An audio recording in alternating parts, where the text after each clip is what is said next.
PKA 769. Our guest, Ed Bolian, will be joining towards the end of the show, I think. Maybe last 90 minutes. We'll see. Taylor? This episode of PKA is brought to you by Lock and Load, our wonderful merchandise, and of course, BetterHelp.com. We'll talk about them a little bit later. Kyle, you were shocking me with your gross generalization that no one should have children just a moment ago. I don't believe that's what I said at all. I said that no one wants children and no one should want children. Like, what are you doing? What kind of breeder, like sick mind kind of person wants to have children? I don't get it. If I would rather lose my left foot than have a kid. You know how like sex feels good because it's something that nature's trying to get you to do.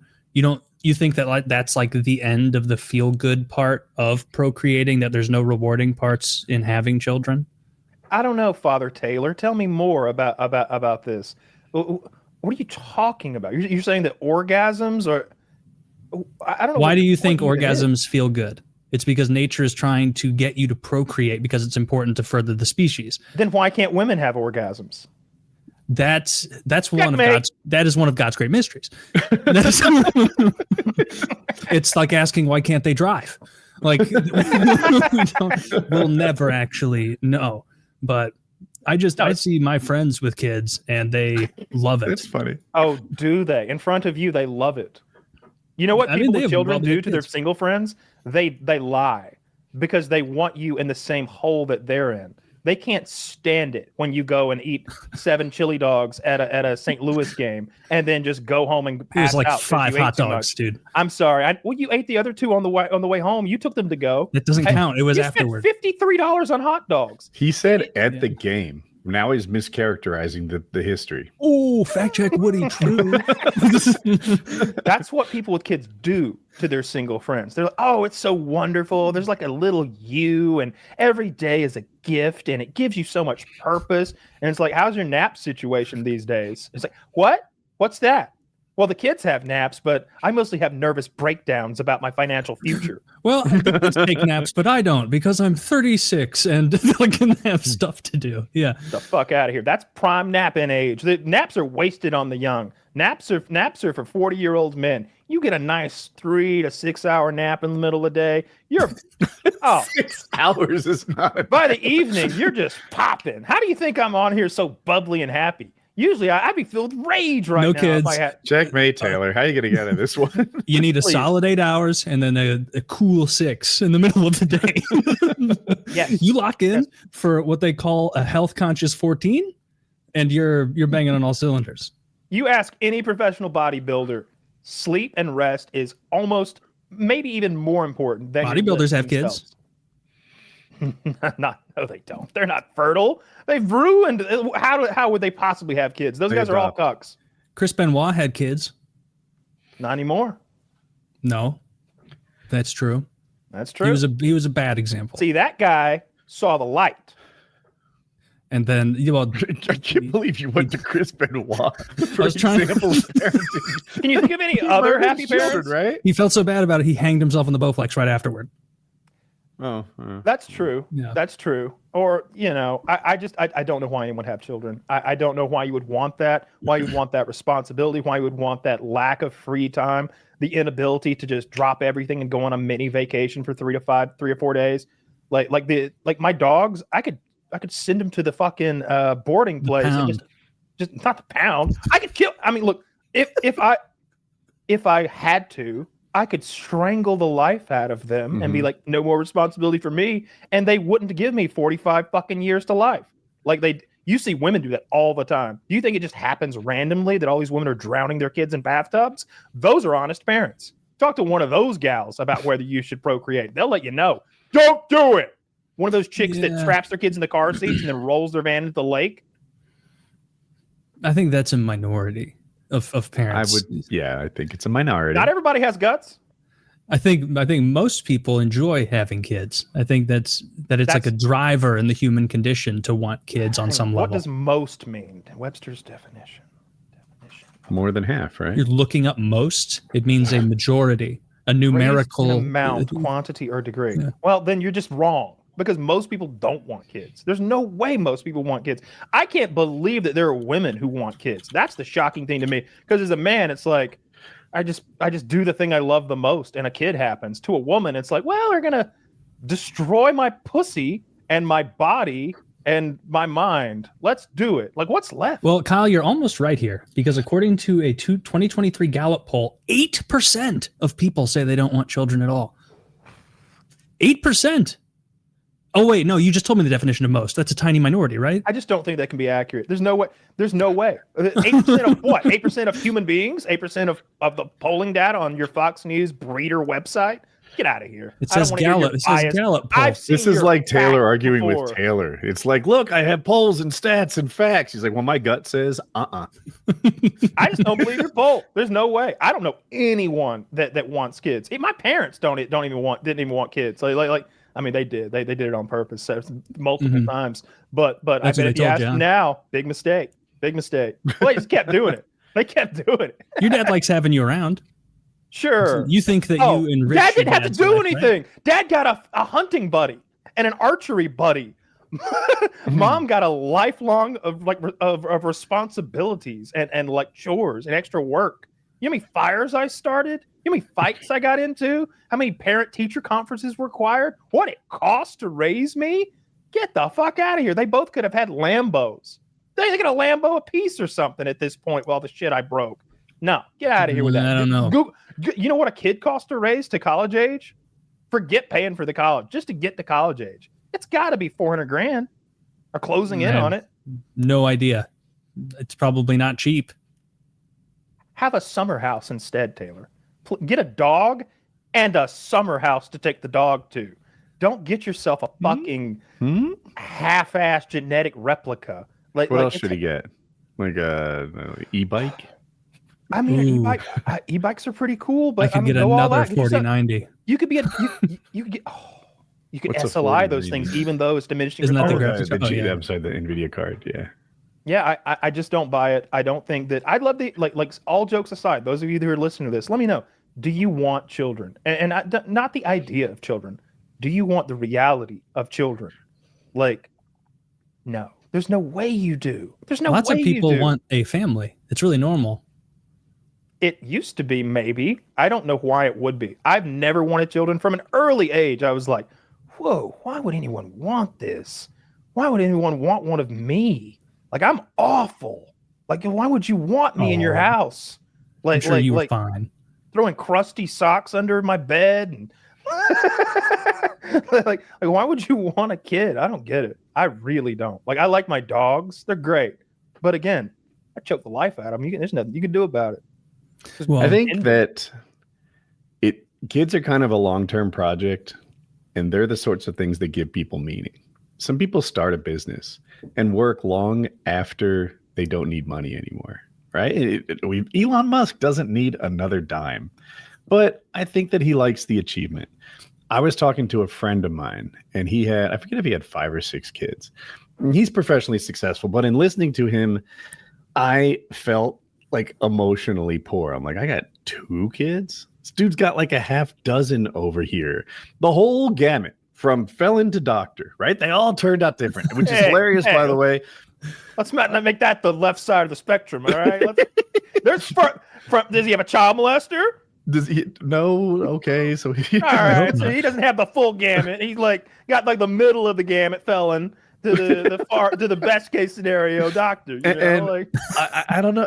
By the way, it's hilarious to me how he takes no responsibility for raising his kids. He's like, look, I gave them all the same environment. The kids, it's on them to turn out the way they turn out. Like, okay. Yeah. But anyway, hearing him talking about all his kids and now he's old like me. And they're entering into adulthood and doing their own things. And I think he has his first grandkids maybe. And it was like, yeah, I don't know. I feel like this guy has so much more than me. I picture grandpa on the couch, just surrounded by the little world that he created. And it's like, it's pretty dope. It's like a kind of accomplishment or emotional wealth. Sure. If you made a business that employed 1,400 people, wouldn't it be the kind of thing you hang your hat on? If dinner was always packets of sugar, I admit they taste good, but at some point it's not all that filling. Mm-hmm. And Kyle's argument seems to be sugar tastes better than anything else. Why would you have anything but Freedom. that? It's the freedom to pick sugar or salt, and not have to like, no, I can't. My kids. No, no, I can't. My kids. No, I'm not allowed. My wife and kids. Like I don't like the leash and collar, the ball and chain that is that family. And I also wouldn't want the responsibility. And I don't like them. They're not cool. They're shitty little mini people. Dogs are so much better. I have a response for that too. And I think it ties into Taylor's argument, which was sometimes you get satisfaction from it in a way that is almost just stupid. I think it's like a chemical reaction that parents are wired to have. So this is my thing. I remember the first time Hope sang the ABCs, and I was like, oh my God, look what I've done. I have. It's like I went to space or something. Like this kid is singing the ABCs. Amazing. And I'm processing it, and I'm like, basically fucking everybody learns this song. It's not that rare an achievement, right? This is like, if this were Xbox, it'd be the first achievement that has 99% accomplish rate. It would be the tutorial. Made it through the tutorial. But on the for some reason, I think it's like a chemical kind of dopamine, serotonin, words I don't know, that I'm like, man, there is a kind of reward system built into a lot of people to value having a kid, and their little, they've created this local micro community, and it feels good. And it feels good along the lines of any other long-term accomplishment. Golden retrievers have a genetic abnormality where they overproduce oxytocin, which is the love chemical. So golden retrievers bond and love you more than any other dog because of this. Pit bulls must have the opposite, where they just got some sort of hate chemical they produce. That's worth the hip dysplasia. Yeah, totally. We had 2 yellow labs, which are genetically similar, and they both had hip dysplasia. It's just hard to avoid. I couldn't agree or disagree more. If I found out, you ever had a kid? That's what I'm saying. If I found out that I wasn't able to have kids, if my sperms were all shitty, I would be really, really depressed. I would that would be devastating. To be fine, I'll bang. I would be so happy. I would be so happy. When I would go try and find the sperm of a guy who looked kind of like me, but he's 8 inches taller and makes a lot of money, and I would just lie to the kid. And I would take that you want the child support? I heard the second half of that qualification. That's what I mean. I would sue him secretly from a state that would allow me to engage in that nonsense, and then I'd have a lake house and a kid who was jacked and tall. And then that kid joins the fucking NFL. Now who's sitting pretty? This guy. I wouldn't let my kid play NFL either. I wouldn't let my kid not football, NFL. Yeah, whatever. I misspoke. I wouldn't let them play pee-wee. I wouldn't let a kid play pee-wee football. I just feel like you're getting concussed right from the beginning for a 1 in, I don't know what the actual odds are, but probably 1 in 20 million. You got it all backwards, right? If you see your friend repeatedly smash himself into a tree, do you worry about the tree? Don't worry about little woodman, okay? He'll be fine. I'm not buying it. I want to know what the listeners think. Do you actually want to reproduce? Do you want little ones? Not the idea of them, because sure, sure, I'd create a lineage of Kyles. Yes, do that for me in the background. But actually having to go do it, no. You could just be absentee. I'll bang all your wives. Fine, just ask. I don't want to go do it. If you handle the alimony and child support, go for it. No, that's not the part I'm offering to help with. Kyle, you could just be a bad father. Oh, that's the worst. So I think so that's a little bit of it as well, is that I would be driven to be such a good father. It would be all encompassing, I feel. I just feel like kids need so much guidance in our awful world that I wouldn't have any Helldivers time. You know what I mean? There'd be none. My naps would vanish. I'd have to cut back to 8-10 hours a day of sleep. I couldn't do it. I remember when I first met Kyle, and he's been very consistent on this point. He didn't want kids, doesn't want kids, thinks that they would hamper the fun that he has, and why would he do that? And in my mind, I was like, that's crazy. That's a phase, whatever. About a year into it, I was like, maybe Kyle make a better uncle.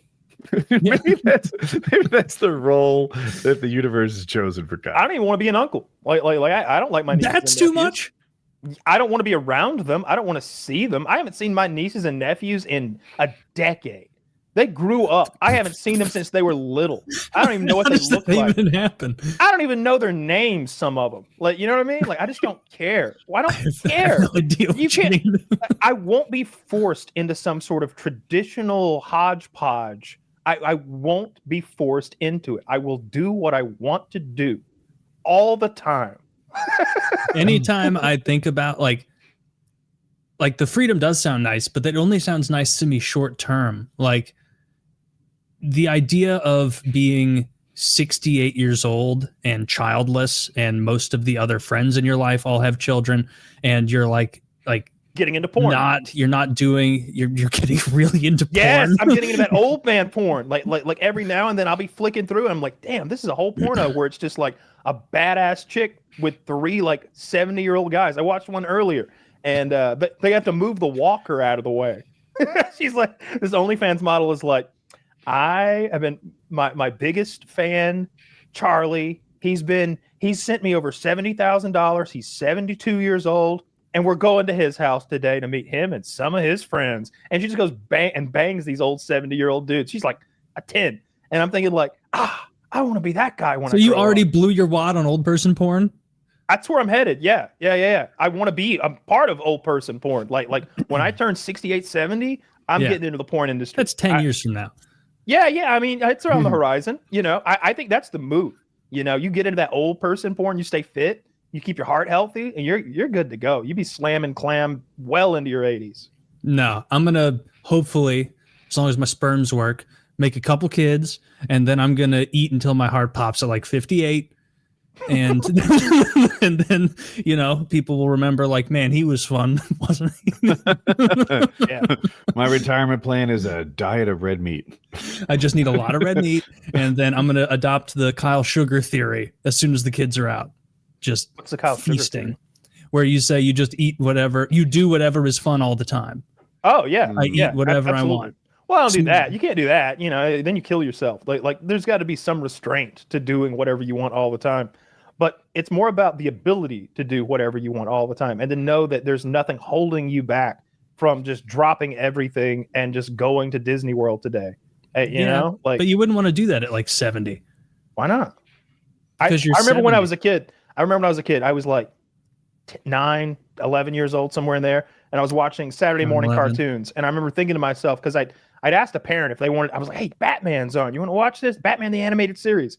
And they were like, when you grow up, you won't like cartoons. And I remember thinking, I will always like Batman, the animated series. Dude, I watched Batman, the animated series the other day. It's fantastic.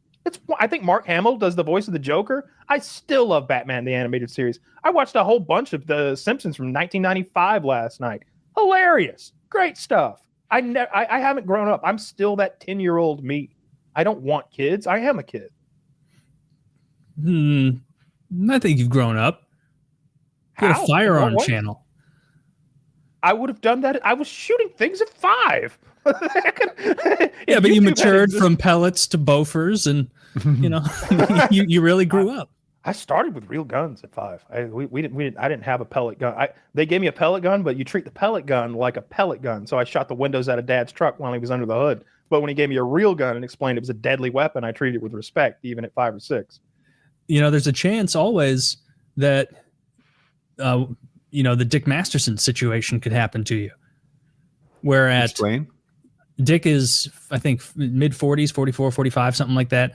And his girlfriend got pregnant with what I assume is a, more surprise baby. And now he's a father. He's married and has a child. I don't fuck with women, literally fuck with women who have any interest whatsoever in children. I only fuck they all women. kind of do. That's not true. No, they don't. I know for a fact you fuck moms. Yeah, they're all dried up now, though. And I'll tell you what, you go see a single mom. They're all dried You go find yourself a single mom. I promise you, that's a lady who takes her birth control seriously as a fucking heart attack. She knows the consequences firsthand. She's not one of these young gals who's just like, oh yeah, I want to be a trad wife and have, I don't know, 8 or 12. It's a round number, one or the other, not 9. Ew. Like you find a chick who's got a couple kids and she's gotten them to like 14 or 15. Oh my God, that woman is like, you stay away from my uterus with that thing. You double bag that thing. Yes. Those ladies are so pro-choice that they've got their own fucking speculum at home. See, they do at-home abortions. I'm telling you, anyone who's experienced it, they're like, no, I will not be having any more children. On Tinder, there's even plenty of chicks who are like, single mom, never again. like has kids, doesn't want more. It's probably like the second most popular combination of attributes for ladies on Tinder. But I guess it kind of shows that they did want kids at one point. They've got like 3 of them. Everybody makes mistakes. Yeah, I don't think having a kid. I wanted a Maserati at one point. Then I did a little research. Whoa, what kind of? And you said, "Whoa, hold on. I think I'll go with the boat." The boat was fine. First of all, the tax savings on that boat are not to be sneezed at. Half my income tax was not. You save half your income tax. It's a Florida address. I got a Florida address that costs $25,000, maybe $30,000, something like that. I didn't have to pay half my income tax for. So you were saving money. I didn't. I was saving money. In the end, I probably cost me a few $1,000 without buying a boat. It wasn't tax fraud. Oh, I'm sorry. How many weeks a year did you live in this boat? There was a minimum, according to the accountant, that I had to be down there. As far as anyone in the world knows, I was, and there's no way to prove either way. Kyle's literally spending 28 weeks a year shivering in a boat. All right, so that boat had a bathroom, it had a kitchen, it had a couch area, it had a real toilet. That was a decent. Did it have a boat. heater? No. Did they have air conditioner? No. Yeah, it had AC. It had like a window blowy thing on the side, I think. Okay. Oh, wait. Did it cool the air or just move it? I don't remember. It's been a while. But he didn't actually spend any time in it. Air conditioners are not common on boats. It's not a never, but dozens of hours were spent on that boat, Taylor. I'll have you know. Dozens of weeks. That boat was a good financial decision. It just didn't turn out to. I just didn't have enough fun on it to equate to. I probably lost $3,000 on the fucking boat. It's not a big deal. But and I had a boat. You were telling girls like, "Hey, I've got a boat." She's like, "You want to go use it?" And you're like, "Oh, nah. no, dude." No. I'm positive the lost $3,000 accounting is more creative than whatever fucking tax break he pretended to be qualified for. All right, so I bought the boat. How for much like was the 20... slip fee? It's free if you lie. It was several $100s. It was hundreds of dollars a year. It wasn't cheap. So that added up for a couple years. And then the boat itself was like, I really don't remember exactly, but say 25. And then I think I sold it for like low 20s. So, but then again, I didn't have to pay state income tax for multiple years, which added up pretty nicely. That boat was fine. What I'm getting at here, don't you try to fucking muddy the water here. Try to obfuscate. No, I'm thinking if we need to remove this. It's perfectly legal. I was there. I spent 6 months of the year. I was living on that boat. Why would I remember? In Florida. I'm your witness. All those PKs you were. I wasn't on video during those PKAs. You have no way of knowing. Oh, that's why you were the shark, because you were paying homage to the boat. Of course, this gels. Yes, it was a semen thing. I'm just telling you, you don't want kids, and maybe early on y'all think, oh yeah, that seems like a good idea. Fucking hash it out. Get a fucking old envelope. Do a little math on the back of that thing. Start. You'll decide real quick. It is not worth it. Look after a kid for a week. Join a Big Brother program. Find out what these little bastards are all about. They're terrible, stinky. Those are probably the worst behaved kids. Oh, yours will be so much better. The ones who have parents are probably way better than the ones who are in a Big Brother program where it's like, yeah, this guy abused and neglected. Kids are like a box of chocolates. Imagine going to the pound and then being like, which one? All right, we're gonna pick your dog out today. Actually, pick one for me at random. Yeah, pick one for me at random. That's what a kid is. It's not at random. It's half of your genetic material and half of the other. That's worse. That's worse. Now we know it's gonna suck. Well, he big head. Yeah, That's good. Not for your wife. Not for her. That's true. They'll have to do a capital C-section to get that fucker out. An old English. They'll have to pull the whole stomach off, like when they do brain surgeries, like a flap. Just remove the gigantic headed child. Jesus Christ. No, I don't want kids, man. I don't know why anyone does want kids. I think the reality of, and here's the thing: once you have the kids, they can't say that they regret their decision. No one with kids can admit that they messed up, that they fucked up. They can't, because you can't do it. They won't do it. So what they do is they try to pull you into the tar pit with them. They're like, jump in here. Oh, is the water warm? Oh, yeah, it's so comfortable. You step foot in there and it's not even water. It's fucking acid. It's fucking acid. That's what parenthood is. And that's what parents do to single friends. They're in a jacuzzi full of acid telling you how comfy it is that you should hop on in. I don't think so.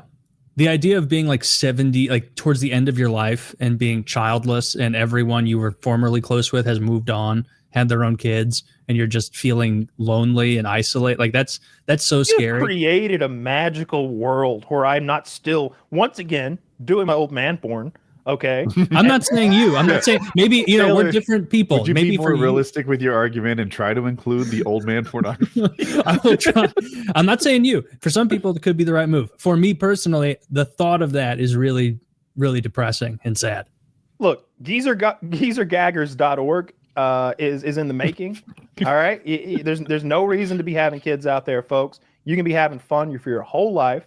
You don't need to stop having the fun and become an adult. You never have to become an adult. You don't have to. You can live like Peter Pan. That's me. I'm Peter Pan. Peter Pan syndrome. That's something that is used to describe fun-loving, well-adjusted people.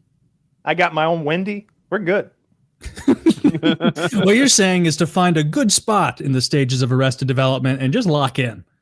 I think that it's a falsehood and a narrative that the pinnacle of adulthood is just making another version of you and then taking care of it. I have no interest in that, and I think it's a scam. I think procreation is a scam. I don't think we need more people. I mean, y'all make some more. You think it's just big huggies trying to convince people that fun? Oh yeah, absolutely. I think. The monsters at Gerber. Yeah. I mean, we're all here because our parents fucked. I think it's a lot easier for us to be controlled by like corporations, governments, what have you. When you have those children, I want no part of it. Not even a little bit. And I literally wouldn't want to be an uncle. Like I don't want any part of that. I don't want to see children. I don't like seeing them. I don't get that. Maybe when I hear them outside the neighborhood, misbehaving. When I hear them in the neighborhood, whee, they're doing their bicycle loops down in the cul-de-sac. Cocksuckers. How far does this go? Are you okay with seeing them on your TV? No. When there are kids in movies, I dislike Steven Spielberg because he always includes children and children's stories in his movies. It's waste. Kids can't act. They ruin movies. Yes, they can. Little kids can act. Medium kids can't. You're right. That's true. Little Haley Joel Osment, he was he was clearly a talent. Very few children can act. They almost always take me out of it, especially in TV shows. They should use midgets. Genius. See, putting that big head to use. 100%. It's like that'd be so funny. It's like, little Johnny, come in, and it's like Peter Dinklage with his little fucking sausage fingers and his stumpy legs running in, pretending to be. He's got a spinny cap on, pretending to be a child. Now that would be off-putting. Watching like adult actors be like, "Oh, my boy's getting so big," and it's Peter Dinklage being held up. That would be actually Peter Dinklage would be too big of a dwarf for that. You would need a R.I.P. Vern Troyer, like that size, to be a really young kid. Yeah, he was itty bitty, teeny tiny. Yeah, there's a little guy now. I don't know his name, but I do know that Mike Tyson picked him up and put him on his knee. He's like 43. Like Hasbullah, Hasbullah. Yeah, that was very funny. This is like whole shtick is like that he looks like he's 3, but he's just seemingly antagonistic and like hits people for no reason. And Mike Tyson, and Mike Tyson was just like, "Oh, look at this cute little fucker here. I'm just gonna hold him." And just like, he trying to hit me. It's so cute. Oh, I'm gonna. I think he's Dagestani, or maybe he's from that region, but he's like Habib and his whole crew He's adopted him as like a mascot, and they got him a bunch of brand deals and shit and made him like wealthy, and now they just carry him around to celebrity parties and stuff.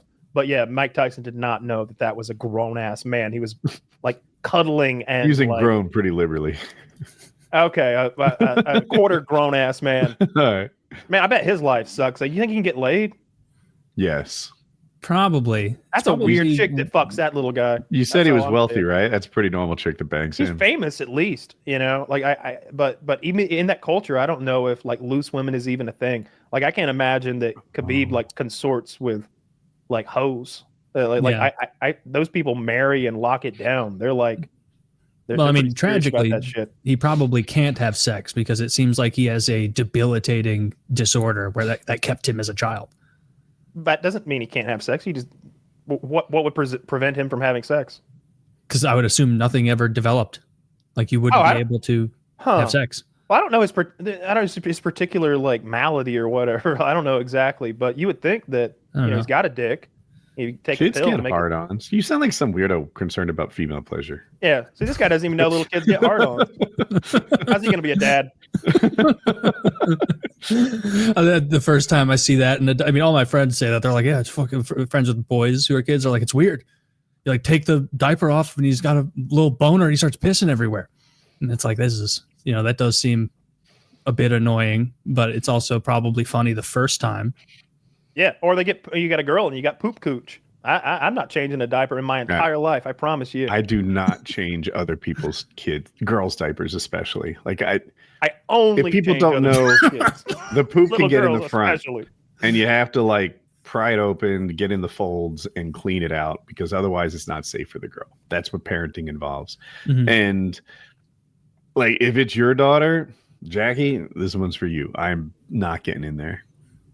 I wouldn't ever want to be tangentially related to touching a girl inappropriately. Like, I'm just out. I'm out. You see what we're talking about here, Taylor? But we're also good. That's a good move. Baby pussy. I like that. I would do the same thing. I'd be like, I just can't. It's inappropriate, sweetheart. You've got to wake up again. You're talking about your own kid. Yeah, I'm talking about my own child. Don't even have out with that. Yeah. No, if it's your own kid, you gotta make sure they don't get fucking infected. You gotta never changing a diaper in my life. It'll never happen. I've never seen a poopy diaper. I don't know what they look. I mean, I can imagine, but I've never seen one. I'll never be near one. The whole thing. I count as a great blessing to me that I really hope I'm infertile. I hope that I truly do. If I would get the vasectomy, but I'm a little bit of a bitch about that. Yeah. I think the tea they told me the tea really diminishes your fertility. You don't make as many sperms, or maybe the sperm quality also decreases. I'm not sure, but yeah, don't have kids, guys. If you're out there listening, it's a big fucking trap. People with kids are lying to you, and people who without kids don't know what they're talking about. Kyle here, he's put some thought into this. Have like 20 kids, sign them all up for Patreon for the show. So Kyle's picking out the secret Big Gerber doesn't have want zero kids, become a $500 Patreon, same deal, except you get to sleep. Yeah, I don't know. You do deep down, it's a mistake. Yeah, but like if everybody had that point of view, we just end. What do you pay extra taxes to help the nation out? Deduction? No, thank you. No. I'm taking all my deductions. I'm not jumping in and paddling with you guys. And you guys, I mean the rest of humanity. There's enough babies to go around. You don't need my babies. What Jackie's dad did. Put the dogs on your taxes as dependents. That makes the SS YouTube money look legit. That is so ballsy. It's like, yeah, my children Fido and Skippy. Oh yeah, he put a couple of the dogs on his taxes, like for a couple of years too. It's like a 4 or 5 year span where he deducted the dogs. What do you do when you get audited? Like they all pass away. You would pay taxes and penalties. Yeah. Or go to jail. Did you were around when he was doing this? And no. Jackie was, I guess she was still a dependent when I met her, but this is when she was younger.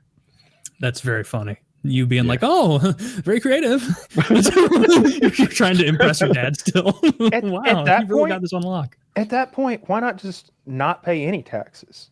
If you're going to cheat so blatantly, then why not just, my taxes would have been $48,000. So I'm just going to put that in this account over here. And if I ever get audited, we'll draw from that to pay the penalties and the back taxes. In this day and age, cheating in your taxes in a way that the computer can catch it is a huge bad idea. If you have a 1099 and you just change that number to something that would lower your tax bill, it doesn't take a human to catch you. And I think the same is true with like fake social security numbers and people that don't exist and shit like that. You can't make up dependents. But this is probably like 1976 or 1981 or something like that. And I don't think the IRS was as good at catching automated shit like that. Yeah. That was pre-credit report. Wait, that was 89. Credit reports are that new? 89, I think credit reports were 88 or 89. I think it's 89. You might be right. That can't be true. What? Credit scores? Yeah, that they started realizing like we can make more money if we penalize people for not being in debt. We're going to do this. We're going to get you. That baffles me because in 1991, I graduated high school, and the idea of like getting a credit, if you're a college student, they at least used to, probably still do, like just throw credit cards at everyone. There's a fucking folding table with a free credit card on it every 100 feet because college kids are a really good risk because if they take out loans they can't pay, their parents pay them generally. And so they're just throwing credit. And the idea is you get one of these credit cards when they're so easy to get, build a credit record, you leave college with a good credit record and you hit the ground running. That shit was well established in 91. So it just surprised me to learn 88 is when it started. 89, I believe. Okay. Didn't they have like stated income back in like the 70s and 80s for loans? Where you could like go into a bank and be like, I need a loan for X amount. And they'd be like, what do you make? 2007, like the ninja loans. What is ninja? No income, no job. Something like that. No income, no job, no assets. Right? Okay. Yeah. I'll go with it. Yeah. And so I'm getting off topic. But what happened is the people that sold the mortgage and the people that serviced it for like the rest of the mortgage's term were different. So the people selling it didn't give a hoot if you paid it back. And they were just trying to get as many people possible to take out mortgages because they didn't have the risk of you paying it back. And that's why like that disassociation is what created the mortgage crisis. Yeah. Yeah, I remember I started college in 2009, and I remember thinking, like, by the time I'm out of college, it's all going to be hunky-dory again. And then by the end of it, it's like, oh, it's still not as great. It'll never. What year did you get out of college? Finished in 13. So it was definitely better than 08 by a long shot, but it was still not pre-08 like levels. That was when they were fussing that the recovery was slower than it should have been. Like that term. Yeah, but I didn't know. There'll never be a better time to have kids than 25 30 years ago. probably 60 years ago or something like that. .com boom. The 90s were the time, man. The 90s were great. I remember as a kid, just felt like everything was happy and positive. The Soviet Union had fallen. The internet was becoming a thing. Like the big political scandal was that Clinton got a fucking BJ. It was the economy was rocking and rolling. The deficit was only becoming a thing in the early 90s. Like it was just a wonderful time. Dippin' Dots were in full swing. The ice cream of the future, my ass. Ice cream of the future. And now look at them. Dippin' Dots are good. I think they're better than that space ice cream. For sure, better than the space ice cream. That do you remember in school eating like the freeze-dried astronaut food? Yeah. Yeah. What he's talking about. Did that stuff ever get to space? Yeah. I think so.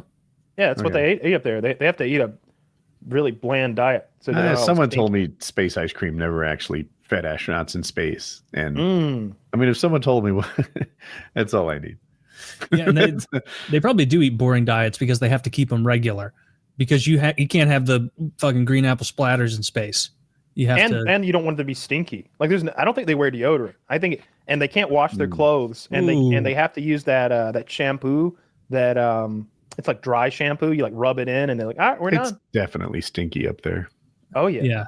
I'd be greasy as hell if I like one fart, like a fart can ruin a bedroom, much less a fucking tiny airtight space. I imagine they have carbon filtering up there.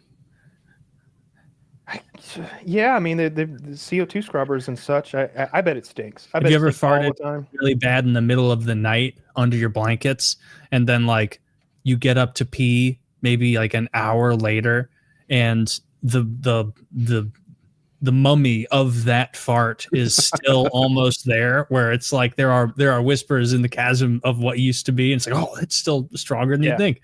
It's like the same way that like the speed, there's nothing. The only thing faster than a fart to your nose in the shower is the speed of light. It's faster than the it's you, so much you more think potent. farting, and it's like, oh, Taylor, I bet you know the answer to this. Can you explain why farts are more potent in the shower? Something? I think it's the humidity, right? Yes. It's the stink is grabbing on to those water molecules and getting up into your snoot, and they're much more potent because of the humidity. Exactly. Methane gas and sulfur gas. Yeah. Fecal is that particles. It's definitely not any kind of fecal matter floating in the air. There's some of that too, but I don't think you're smelling. The reason the poop smells is those gases that it's releasing. So it's kind of, it's the same thing. But they have done those studies. I think Mythbusters did it, where the question was whether closing the lid on the toilet before flushing was better or not. Whether like poop particles were being dispersed into the air if you left the lid up when you flushed. And they were getting, the poop was coming out of the toilet, migrating onto your toothbrush. Like if you, because they like did cultures of the toothbrush and like, oh yeah, this is doo-doo bacteria on your toothbrush because from the flush like 2 meters away. I'm supposed to close the bowl all the way every single time. I wrap it up in Saran wrap before I flush. Yeah, airtight. That is smart. My toilet's in like a blocked off room, like it has its own door. That's even better. Yeah. Yeah, I prefer that. Sometimes you have a fart so bad, you're like, am I getting sick? Did you ever have that? And it's like, oh, no, it's because I ate 31 chicken wings last night. It's the asparagus for me. Like I'm peeing and I'm like, what is, oh, right. She fed me asparagus.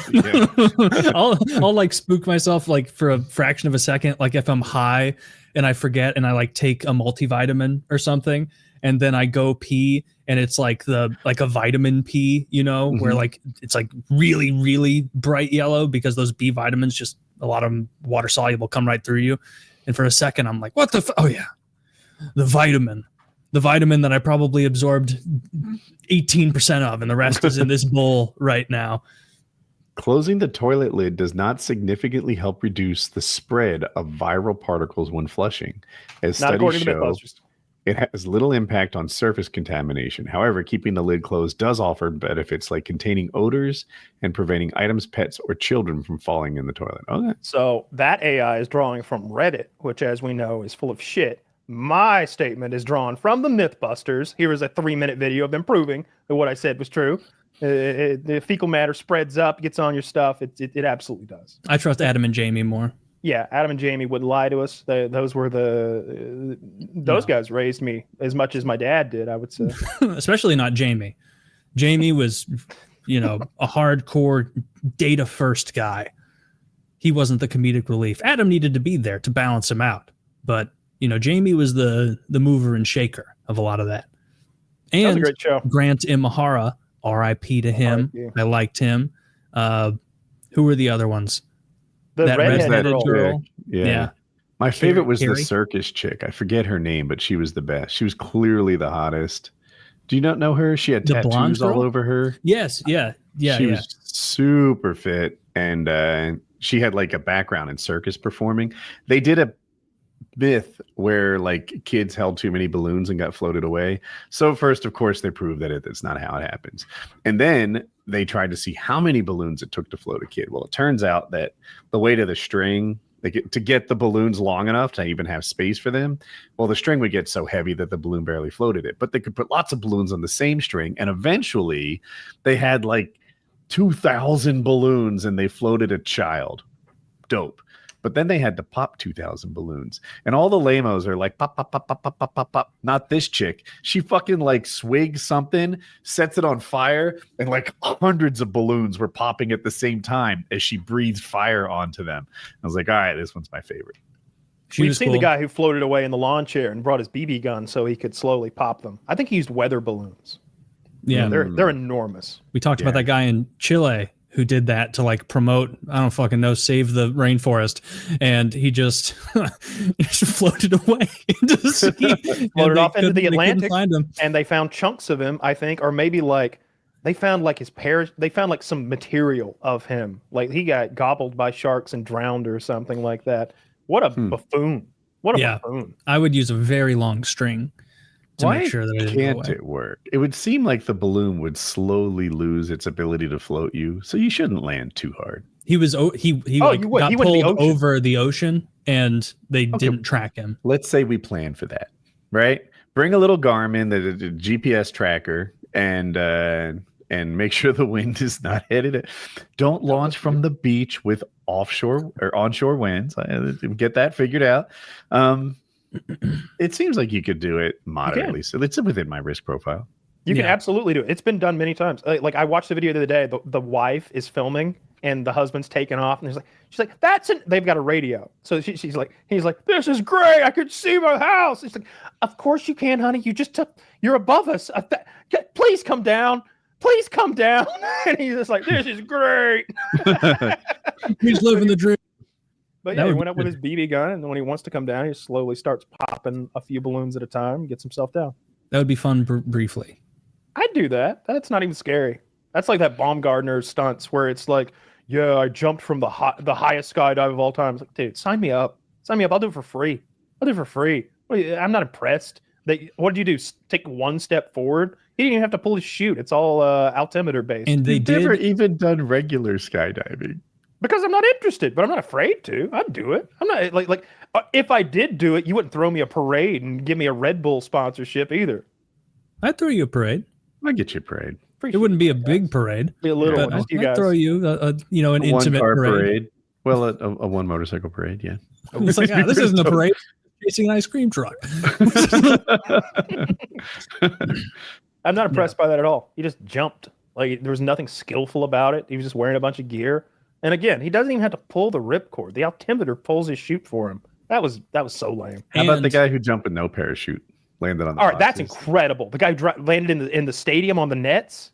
Yeah, that's right. Yeah, that was incredible. Like that. Now that is some cool shit. Like maybe it's easier than I know, but I don't think it is.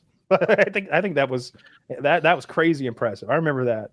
Yeah, that I realized he man literally had a net, but it seemed like he was jumping without a net. Like that's you got to get it right first time. I've seen people like jump out without their chute, but they got their buddies with them, and like mid jump they put a chute on or they do a thing. That's somewhere in the middle. It's like maybe if I knew everybody, like I don't know anything about the sport, so I don't know how dangerous that truly is. Some things look crazy dangerous, but if you're a pro at it, you're like, it's no big deal. I mean, he was never going to get away from me. He just goes flat and slows down, and I go skinny and catch up, and we grab him, and like, the chute can carry both. My chute can carry both. Like maybe it's like that. I don't know. I don't know anything about that. But the guy who jumped without a chute and landed that net, that's crazy impressive. I would be terrified to do that. I would not do that. He deserves whatever he gets. Baumgartner, rest in peace. He didn't deserve all that. He died? Oh yeah, he had a heart attack or something in a paragliding accident, right? And he like hit he's the one who like flew into the hotel employee. I did not know as he died. Yeah, it was a few weeks ago. It was like maybe 6 weeks ago, maybe. We talked about it on the show. Yeah. Oh, damn! Rare event of you not remembering. Taylor had him remembering. I never claimed it. I used to have great call. I had amazing recalls. I knew every one of my high school's SAT scores, every swimmer's best times. The second they touched the wall, I knew how many hundreds of seconds they were above or below their personal best. Now, every month, a lot of new faces here at Patreon. Nice to see you guys. That is funny. Where you're like, hey, have you been here before? And it's like, Woody, my name's Fish. I've been here for 7 years. We're watching TV. I'm like, you mean to tell me that guy with the beard is the guy we've been watching for 3 years now with no beard? Yeah, I don't get it. For the last time, Woody, he's the head of the gang. It's Tony. Yeah, but he's just as fat as everybody else here. And also the Baumgartner thing, the skydiving, adding to your point, Kyle, the tactical use of the fisheye lens to make it look like he was way higher than he was. Like, oh, you could see the whole planet. And then you look it up and it's like, he was the lowest possible point that you can claim as space, which like maybe that is 50,000? Literally something, maybe 40 or 50,000, something like that. It was, which maybe that is as high as you can go. But, the fisheye lens, they're like, you guys are trying to goose this a little bit. Make it seem like you're, falling from the moon. 38,900 meters. Oh. Okay, well, that's a lot. Like 100,000 feet. Yeah, 127,000 feet. I've never been that high. According to this, he was going 843 miles per hour, which is breaking the sound barrier, depending on which the sound barrier is lower the higher you get. So I don't know what point he broke it, but 843 is definitely faster than the speed of sound. Okay. It's lower when you're higher? Cool. Yeah, the higher that. So when it's less dense, it moves slower. Yeah. Yes. Huh. Because I know test pilots, like when we were breaking a lot of those records in the 60s, they would go up really high and break the sound barrier. But I thought that was because the air was like thinner, right? And therefore easier to travel through. Like, I just feel like if I were to try to have a wave transfer, I would think it would transfer faster in something like steel than in something squishy and less dense. Yeah. I mean, that checks. I'm probably wrong. I don't think Kyle made it up. I just don't understand it. At sea level, it's 760 miles per hour, but at typical cruising altitudes of 30 to 40,000 feet, the speed of sound can be reduced to 660 miles per hour. So when you go 100,000 feet up, it's 3 times that. It's much lower. Oh. But that ties into what I said. Maybe I misunderstood what you said a second ago. The speed of sound is lower the higher you go. That's what you said? Yes. Yeah, and now I'm back to not understanding. But I do believe you're right. I just don't know why. It's because of the temperature and the density of the air. Yeah. So I don't know why I thought the opposite. Now it makes perfect sense. The more dense, the slower it propagates. Like light travels much slower in water, for example, than it does in the vacuum of space. Or it travels more slowly in atmosphere than it does in the vacuum of space. What's the speed of sound in water? Let's see what that is. I have no idea. I feel it's probably me, but I feel like we're flipping sides on this. The higher you go, the thinner the air, the lower the speed of sound. Mm-hmm. Did I say it right or backwards? You said it correctly. Okay. So at the higher you go, the more easily you can break the sound barrier. At sea level, it's the most difficult. But easily break it is not my question. It's about the speed of it, right? Because it might be easier to go 1,000 miles an hour up high than it is down low. No. The speed is okay. So at sea level, 760 miles per hour breaks the sound barrier, but at 40,000 feet, it's 600.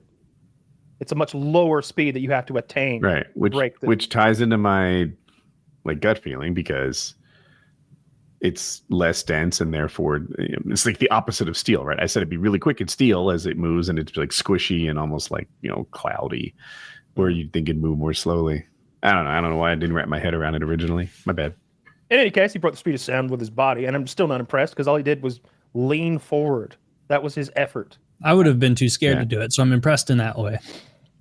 Yeah, I'd have been scared too. Pinball ball could have. We're going to give you a Red Bull sponsorship that's going to do you for the rest of your life. Who is more worthy of Red Bull? Sponsors all the extreme things, and it is pretty extreme.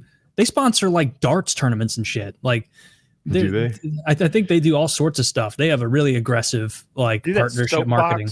That soapbox thing with the wings where they go push it off. The Flugtag. I feel like Red Bull. Well, they do the F1 car, but mostly I feel like they pick off cool shit. And they find people who do insane things for $600. Yeah. I have some friends who are Red Bull athletes, and they did base jumping and paragliding. And he's like, yeah, it's not really the money. There's some prestige to it. And Red Bull treats their athletes really well, which I take to mean perks or travel or something. But they'll pay for the performance of your stunts, but no one gets rich. All the Red Bull athletes I know had other jobs.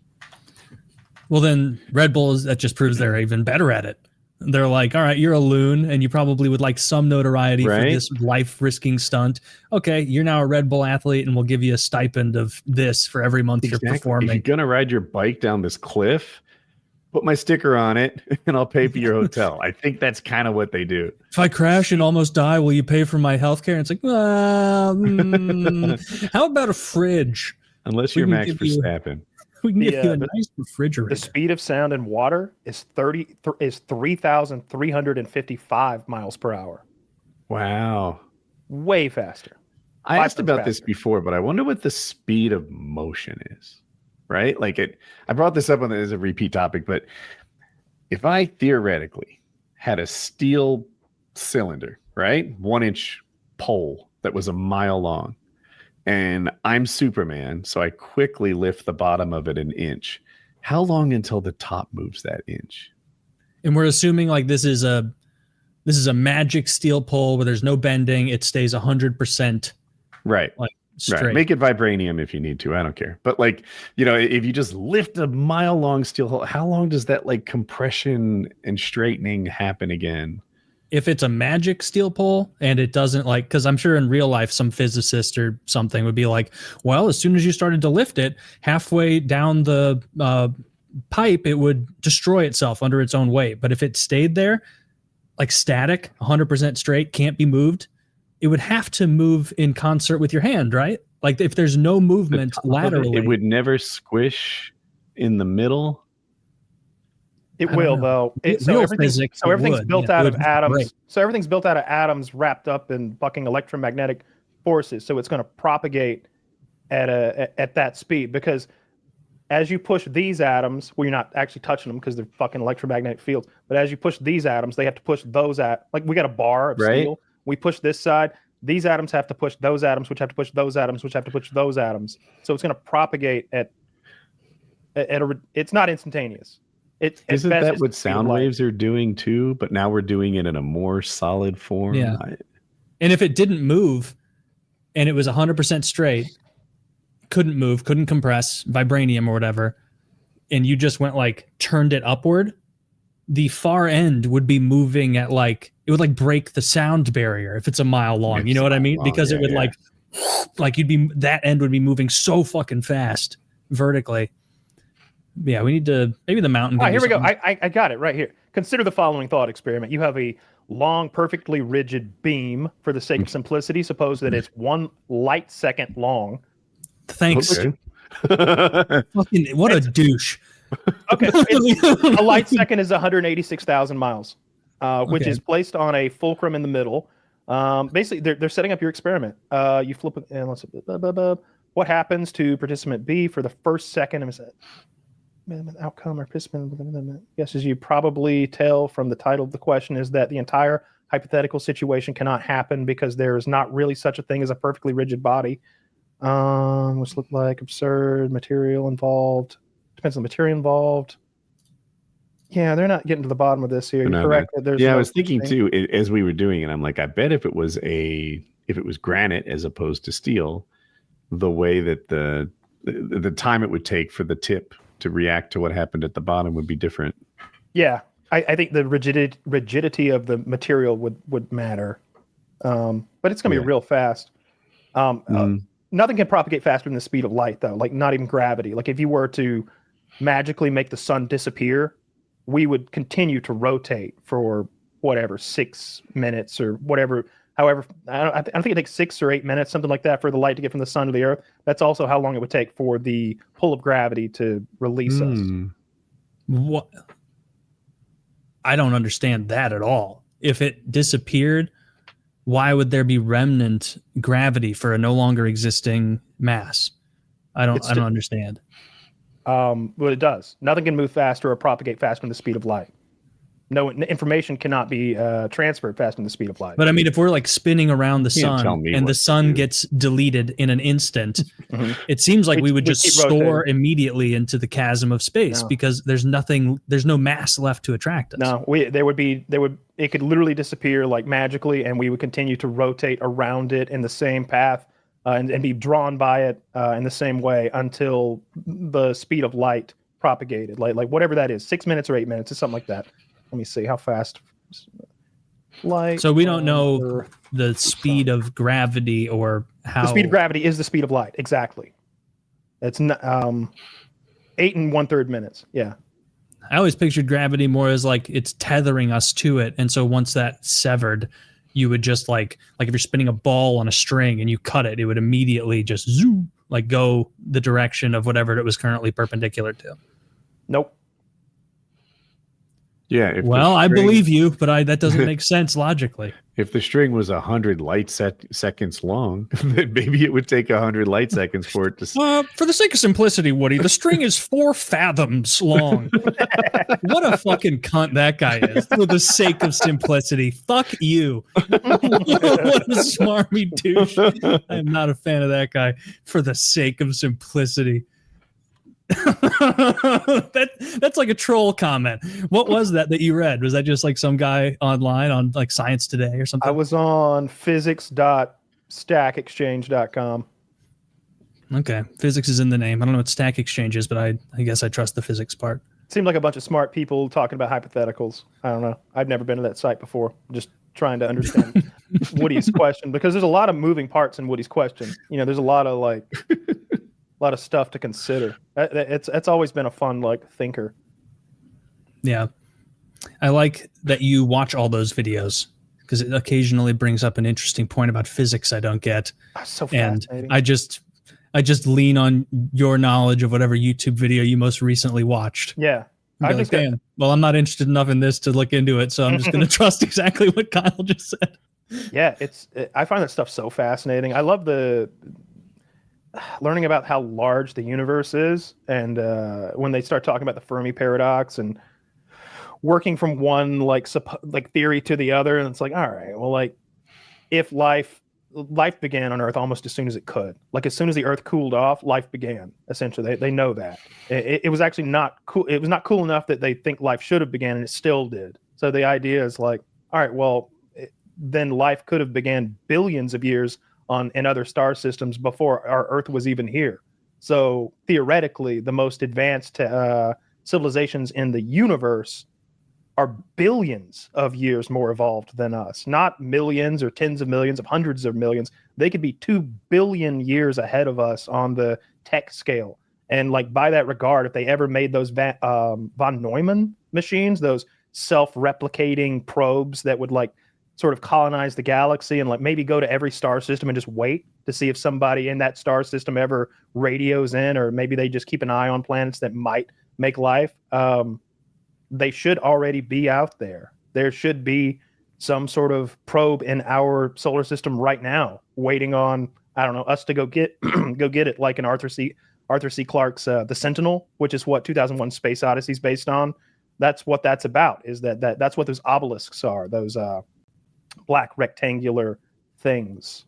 I don't think a hyper advanced space race would be benevolent enough to be like, we're going to put a little Easter egg near them and then they're going to find it and we're going to give them gifts and include them in the club. I think it would be like a ruthless conquering that we would be subject to. Maybe, but what do they need? The question would, when they're that advanced, what do they need that we have? Because it'd be way easier to mine every material you can imagine from asteroids that don't have that huge gravity well. It's, getting our rocket ships into space. I think they have to go 17,000 miles per hour just to get out of our atmosphere. It costs $10,000 a pound or 10,000 a kilo to get stuff out of our atmosphere. But asteroids, they barely have any gravity, and they're made of everything. They're made of nickel and iron and gold and platinum. They're zooting around really quick.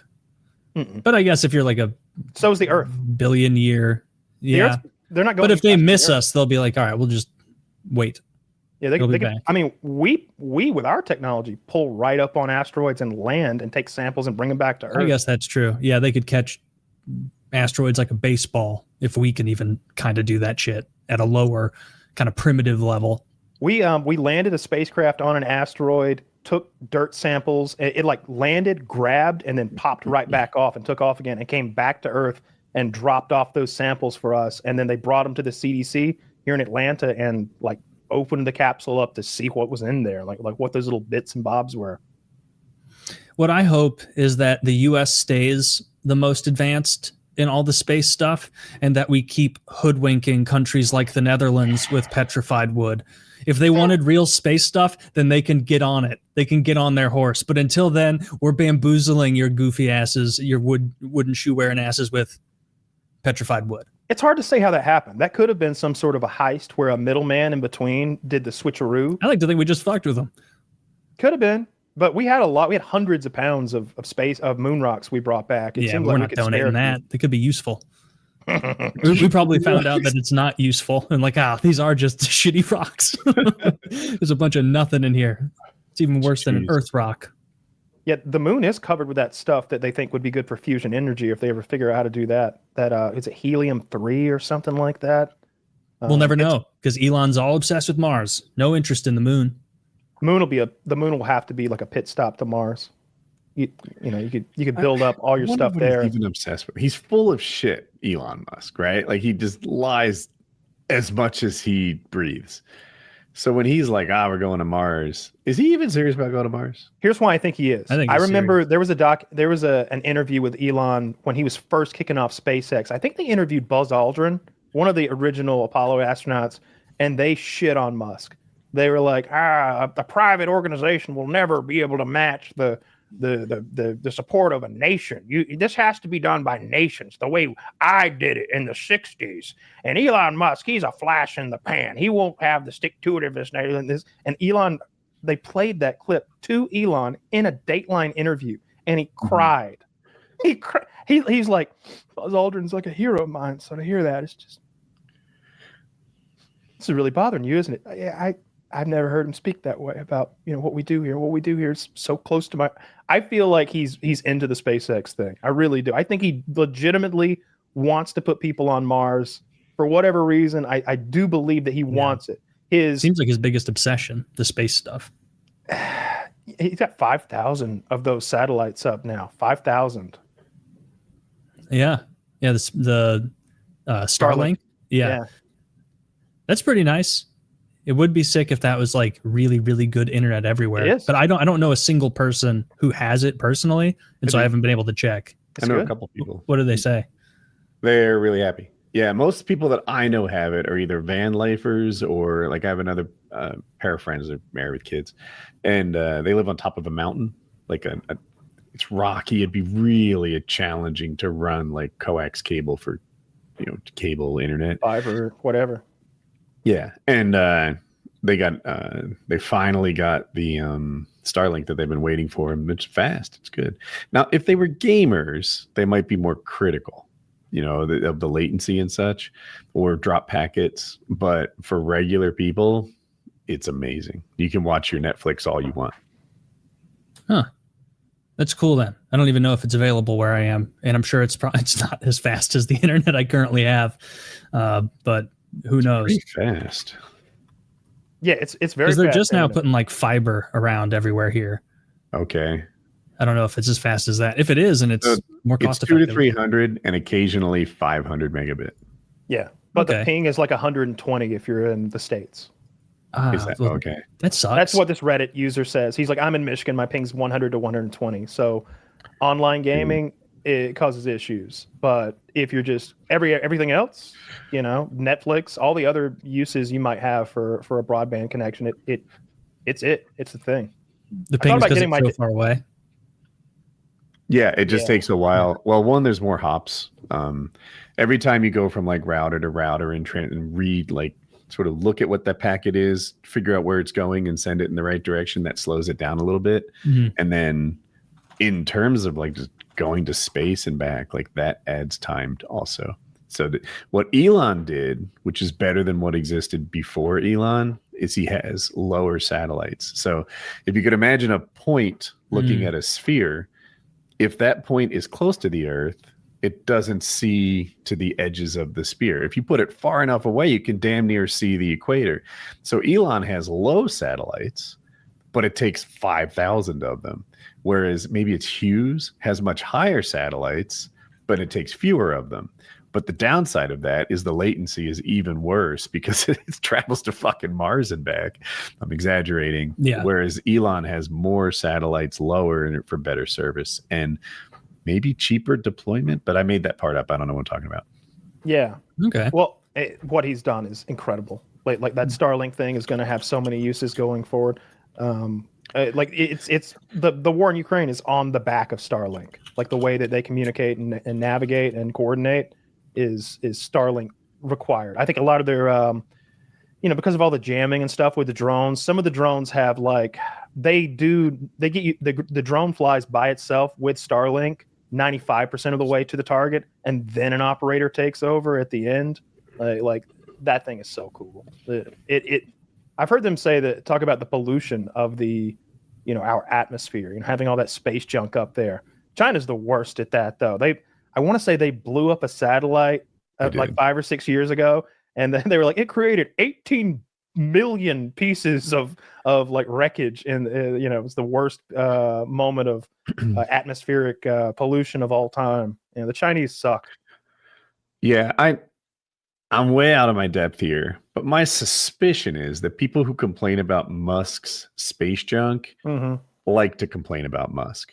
I like to complain about Musk, but I try to be accurate and right, and I'm not fussing about his space junk. Some of them I fuss about his self-driving cars still not meeting expectations 15 years later. Some of them are astronomers. They do those sky audits or whatever they call them. They're looking for they take one shot and then they compare it to a shot 10 minutes later to look for objects that have moved or are moving.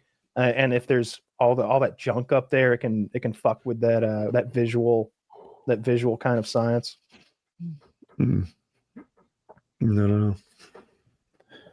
When Taylor gets back, we should probably talk about the sad week that this is with Kirk and 9/11 and all the multiple school shootings. It's just been a real downer. I was saying before the show, like, I'm taking this week off the internet. I literally am. I'm going to pretend like it's 1995. Braves just won the series. So no online Simpsons. gaming, I guess. Well, we gotta get a little Helldivers. The bug menace doesn't rest. There's no. They're going to keep coming. The bugs hate your freedom. They do. They do hate our freedom, and their blood turns out to be a very useful element. So we've got to. Is that the truth? Is that part of the lore? Yeah.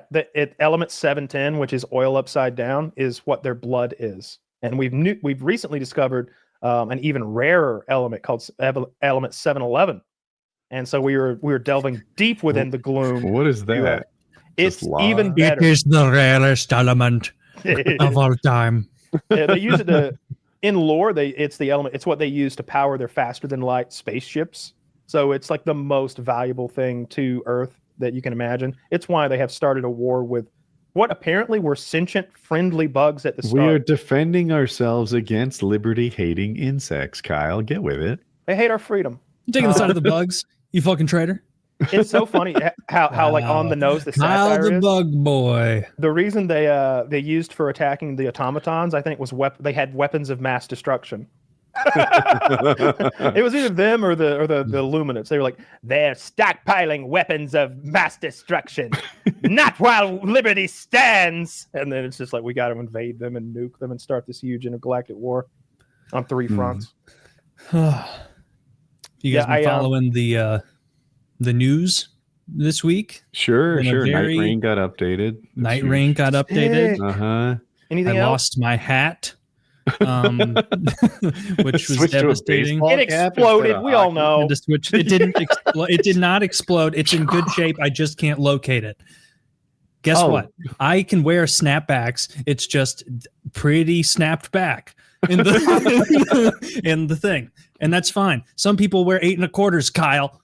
That thing's tighter than Dick's hat band. It's bulging at the seams. Like that. That's got to be a Chinese-made hat. An American hat would have frayed and exploded by now. It's not even fitting your head now. It's It's not fitting you. Oh, adjust it. Oh yeah, just completely open the back. Stop. This is even this. Look how much room there is left on there. If that Velcro could speak, it would say, ah! Yeah. Well, one size fits most is why they call it that. You have to wear special hats. And it's fine. And some people have big old fat heads. But yeah, dude, I've seen more gore this week. Yeah. Between the Ukrainian girl getting murdered, that horrible video, and then the Charlie Kirk thing yesterday, the close-up was horrific. His kids watched that. His wife watched that. They were there. I heard reports that as he got shot, one of his daughter tried to run to him. I don't know if that's confirmed, but that's fucking despicable. Did you see them carrying him to his car? And security grabbed him and carried him like a piece of furniture as fast as they could, put him in a car. They found the gun in the woods, I think wrapped in a blanket or something. It's an old Mauser 30-06. So he had no chance of surviving. Deer hunting rifle tip. A 30-06 to me says deer. Yeah. Am I right? Yeah, it's a classic deer hunting caliber 30-06. And also military caliber. I think it's what the BAR shot, maybe. I'm pretty sure. Mm-hmm. I know they make modern. There's some 308 BRs, maybe in Ohio Armory, or something like that. But 30-06 is a big, fat, mean bullet. It's double the energy of 5.56 on the target. He had no chance of surviving that to the neck. He was. Yeah. In the video, you see him immediately. I think it hit his spine, maybe, because he has this immediate. His whole body sort of spasms a bit. And the amount of blood that came out of his neck, when I've shot deer in the neck, I usually try to aim for the heart-lung area, but a couple times I've shot them in the neck, and they die within 30 seconds. It's fountains of blood that come out. You've destroyed so many big blood vessels and arteries and shit. He had no chance of surviving that. When we saw it, I think we were in our WhatsApp, me and Taylor and Chiz, and it was I was like, he's dead. 1 in a million, he's alive. It would take an actual true to God miracle for him to come out of this and be alive. It just looked like a kill shot. Kyle said something as we were still learning before he was even confirmed dead that FBI statistics support, and he's like, handguns wound, rifles kill.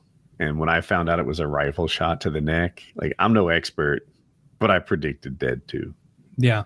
I will say this because I see people pointing the finger at Israel as always. And this isn't the tool of a Mossad agent. And even if it were a Mossad agent being I'll use an old rifle because it's untraceable, he'd mount his scope better than this. The scope is mounted so far back. I don't care what kind of eye relief you've got. They should be looking for a guy with a big black eye and a half moon cut on his eyebrow. I had a friend in high school who had a rifle with a scope poorly mounted like this, and he came to school with stitches in a crescent moon because the recoil drives a metal scope right into your forehead really fucking hard. Yeah. I don't think fired a 30-06. How does it compare to a shotgun in terms of kick? About the same. Okay, a Mosin Nagant sort of, right in that. Yeah, it's a good little wallop, Yeah, one of those. It's got some kick to it. It wouldn't knock you on your ass or anything. Kids shoot 30-06 who are deer hunters. And when you're in the country, I had a 7mm Magnum when I was a kid. That thing would beat the shit out of me. How's it going, Ed? Hey guys, how are you? We just started discussing the Charlie Kirk horrible situation. Probably hadn't heard about it. Kyle, to your point, I also don't think it's Mossad MO to write Antifa and pro-trans stuff on the casings. Did he? That's what the Wall Street Journal reported that the ATF said. So they found one casing. So they found the round that was fired, or the brass from the first bullet was left in the rifle. He didn't cycle the rifle, and then I think they said there's 3 more rounds in the magazine. It has an internal magazine. You just push them in from the top, clip one after another when you've got the bolt in the rear position in that rifle, I believe. So I didn't know they had written anything. I saw a picture of the guy. Looked like a white, maybe Asian guy. I don't know. Seems like he was just a leftist that hated Charlie Kirk. I don't know about the Israeli connection conspiracy yet. I haven't done my due diligence, but wasn't Charlie Kirk super pro-Israel? He'd been waning on that recently, and there had been had told someone that he was worried that Israel would kill him because of that, like a month or two ago. I heard that. But we're all worried that Israel will kill us over our freedoms of speech. So who's to say? You know, they don't kill everybody. Just yeah. You know. See, the easiest conclusion, it was someone who hated him for his speech, and they murdered him. They assassinated him. South Park fan, probably. I don't think South Park had anything to do with it. It's fucking despicable, horrible. I think a disabled veterans T-shirt, right? That's what I read that he's wearing. Don't know, but if they said sure.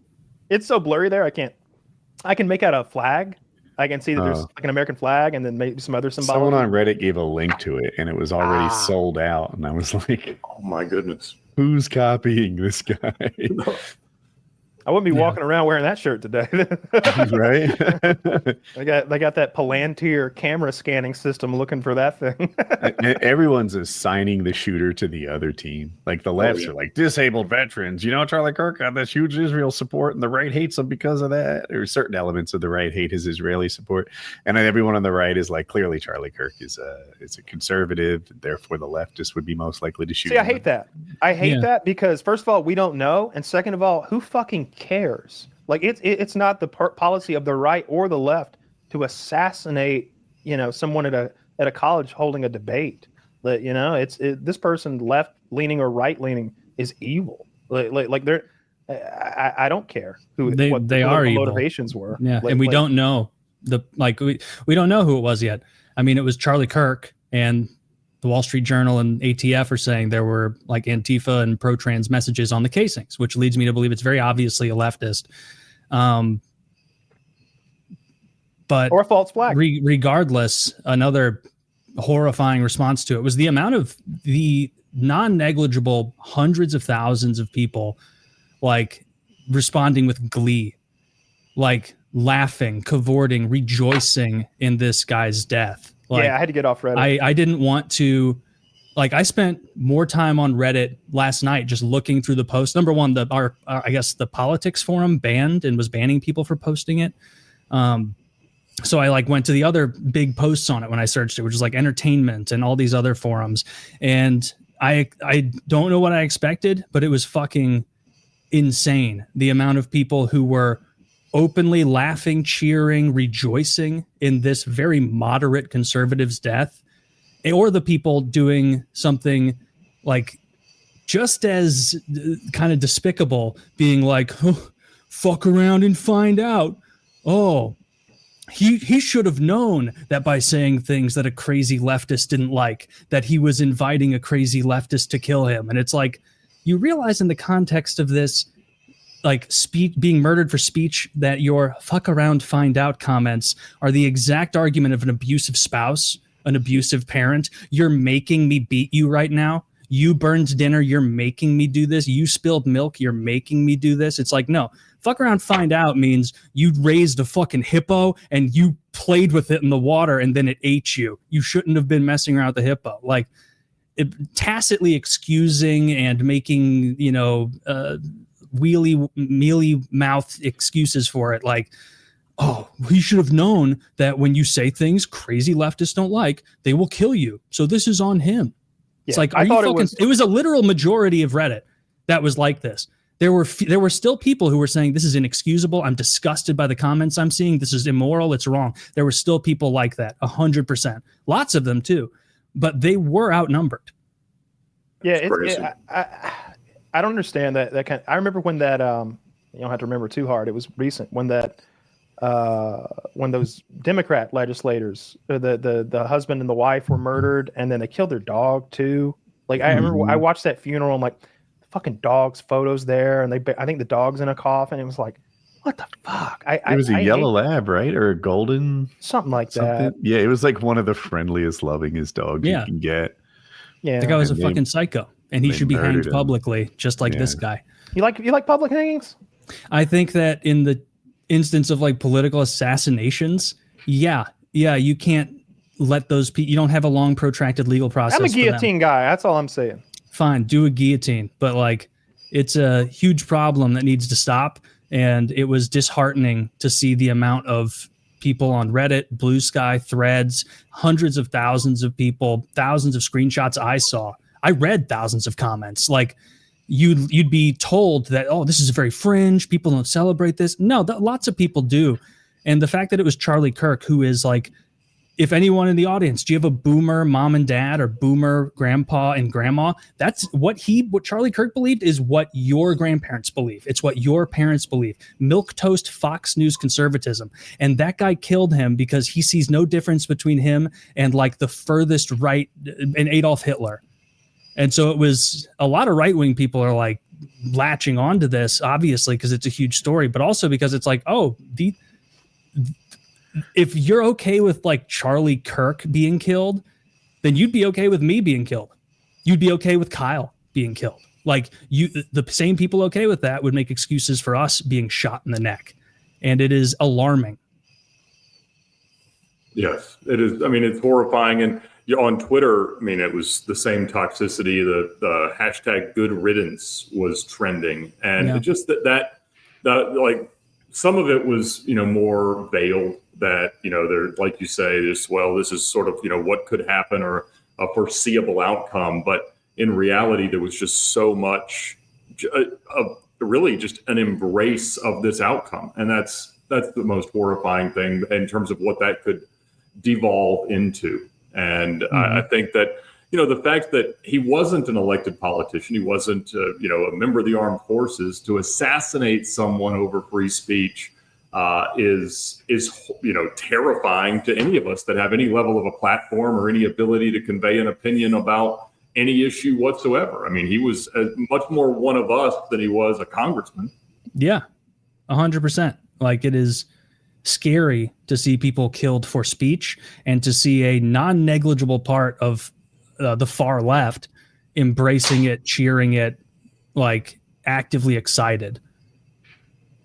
But really I think there's also there's something that I think we can reflect on that is refreshing about who he was and how he lived his life, in that he talked a lot about what would happen if he died, and that the only thing that he wanted to be remembered for was his boldness and his faith, and the fact that he was unapologetic about his love for his Lord and Savior Jesus Christ, and that he had confidence in what it meant at the point that he was separated his soul from his body. And so I think the fact that we have the opportunity with whatever influence that we wield to make those kinds of positions, those kinds of stances, those kinds of issues as clear as we possibly can, I think that is the influencer call to arms, more or less, is to make sure that if this is the last thing you get to say to whatever audience you enjoy, that it is clearly the message that you want to convey. And I think that that's the most beautiful thing about the legacy that he will leave, is that we know where he stood. We know what he believed. We knew what was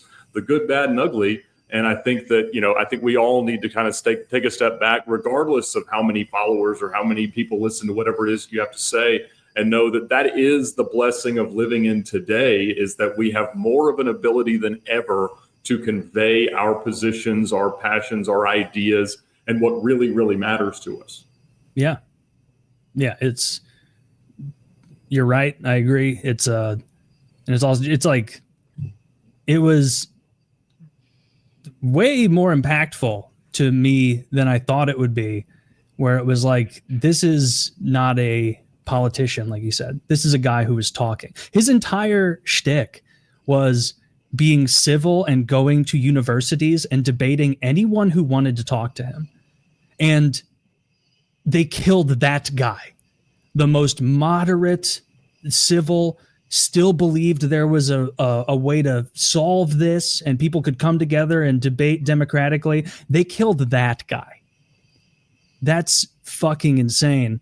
And it's a big reason why the right as a whole is so incensed right now, where it's like, and then you see a lot of people making excuses like, oh, well, this is because of aggressive rhetoric. And it's like, yeah, the media has been calling half the country Nazis and saying, what do we do with Nazis? We eliminate them at all costs. We hurt them, we maim them, we kill them, but whatever means necessary, we eliminate Nazis. And who's a Nazi? Trump is Hitler and his supporters are Nazis.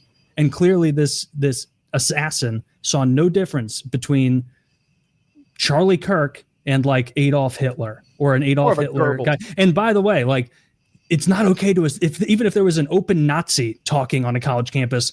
That's what free speech is, to Kyle's point he often makes. You don't assassinate that guy either. Like, that's just as wrong. But this was just beyond the pale of like, this is the most moderate guy, and some leftist killed him for his speech.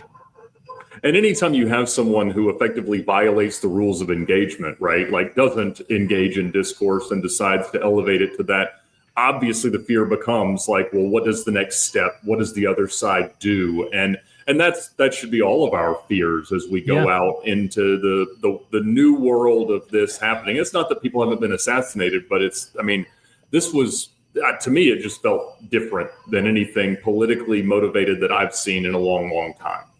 Sure. Yeah. If you don't like Charlie Kirk's ideas, you got to shoot down his ideas, not his jugular. That's right. Yeah.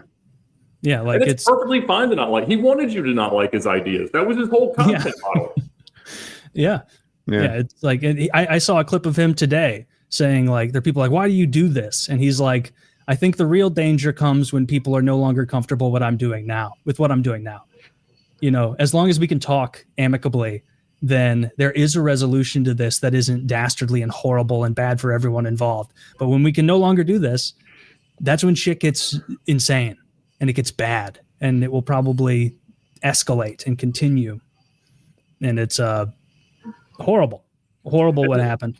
And the town hall concept of like listening to an audience that you are inherently unfamiliar with and being able to answer on the fly and truly be responsive and listen.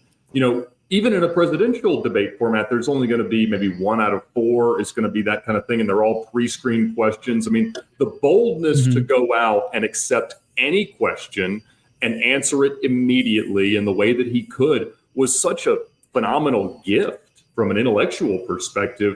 But again, the boldness and the courage to go out and just, you know, I'm on your turf. I'm listening to your question. I'm not going to ask what it is beforehand. I'm just here to talk. Was incredible. Did you see the MSNBC clip from before he was even confirmed dead, where some fucking cunt was like, you know, it could have been someone his supporter shooting in jubilation. And it's like, what the fuck is wrong with you? Like, what world are you in that you think that's an okay thing to say right now? Because this guy's your political enemy and you're desperately trying to run cover for it in a way you think is palatable to your retarded audience at MSNBC. Like, just grow. I saw there's a clip also of, obviously there's a bunch of like far left commie style people waiting to, and I'm deliberately saying far left in all this, like leftist, because there's a ton of liberals who are aghast at this. Like, this is so wrong. This is not okay. And so I'm not maligning people who recognize that this is beyond the pale. But there was like a, you know, long-haired leftist guy that as he got shot and was laying there bleeding and people were taking cover, he stood up near the front of the question asking area and was like cheering and looking back at where the guy shot from, like, well done, like behaving that way in the moment. Really? Like, there is a level of cruelty here that needs to be addressed. Yeah, it's pretty awful. I don't know. I think it's a sign of our times. You know, we're all pretty desensitized, and the rhetoric gets bigger and bigger. More, again, like you said, like Trump's not a great guy, but he's not Hitler, and like people that support him aren't Nazis. And again, you don't shoot Nazis. It's not World War II. It's like just convince them they are wrong. But we have to be sensitive to the idea that this happens because people are told that their opinions are more valid than they really are.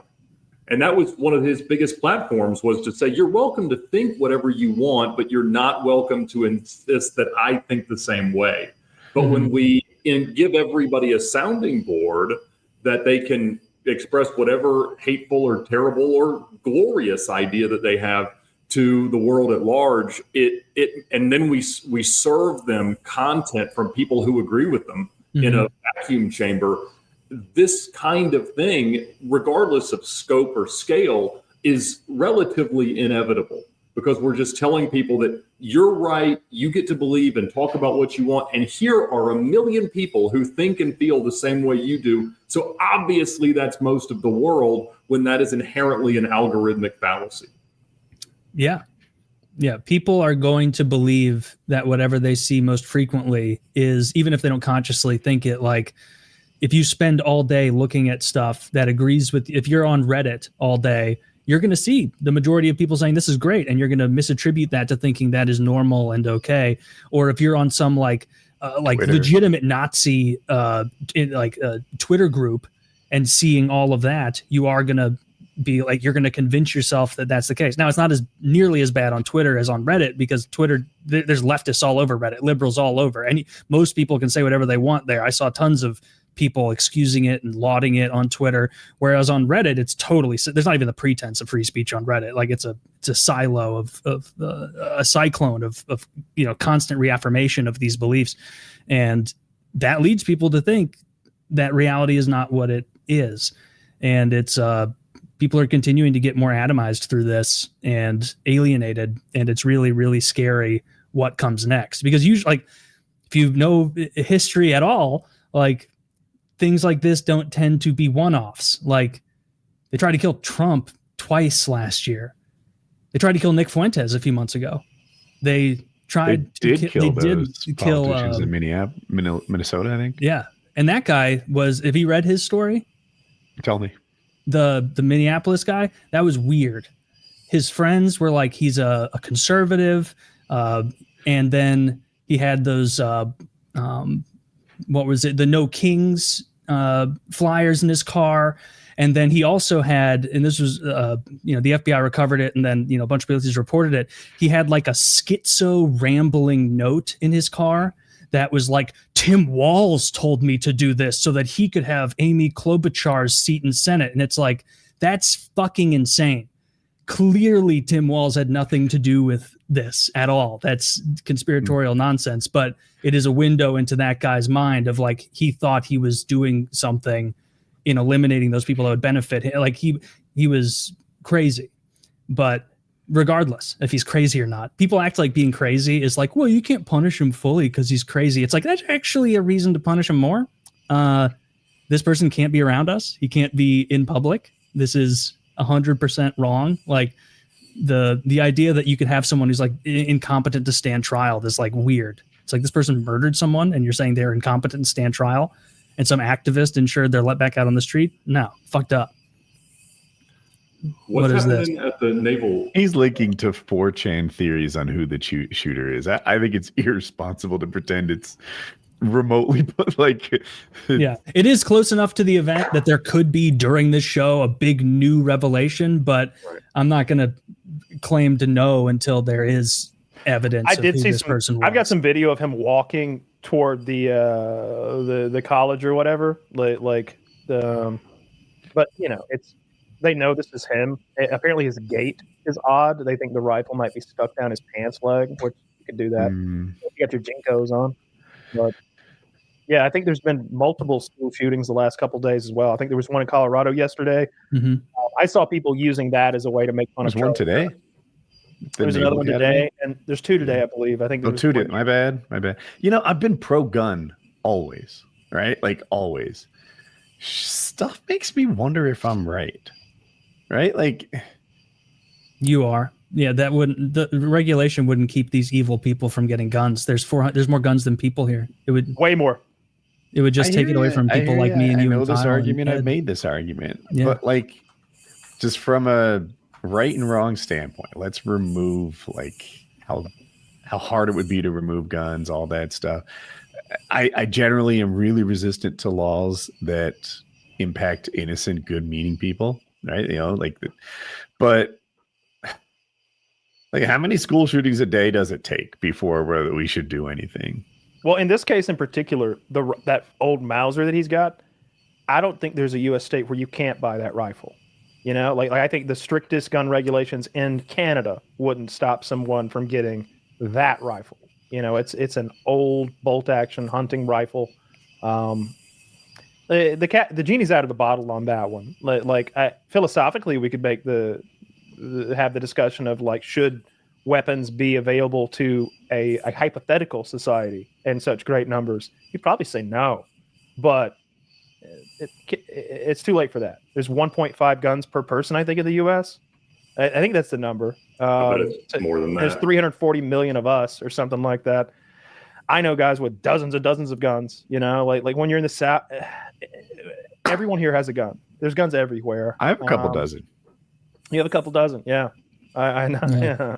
I'm not on your guys' level, but yeah, I mean, they're not all that cool, but some of them are pretty cool. You know, I like. You've got some neat guns. I like your 50 cal a lot. I think it's I like unique guns. It doesn't matter to me that it's the best at what it does or like the meta. To put it into video game terms, you've got some off meta guns, and I like that. Like the F2000, that's an off meta gun.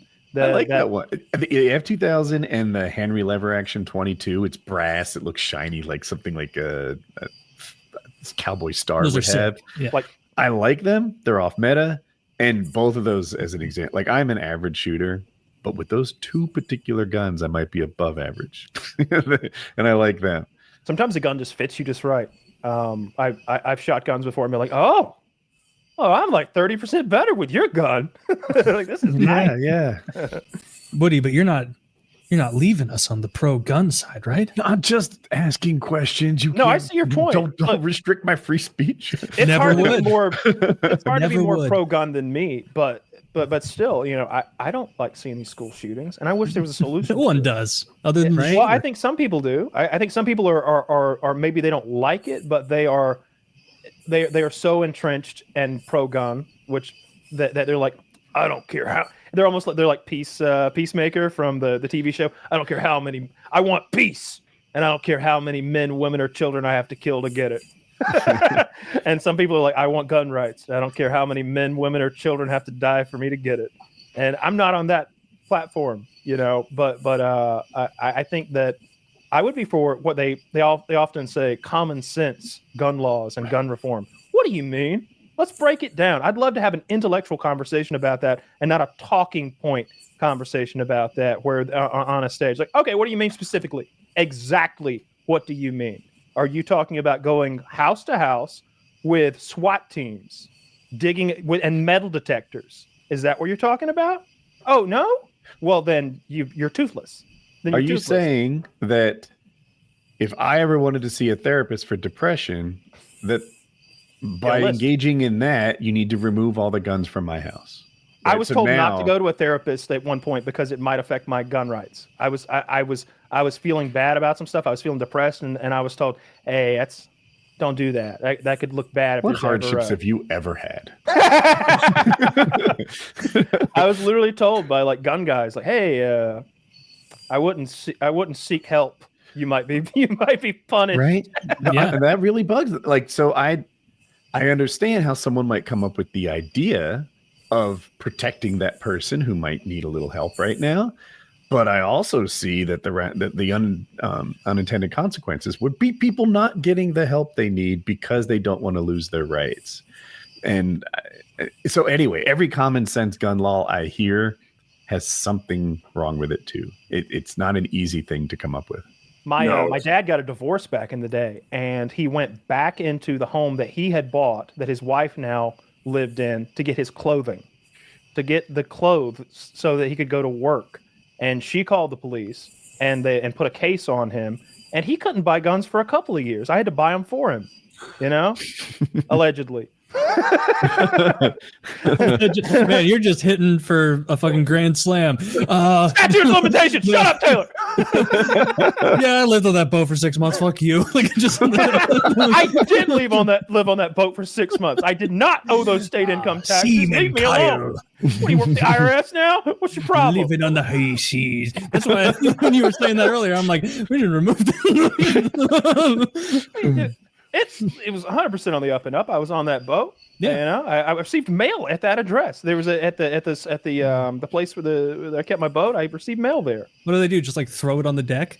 No. It's a very nice it's not called the slip is where the boat sits, but the marina where I kept my boat. Like they had like facilities. Like there was a gym and a pool and it was a community at the marina that people, because other people lived on their yachts in my marina. I had I wouldn't even say it was mid-tier yacht. Like everybody, there were some, I can't tell the difference in boats. When I was buying my boat, I was like, okay, well, I like this one a lot. What, 32,000? Okay, that's in my price range.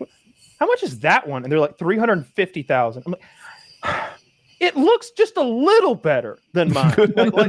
It looked like that was a 40,000 boat, not a 400,000 boat. It was literally 10 times what my boat cost, and it didn't look it. Like you can't really tell.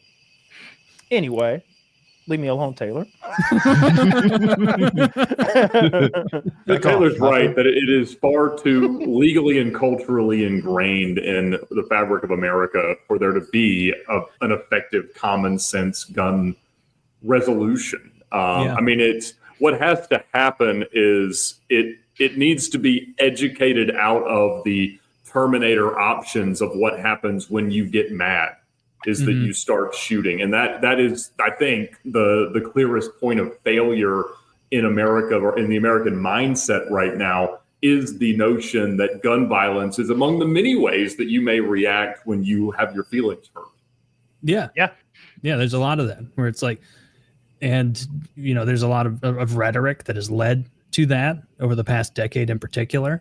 What do you think about parents being legally responsible if they don't have their guns locked away and their kids get them and do harm? Because I'm for that. Yeah, 100%. I'm in favor of that. North Carolina. Now I didn't grow up in that scenario. I tell you, I grew up with full unfettered access to my dad's arsenal.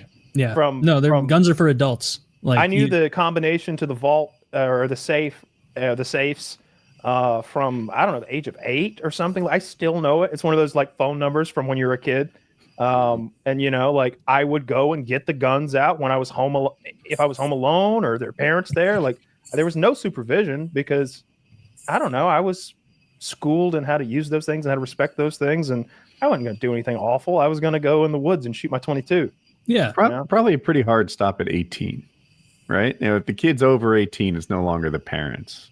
Well, I think that's fair. Yeah. I don't know about but that. if they're in the household and they take a gun that should have been in a safe, that it's not registered to that person, then I think that, in a world where people are staying in the home until they're 23, 4, 5, insurance is still valid, things like that. And we're building a world in which minority, exceeds 18 pretty often. Because I think you're right. Like if a kid goes and steals a gun and shoots up a school, it's harder to hold the parents accountable than if a gun that is registered to them that was not secured is taken and goes into wherever it's used.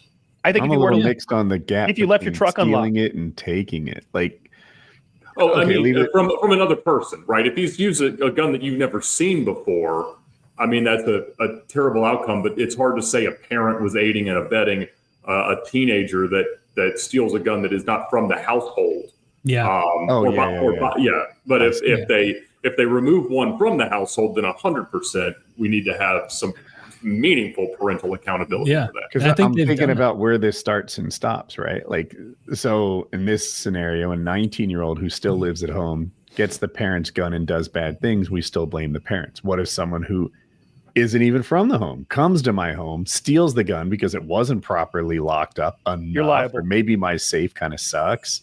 They take it from the safe. They do bad things with it. Now I'm bad still. Yes. Like at what point?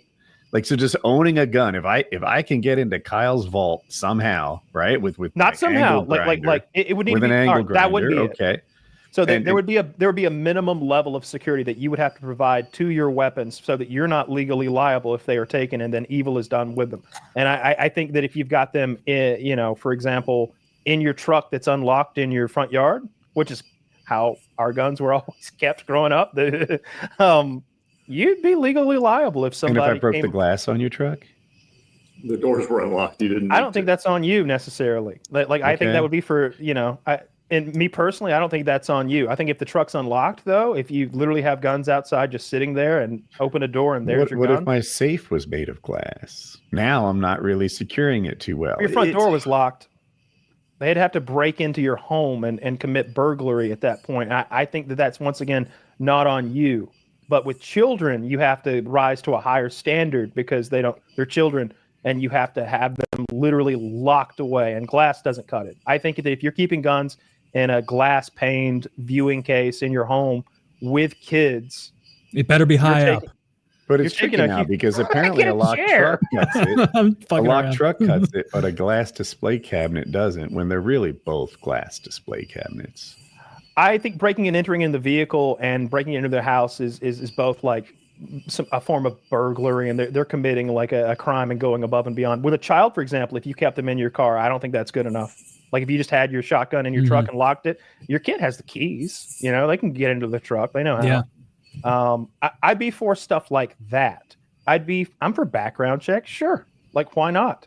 But not on private sales. I don't think you should infringe my right to sell Taylor. I think you're on the money here, all through and through. My father had a lockbox. He's thought about it a lot more. When it was in his closet. We didn't have guns in my house growing up, but what was in there, I didn't know, and I desperately wanted to know. So I was like, "This is a locked box designed to keep me out of it." Spoiler alert: there were like vintage coins and like dollars backed by silver and shit like that. Like it wasn't any. It was cool to me, but it wasn't like intensely valuable. Sure, it was just a lock, like jewelry maybe, and so I knew that box existed. And then like 3.5 years later, I see a key that's like round, like that might fit it. And I'm like, oh, and you know, I wait till no one's home and I open it up and there's like buffalo nickels and shit like that. It is hard to secure stuff from a kid like me. Vault, you get a safe. You know, you go to fucking Bass Pro Shop, they're $750. You know, for like a 25 gun safe. And that thing's got a combo lock, digital lock on combo safes. Yeah, I mean that's the way to go. And the combo is different than the other ones. Like my kids know the combo to the garage door, but not the gun safe. They're different combos. You're a good gun owner. Like I try. Yeah. And it's not birthdays. It's not birthdays. No. I know this. Dad's a big 1111 guy. You just twist it once and then it opens. Yeah, I'm for all that. Nobody likes school shootings, but if we want to be serious about this and realistic about this, I'd love for those politicians to lay out exactly what the fuck they're talking about that's going to prevent these things. Don't see a tragedy and say this is my opportunity to use emotion to take gun rights away. Come with a solution to the problem that just happened. The problem that just happened is a bolt-action rifle that someone had, and they assassinated a political commentator. How do you solve that one with a gun law? That could happen in Australia and Canada. It doesn't matter how strict your gun laws are. You'd have to have a zero gun policy. Like it's the most basic of rifles. If you know nothing about guns, I want you to know this. In hunting culture, it is considered humane. It is humane to buy a really powerful gun that kills the deer quickly, right? It drops deers dead. If they were to die over a period of time, that'd be cruel. It's not how they do it. So the guns that we're okay with, bolt action hunting rifles, are far more powerful than like an M16 that someone would use in the army. It kills way faster and harder. And I guess those are all the words I'm looking for. So it is hard to take the hands out of Charlie Kirk's sniper. I'm sorry. It's hard to take the gun out of the hands of Charlie Kirk's sniper without taking them out of the hands of every deer hunter in America. And typically people don't hate the deer hunters of America. Like a 5.56 rifle shoots like a 60 grain bullet. You don't know what grains are, but that doesn't matter. To measure weight. Yes, but you don't know how much 1 grain is, so it's a little nebulous.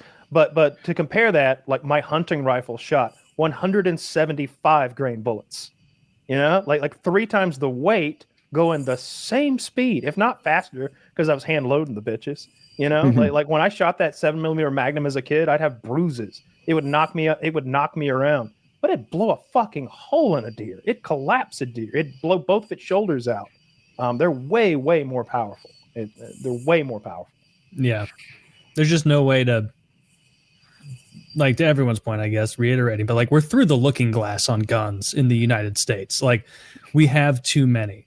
There is no way to effectively remove guns from criminals just by removing it from law-abiding people. Like they're going to find whenever it. I hear that, and I'm not anti-gun, but I'm just playing the other side.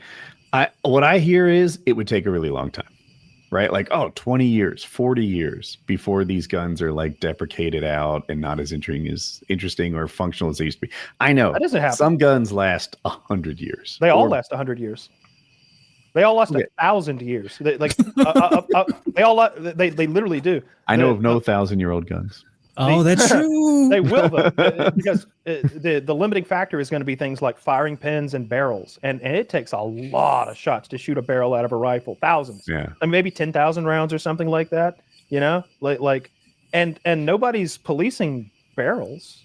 The registered other part ways of guns wear is, out. Like they get left in the weather, they get mistreated, they get kept in a garage or something. Like guns don't last forever, and sure, in like a reasonably stored condition, I'll agree they last. If you never built another gun, there would be guns in 10,000 years. Like they're not going anywhere. Like most guns, it would have to rust away. Like it would have to rust away to nothing or something. They just don't go away. They won't go away. It would take a massive. And you can make your own. That's the other thing, is you can make your own. And what I always go back to is what it would actually take is going door to door with the military. You couldn't bring a SWAT team. It wouldn't do it, because you'd be getting in gunfights every day. You'd have to have helicopters in the air. You'd be blowing up neighborhoods over getting guns away from people. And some people would see it coming. They'd be waiting with anti-aircraft. Like I swear to God, they would. I know these people. They would be waiting with they have tanks. They have anti-aircraft guns. I believe him. They have tell the truth. They have militia ties. They live in fortified communities. They have air scrubbing, water purifying bunkers. They are waiting for this day. It's what they've spent their fortunes on. These guys are worth $15 million, and $5 million of it they spend on getting ready for Uncle Sam to try to take their shit from them. You cannot do it without way more mayhem than you could imagine. You'd have an uprising. You'd have a civil war. It doesn't work. And that's what's required. You would have to go to each house and go, like the Nazis looking for Jews in the attic is what you would have to do. And that wouldn't do it, because of what these guys talk about. If you go on forums, if you look around, they talk about how to use PVC pipe, like 6-inch PVC pipe, wrap their guns in oily rags and seal them up on either end with PVC glue and bury them 6 meters under the ground. You know what I'm talking about? So they can't be found with metal detectors. Now you're coming in with some sort of like ground-based radar. Yeah. The double cap PVC is like the prepper's storage unit. Oh, interesting. You cannot take the gun, and even if you had a magic wand that you could wave, boop, no more guns. They know how to make their own guns. These guys own gun factories. I've done that. There are guys who still own the registered. Whenever they in '86, when they made machine guns illegal, there were guys who owned firearm companies who started as fast as they could printing out the registered parts to machine guns. They have thousands of them. It's just a little chunk of metal that's technically the gun. And whenever they want, they can assemble it and make it their own transferable machine gun. These guys, you can make an AR-15 with a 3D printer. You know, it's just not going to happen. Yeah.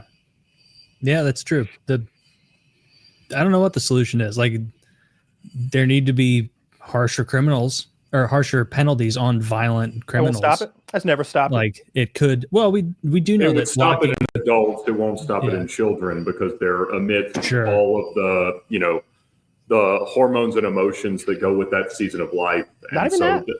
You think this guy that shot Charlie Kirk cares about what happens tomorrow? I mean, ideally he'd get away. He'd love that, but he's ready to die. He's ready to die for what he's doing. He's gone on a mission. He's not. If you told him, "Hey, don't do that. It's the death penalty," he'd say, "Come and get me. You'll never take me alive." These are the people you're dealing with when you got a mass shooter. Like, that's not the guy who's like, "Ooh, I don't know. My 401k will be maturing in 8 years. I better not." Yeah, that's not who we're dealing with. We're dealing with psychos and people who are determined. You know, and maybe a little bit of both. You cannot stop them. And even if you did, your magic wand, I can make a bomb with stuff that's at Home Depot that would just rock your neighborhood, bro. You know what I mean? Like, bad people with a little bit of brain power and bad intentions will always get the job done. You know what I can do with a compound bow? Well, like, when you had the Boston Marathon bombing, you had a manhunt that was so concentrated, and that's the difference in doing it in Utah, where every road is 1,000 miles away and straight. That was a little bit of my immediate concern when it seemed like they hadn't apprehended the right guy that they first had handcuffed and taken off site. I was like, man, if we have another manhunt situation where everybody is, looking around a corner thinking about so, the fact that it hasn't been that for the last 24 hours, I think is positive for the eventual recovery of America. But man, it was scary, the directions that it could easily have gone. Yeah, the Boston bomber thing, they immediately sort of implemented martial law. And they were going through the streets with the military saying, get off your fucking porch, get in your house. They were after those Tsarnaev guys. I followed that one super closely. Me and Chiz you can go online and you can listen in on police scanners. And so we were listening to all of the like first responder scanners for Boston. I had like 6 windows open, like listening to all of them. And then every now and then they're like, they have him. They'd be after them. And then finally they tracked him down with thermal in that boat in the backyard. And they got the guy. That thing was crazy. Do you remember the Reddit manhunt on that? Oh, yeah. It was a big, if it's ingrained into Reddit community, the learning experience from that. So people don't know. Reddit was like, let's try and help, right? There's a gabillion of us. Let's look at the footage, analyze it, see who it is, etc. And they did just that. They looked at the footage. They thought they saw the guy, and they got it wrong. But they didn't know they were wrong. So they're like, "This is him. We got it. We figured it out. We're so clever." The minds of many have ran ahead on this. And now every time there's something like this, they're like, "Don't fuck up again. Don't do this. We've done this before." And it was a learning experience as a community that they let someone else do the manhunt. Not 4chan. They're still after it. But 4chan's actually good at it, though. Yeah. 4chan was finding ISIS bases and then relaying the messages to Russia, and Russia was like, okay, and blowing them up left and right. Yeah, like 4chan is way better at that shit than fucking Reddit. And all their ex-girlfriends are dead. They found that cheating bitch is in ISIS. And Putin's like, Pennsylvania's an odd place. Yeah, we'll send it anyway. Like giving their mean boss's address. Like, I'm pretty sure this is where the fucking ISIS guy. Sympathizer. Yeah, that's it's fucked up. We use those virtual police scanners for cannonball stuff to avoid getting arrested when you speed across the country. Yeah, makes sense. That's smart. That makes total sense. Before we move on to the next thing, we talked about therapy just a tiny bit earlier and how it can be necessary for people. And we are sponsored this evening by BetterHelp.com. This episode of PKA is brought to you by today's sponsor, BetterHelp. Let's hear a little about their service. Life is full of twists and turns, and it's important for you to show up for yourself through it all. Mental and dental, gotta take care of it all. We're very serious about everyone taking care of their physical health here on PKA and maintaining a healthy physique. But mental health is just as important, and you need to work to keep your mind in shape as well as your body. Start getting in the mental reps with the help of a professional over at BetterHelp.com. BetterHelp is not a crisis line. It's not self-help. It's professional therapy done securely online, available to people all over the world. Invest in your mental well-being now and get started with our partner, BetterHelp. Let therapy be your map with BetterHelp. We've got a deal for our listeners, saving 10% off your first month over at betterhelp.com/PKA. That's BetterHelp.com/PKA. That's 10% off your first month of online therapy over at betterhelp.com. Again, BetterHelp.com/PKA. So if you think this could be a service that could be of use to you, maybe you're struggling, maybe you just need someone to speak with, it's all online. You can do it from the comfort of your own home. 10% off your first month at betterhelp.com. A lot of people out there going through tough times right now, and this could, if you think yourself this could be a solution, then I say give it a go. betterhelp.com/PKA. Save 10% off your first month at betterhelp.com/PKA. This episode is also brought to you by Lock and Load, folks. Lock and Load. Everyone knows. Everyone knows the spiel, the premium ejaculation increasing supplement that's taking the world by storm. Everyone knows about it. It's getting big. It's getting popular. And if you haven't dipped your toe in the pool yet of increased volume, you should really do it. You'll enjoy it. Your cums will feel better. Your girlfriend will enjoy it. Your boyfriend, we don't judge. Consenting adults can come as much as they want. So enjoy. Use Lock and Load and get 10% off with code PKA or code JIZ. And it doesn't stop there. Anything and everything you could possibly need supplement-wise at GorillaMind.com is 10% off when you use our code. So grab yourself some Lock and Load, throw in some pre-workouts, some protein powders, some energy drinks, some weight loss supplements, dream supplements. Kyle's had some good luck with those in the past. All very high quality, all very efficaciously dosed. Derek does not, that's his thing. Derek really is obsessed with efficacious dosages. That's why he has, to my knowledge, the only pre-workout that has 5 grams of creatine in it. Because a lot of you are like, oh, I'm drinking this energy drink that's for weightlifting, and it has creatine, and it's like 0.3 grams of like super creatine or something. It's like, no, nonsense. Derek throws efficacious dosages in everything.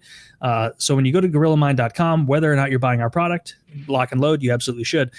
Use code PKA, even if you're just getting protein powder. So yeah, check that out. Creatine's great for you. It has lots of neurological effects. It's good for your body and your mind. It really is. Yeah. And of course, our merchandise, PKA 10 for 10% off. It is, I'm hearing bugs now. He's got so many crickets in his house. Is it Ed? It must be, yeah. Outside by the fire tonight. I didn't even notice it until now. But they're waking up. Our merchandise, get yourself a hoodie, sweatshirt, shorts, t-shirts, hats, stickers, whatever you need, PKA related. Get that from our merch store link below. Code PKA10 to save 10% off that. Or, as many of you want to do, just pay the full price and don't use the fucking discount code. And obviously join the Patreon, because then you just send money straight to us, and we always appreciate that. That's how you give us money.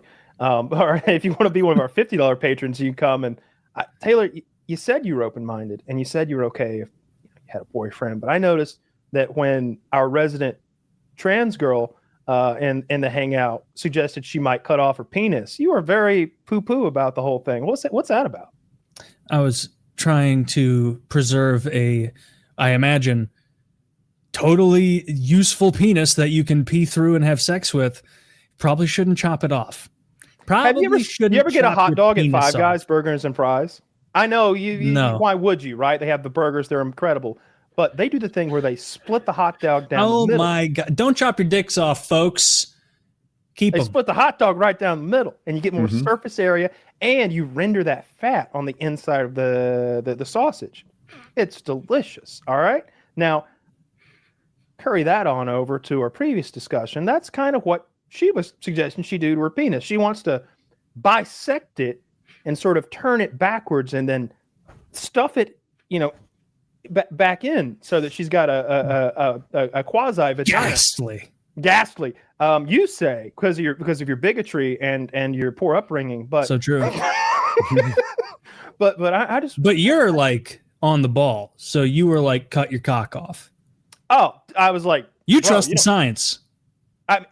She's also like she's going full hog with it. She's an adult. Here's my take on it. It's always been the same. Like, someone like her is playing life on hard mode, and she doesn't need me judging her, tearing her down, etc. I see it as helping. Like, don't I do too. that. I told that's her, a negative, bad thing. Keep your penis. Like, that's. So here's why look, if there was, again, magic wand that like give you a pussy, like, okay, wave that wand, but that's not what they do. They haven't mastered that technique yet. I watched Howard Stern one time. Right. No, certainly not any post-ops. My God, Woody, I need a cock on my man. All right, my mistake. I'm sorry. I didn't mean to. He's high tea, Woody. He's high tea. Yeah. They got to be hanging dong. Okay. It does seem more manly to have sex. On Howard Stern, they interviewed a trans person who'd had the full-on bottom surgery, And they're like, fairy would bang girls. And the way That's they true. described it, it sounded It's pretty gay to have ghastly. sex with women. It's way more masculine. There's than nothing more being masculine than to dominate a man who thinks he's a girl. You get behind Taylor. There are no Yeah. femboys getting behind Taylor's big old butt. All right? Mm-mm. Only a manly man, a Paul Bunyan of the modern age. He says, "Hey, big blue ox, I got something for you. Guess what? I didn't wipe that well. Guess what? That's why we start with the I like waxing. it." Yeah. No, I wouldn't wax my butthole. That would be Yeah. awful. It's Oh, not up just to nair you. that thing. Just nair that thing. You've been kind of roofied at this point already. Oh, fuck. I mean, some prisoners giving me the wine. Yeah. I'm asleep on my bunk. No, but she's hardcore. They're gonna peel back her whole face, like in Face Off, Yes. and grind her skull down, and then they 3D print like a new skull, like the forehead mostly, and then like screw that to her old skull, what's left of it, and then put the flesh flap of her face back over it. It's just like that Nicolas Cage movie, Face Off. If you've not seen it, you're missing out. I'm looking forward to seeing the after effects of this procedure. I hope it It's makes her rough. happy. I on the face part, I couldn't help but have an opinion because she's already pretty. Like she's pretty. She's like Finster level pretty. And He's prettier than Finster. Let's be real. I mean, Okay. Yeah. Well, Finster to me, What would you give her out of 10, Taylor, on the pretty scale? I would say keep 1 out of 1 cocks. Keep it. Yeah, you're keeping the cock. All All of right, them. all right, she does. She keeps it the way you like it, hard and long. Intact. Yeah. It just seems like there's You don't wanna give no her a rating, huh? recrossing that bridge. someone on I'm Reddit not going to be mean. said Finster was the like the poster child for unreasonable expectations. Looks Like, like a no one girl. who transitions will ever look as female as Finster. That's why I pulled him out as the example of pretty. But anyway, yeah, I feel like facially, she's got it. She doesn't need to do a surgery, and that I feel like more qualified to weigh in on because I know what boys and girls' faces. Like, she already has that box ticked. She doesn't need to do the surgery, but if that's what she needs to be happy, I'm not going to tear her down. No, I don't think you should encourage people down Keep your the cock. road Keep your of cock. chopping your penis off. That's Yeah, that's I wrong. meant either surgery. Like, I don't know. The forehead. I like, go stand for it. by and let adults make adult decisions. And she's a grown up with a good job and career, and like, you know. What about those lizard people? The ones that go full lizard mode with the bifurcated tongues, and they start putting the implants in their foreheads like ball bearings and shit. I'm down. I'm down. Awful. Never I want mind. some ball bearings in the tongue, so I get something from it. Obviously, Oh, it's a bifurcated tongue. They can like they split it down the middle, and so the tongue. Oh, you know how snakes did got you- a tongue? oh, I get They it. do I'm that to looking for a people. ball bearing on either side. Did you see I'm not that, vanilla like you? Did you see You that? better put them in your cock if I'm going to put them in my tongue. Did you guys see the news story about that surgeon Okay. who removed his Make a own magnetic legs? tuck. Yes. Oh, yeah. You saw that, Ed? That Yeah, was ridiculous. it was this. But I'm so curious. How did your Patreon chat devolve into? Oh, it's a gender video call. What? That's Oh, yeah, what you do? For Yeah, this is the $50 a month, $50 video we call, hang a out different with- tier. Yeah, if you pay $50 a month, you get into our like very exclusive Patreon. Okay. And, we have a video call at the end of the month. Every month we do 3 2-hour sessions with the boys, and you can have 25 video people in one call. So we're all in like a bank of video screens, you know, shooting the shit, and for 4 hours during an afternoon, and then 2 more during an evening. And during that, people are doing drugs and getting drunk and playing video games and talking about their weird lives, because the kind of people that are in there are all very diverse, like kinds of people. Like interesting is what I really We mean. have investment bankers threatening 9-digit net worths and degenerates who take quantities of drugs, who grow and create and make quantities of drugs that would kill others. The whole spectrum. Mhm. Really? Yes, And- it is quite a show. We've had a sex show. We've had couples bang it out and do weird stuff, like get Mhm. naked on camera. The trans girl almost whipped her titties out the other day. I saw Taylor like "Arr!" about to have a fucking stroke. I was about to stroke as well. It was so funny. When he was like, "No, don't pull your tits out." Anything but that. Don't throw me in the briar patch. In the briar pit. Yeah. Don't cut your What a dick way off. to make a living. How about that? I had no idea that was a thing. Look at that. There's a lot of cool people in there. Oh yeah, There we're really are. we're Those are some of my entrepreneurs favorite over people. here. I see that. Yes, man. It doesn't stop at the pills. That guy who chopped his own legs off, the surgeon. Ed said he heard of that. Woody, Kyle, did you guys see that story? No, It's new to me. He's like a surgeon who basically had the trans thing about his legs, where he's like, I really believe I would be happier with no legs. And so he removed both of his legs from like, I think it was right above the knee down or right below the knee down. I don't know why you do below the knee down. Now it's just a weird little moving thing. But he just removed his own legs. And people were like, well, you just need to do what's right with you. And it's like, are you like, it's kind of cruel to indulge that behavior, isn't it? Kind of Okay, hear me out, to say Taylor. that's normal. What if I said, look, I identify as a person built for speed, but I can't achieve that unless I chop off below the knee and put some blades on these babies. Right? This is a performance enhancing surgery. Is it better? No, it's horrible. That's still really You just don't rough. know what cool is. I guess I don't. Like, if I came to you and I was like, I believe in my whole heart, no one can convince me otherwise. I am Napoleon, and Napoleon was 5'5", so I'm gonna go get I'm gonna go get Cotton Hill surgery to have this removed. Like, if I was telling you that and you told me, you're right, Taylor, you are Napoleon. Don't let anyone say you're not Napoleon. Pursue this. It will make you happy. You're a bad guy for encouraging me down that road, for not saying immediately, cut the shit, don't ruin your life. I understand your argument, and I see the logic in it. Like, it's not stupid in the slightest. And I understand the inconsistencies in mine. I just don't know how to be a nice person, a good person, and a supportive person, while also imposing my own feelings of right and wrong and saying that's yours need to be what mine are. And I can't rectify it all. That's where I'm stuck. I get But it. we can all see Charlie Kirk saying, what is a disabled person? Yeah. Well, if they're like, they got little midget hands, that's disabled. You can't you have to drink soda with two hands probably if you're a little midget. That's a tough life. Yeah. From the Burger King commercials. $60,000 doesn't seem enough for two legs, does it? That was the insurance claim, it looks like. Mm-hmm. Yeah, Is that's pounds, right? That symbol? Yeah. So, I don't care if it's correct. bars of gold. Yeah, bars of gold, you might change your mind. That's Yeah, a lot. maybe. But both legs? Like I always say, like How would one. that even work? How'd you lose your legs? In an accident that we could pay you insurance for? He's like, no, I removed them surgically because I'm a crazy person. It does They're like, seem- okay, well, we're not going to pay you Right. because you did this. I know that that there's an insurance company in England in London that Lloyd's of insures a lot of London. athletes. Yeah, Lloyd's of London that insures a lot of athletes' limbs, and they insure odd things like people's voices, the throwing arms of quarterbacks and such. The throwing 460 arms. grand for if you're Tom Brady, and your arm gets fucked up, then you want that thing Tommy insured John.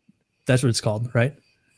Well, there's a Tommy John surgery, and there's also an underwear brand. I'm not sure what you're referring to. The surgery. I thought that was where they take something out of legs of baseball pitchers and throw it in your arm when you can't throw anymore. Yeah. Is that Yeah, not right? but then you can throw really harder effective. afterwards. So they do it electively now too. I think Kyle was Oh, trying wow. to say, if Smoltz Tom got it back Brady in the and day. your Came back shoulders like is something became of a great great closer. value, then you'd insure it. I'm trying to work my scam now, like insure my arm, and then be like, okay, I throw like a girl now, and I can't play piano. I need a kickback on this thing. You're just pretending to be left-handed. Those girl throws. Have you ever done that where you like throw something left-handed on purpose and you're like, oh man, thank you. That was rough. I didn't like, you can't like extend it back correctly and you kind of, because I guess I'm you're terrible, ambidextrous. right? Yeah. But Yeah, I have no coordination throwing with my left. It's awkward. I can't even come close. I can write a little bit with my left hand, like legibly. I can write legibly, like you definitely know what I was saying. I can do a little. I can write cursively with my left, but That's throwing. Goalies suck at puck Cursive. handling. Because they switched the thing to the other hand. They do hold it every backwards. day. They should get used to it after a while. Like, we suck at it because it's like, hey, can you throw your left hand? Well, I've tried those other 2 times in my entire adult life, so let's see. But they're like, yeah, I do it for a living every night. I get paid $4 million a year. Figure it out. Some of them are very good at it, but it's not intuitive. Good at it. They're not good for a goalie because they're in all that goofy pads. They have that weird stick. Yeah, I swear to God, this is true. Maybe not me now. I haven't played hockey for 10 years or more. But take me, who was regularly playing in my B League and occasionally A League hockey, and put me up against an NHL goalie. I swear to God, I can hit the defenseman better than an NHL goalie can. And that's because NHL goalies handle the puck at the level of a B-level jackass in North Carolina. They're just it's Some about of them right. do. Yeah. It's like, all right, well, we need you to wear a bunch of goofy stuff. You won't be able to position your legs right. You won't be able to hold your hand right. You have to shoot on your offhand, and you don't have a stick that you can hold comfortably. You have to push it with your gloved hand that you can't get a purchase on the stick with. And so when a goalie does come around that's like genuinely good, it's like, oh, Martin Brodeur changed the game. Like that was why he was so respected. But yeah. All this to say, keep your dicks, folks. You know, you'll get more joy with them than without them. I do think that there is a trans future for her where she has a dick and a very fulfilling sex life and joy and this and that. And I would just say make the decision slowly. And we want that for her. Yeah. Well, you want everyone to be happy. No, unless you're like a rapist or a murderer, right? Some of you don't want them happy. Poisoned inside. I don't want everybody to be happy because then my happiness is less valuable. Then if most syndrome. You see it as a zero-sum game. Yeah, like there's not enough happiness to go around. I want the happiness, and if that means that there have to be sad people, then I'm all for that. If everyone's a superhero, no one's a superhero. All right, that's true. Yes. What a great movie. Yeah. The Incredibles is awesome, Kyle. It is genuinely very good. I've never seen The Incredibles. Oh my God. You simply must. I'll pass. I'm not 12. It's really good. You see The Incredibles, I'll watch Terminator 2. There you go. No, you won't. Yes, I will. I still say, if you want to do like a whole other YouTube channel where you and I watch movies that you've never seen before, and like I would absolutely do that. That would be. I'll do it. Have you seen Jaws? Pick a night. We can record. I'll do it. Taylor? Yes. Jaws scared the shit out of me when I was like 7 and watched it. I live in Missouri and I was so scared. The movie is still really good. And the pacing of it is really good. And I was blown away. I generally, when I watch movies from the 70s or even earlier, I'm like, it's classic, but this fucking sucks. You know, Gone with the Wind, try to watch that fucking shithole. But Jaws is good. Sucks. A lot of those old horror. I haven't watched it since I was like little. It scared the heck out of me, and But you're right. Jaws holds up so well. You can know what's going to happen, and the way they pace it, like your heart's beating against your will, where you're like, "This is kind of scary." I would be really scared in this situation. Yeah, when they're in the lagoon, that's the scariest scene to me. When you see it coming underneath him, and his legs are in the water, that's the scariest one to me. I get this overwhelming fear whenever I'm like taking that last little bit of motion out of the water. It's like somehow that's if you were out swimming and it got you, it's not as bad as if I had almost made it to safety and it got me. Like somehow that's way more terrifying. The last moments of safety or the last moments before safety are the ones where I'm afraid. And it goes for all sorts of situations. For me, it's when I'm alone. Like somehow my lizard brain thinks that like 2 people out surfing, a shark would never mess with 2 things that look like seals from the bottom. But 1 person out surfing, that's where the danger is. I don't know why I think that. Well, guys, I apologize for a short appearance, but I've got to get out. I've got some terrible car buying to do in the morning, but I always appreciate hearing your lovely ideas. What are you buying in the morning? I know you have to run.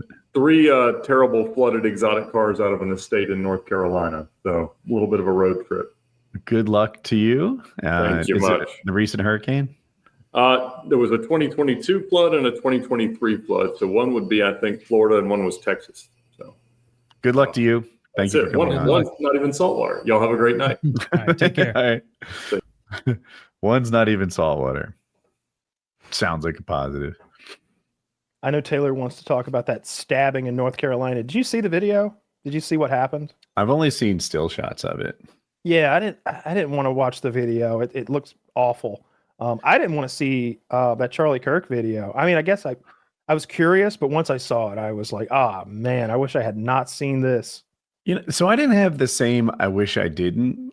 I was curious and I only needed to see it. Maybe I did rewind it a couple times. People were saying he was dead for sure, and I wanted to form my own opinion because it wasn't official yet. Same kind of. So I watched it a couple of times. I was trying to figure out where in the neck he was shot. I don't know if I really did, but it was like, I think he's cooked. I've choked out enough times and been choked out a few times, and I'm like, yeah, you don't live very long without blood. If you're exercising, if you're working hard, you get choked out in like 3 seconds. If you're kind of resting, it takes a little bit longer. And I was like, I think this guy had like 12 seconds to live after that shot. If it hit him in the spine, he's just instantly dead, I think. Sure. The blood came out the left side of his neck, it appeared. I didn't even watch the close-up. There's a close-up video, and I've seen the first like 2 seconds of it, but they're very close. And they're even from the side where the blood sprays out of. And I click off of that. I haven't seen that one. The one I saw is probably the one you saw that's a bit zoomed out, but you still see him sort of go into like a shock sort of thing, and then the blood just spray. You guys didn't see the close-up?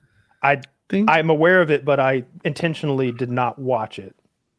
I thought the close-up I watched was a zoomed in of the same, but I'm not sure. No, there's a close camera on it, and it's horrible. Like, he tenses up. The amount of blood that comes out immediately, it's not like a movie spray. It's just like a dam breaking of. It's like a Kurosawa, just a thick. And his little girl, his little children watched that from close up. I hope not. They probably didn't see it the way we saw it. They were there or whatever. But yeah, it's like something from a Kurosawa film. It's just a high pressure geyser of blood. It's really awful. I was about to start talking about the North Carolina stabbing of that white girl. Oh, fill me in on that. Train. Who was this? Was the stabber an immigrant, or was he just a North Carolina man? No, it was North Carolina guy, black guy, and he had like 14 prior arrests.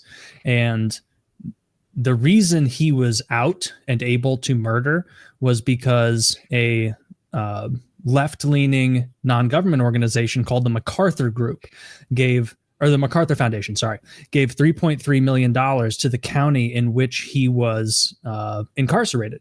And the goal of it, because, it's a left-leaning group, was, equity, diversity. But the express purpose of it was to take black and brown people out of prison to make it more equitable, percentage-wise there, and encourage them to release these people who shouldn't have been released. And so... What was he in for? The most recent time, I'm not sure, but he was a career criminal, tons of stuff. What was it? Do you know? He made a false call to 911. False call to 911. Well, that was arrest 14, and there were 13 previous. And this guy had been violent before. He was just out of his mind. Yes. What did he do that was violent before? I think he had assaulted people. I think he had. You were sure though, right? No, if you know, tell me. The thing I read said he had only done nonviolent stuff. He was in for what they called a minor misdemeanor, which is the 911 call, and he was crazy. He's schizophrenic. The 911 call he was in the hospital when he made it, and he said they were giving him drugs that he didn't want against his will, and he asked for help. So what he really needed to do was be in a mental hospital and get him fucking straightened out before he hurt someone, and they didn't do that. But it wasn't the MacArthur Foundation that had anything to do with it. It is just when someone has a misdemeanor like that, they don't hold them in jail while they await trial. Well, I think if you've been arrested 14 times, maybe we should change something and make it so you're clearly crazy. Is the 14 times thing true? Yeah. He spent 5 years in prison after pleading guilty to robbery with a dangerous weapon. Oh, okay. So yeah, he was a violent offender. And is that violent? Robbing someone with a dangerous weapon, yes. Yeah, that's violence. And so he was let out because the MacArthur Foundation gave money to incentivize the release of people who that was their stated preference. They're a left-leaning organization. Let black and brown people out to be more equitable. And then he's on that train, and you see the white Ukrainian refugee sitting there minding her own business, doesn't say a word, even like curled up small on the way back from her job at a pizza place, and he murders her. In the video, I don't know if you guys have seen it. You should watch if you haven't, because it's horrible and eye-opening. And he stabs her, and she goes into shock immediately. Clearly, kind of had that mind-body connection that you have a realization you're going to die, and she starts weeping in her hands that she's going to die. And the guy immediately stands up. And this is why, like, the crazy part of it, like, it's interesting that crazy people never attack jacked groups of men who are looking at them.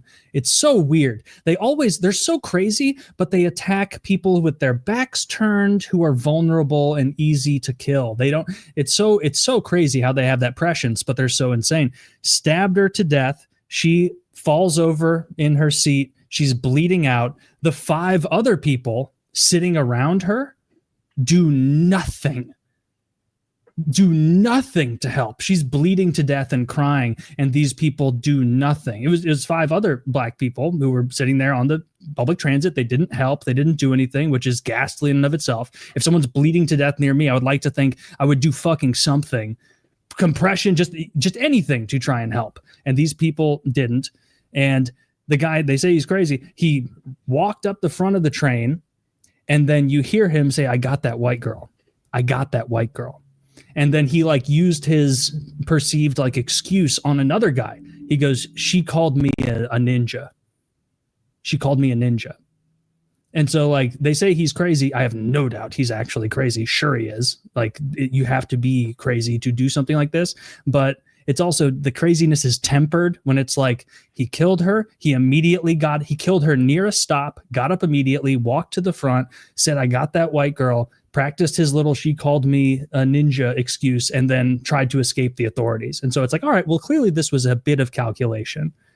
And so it seems pretty obvious he killed her because she was white, and he was only out of jail because he is black.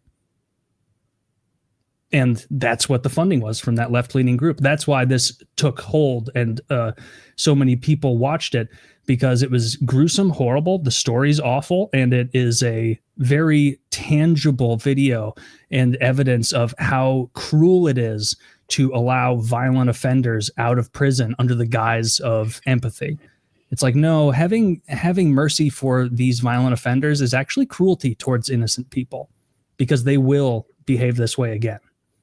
Yeah, I don't know. I read about the MacArthur Foundation because I saw your thing. Like I saw your argument with Chiz about it. And I was like, what is this? Let me see if I can learn. And the goal of that organization, whether they do it well or not, I don't know, is they try to lower recidivism rates, and they like fund classes to get people job skills and shit like that, so that when they do get out, they don't just go straight back to the shit that got them in there. As you know, that now that he made a fucking bullshit 911 call because he's insane. And I'm like, do you lock a guy up forever for that? The reason he's out is he did his time. He did 5 years in jail for a robbery. How many years should a robbery be? I don't know. If you think it should be 15, 20, should it end a person's life? Should it be the death penalty? Should it be 6 months? Like for a robbery? I think if you're engaging repeatedly in the repeated thing, yeah. I don't know what his whole criminal record was. Like if it's 14 times, like we said, then what are we doing here? I don't know. Yeah, call me crazy. Maybe there should be a 14 strikes and you're outlaw. Oh, dude! Like I don't know if you've seen the numbers. If we just did 3 strikes for not even all crimes, just violent offenses. If you did a 3 strikes rule for violent offenses, because the amount of people who actually commit violent crimes repeatedly is very small. It's a huge amount of repeat of the same people doing this over and over and over and over. And if we just had a 3 strikes rule for that, just violent crimes, not calling in 911 because you're schizo or taxes or whatever, just violent. You could reduce violent crime by like 50% over time. Like you could reduce it dramatically. So we did 3 strikes you're out, or maybe we still do. I don't even know. And then it's like assholes got into bar fights, and that's like a violent crime. 3 strikes you're out can be too tough. On the surface, it sounds like a great idea. Like I have 0 strikes and I'm 52. Like it shouldn't be that hard to make 0 violent crimes. Yeah. I've never had one. And so it's like, how hard is it to live your life and never get into, a violent crime, never be arrested for violent, like it should be the standard. But then I hear of these cases where like, there was a violent crime and like 2 bar fights, and now the guy literally they throw him away and lock up. Lock him up and throw away the key is what I'm looking for. I couldn't get off it. And I'm like, man, so I think maybe the answer is that we allow judges to use some amount of judgment in like whether or not this is a guy defending himself in a bar or a mutual combat in a bar versus a guy who's murdering a woman on a bus, right? They're not the same thing. Sure. And so anyway, I guess I just want a little good judgment from judges, and that's my solution. Sentencing guidelines, but not mandates. I like the mandate. I like if you're involved in 3 violent crimes, you should be locked up. You can't participate in our society. Sorry. Like you're out. 3 strikes and you're out. Like if you assault someone and then you assault someone again, and then a bar fight starts to break out and you decide to get in a brawl, like you're a retard, number one, for being like, I'm on strike 2. You should be sprinting away from that. And if you don't have the prescience or presence of mind to realize you should be sprinting away from that, then you are a danger in and of itself. You know how careful I am not to be in any kind of a situation that's even tangentially related to something criminal. You cannot imagine the things I avoid. I won't stop at certain gas stations. You know what I mean? Like I don't involve myself in anything that could throw me back into the fucking meat grinder. And won't be 60 days next time. Yeah. All right, won't be 60 days next time. Especially if it's an actual crime that I commit and not just, chilling with my girlfriend. And again, like I'm not even being hard line where it's like, 3 arrests and you're out. Like 3 violent crimes, you're done. Your strikes are out. You assaulted 2 people and then you got in a bar fight. There is no indication that you're going to stop here if we allow this to continue. And having mercy for this person who has demonstrated that they are a danger to society, it's not mercy to them. It's cruelty to innocence. If we had a policy more like that, then that girl would be alive and that guy would have been kept locked up. And something you said about judges, I believe the judge that let him out was a magistrate judge who had never passed the bar and was just appointed to that and was like, yeah, he can go. Yeah, I don't know anything about the judge, but the 911. So he did bad shit. 14, I hadn't heard, but I don't know if it's right or wrong. But I do know the 911 call is what he was out on, and it's like shit. Were we supposed to lock him up for good? Mental health hospital is like. I think he should have been being treated. Get him off the streets, put him in a mental health hospital until he's capable of existing in society. I don't care if it's are they going to charge him with a hate crime now? Him with a hate crime? No. I hate hate crimes. I don't think hate crimes are a thing. All crimes are hate crimes. What's good for the goose is good for the gander. Yeah, all crimes are hate crimes, but they only ever really go in one direction for the most part. So I agree with Woody. Like, just treat crimes as crimes and treat people equally. Not like, you're a white person who killed a black person. This is actually a bigger deal than if you had killed a white person. It's like, no, terrorism is its own charge. Why? I don't know. That's how they have it organized. What? Yeah. Should it be the crime or the motivation? That's good for the goose, good for the gander, my friends. This was clearly a hate crime, so we need to up those sentencing guidelines. Clearly, does North Carolina have the death penalty? Maybe send him to Ukraine. That should be the punishment. But it's rarely done. Yeah, they should send homie to Ukraine. That would be a good punishment. Oh, speaking of that, like if we want to get off something quite so heavy and onto something a little funnier, so that Garcia guy that they said they were never, they got into all the immigration trouble, the fake MS-13 member and everything. They are sending him to basically what his lawyer did was they gave a list of countries that he quote unquote feared to be sent to, or he'd be tortured and murdered, and they just like went through a fucking atlas or something and picked every country. But they forgot about this little known Central African country called Escrita or something like that. I'm getting that wrong. But that's where apparently they're talking about sending him now. Some tiny landlocked African nation that his lawyer didn't put on the list.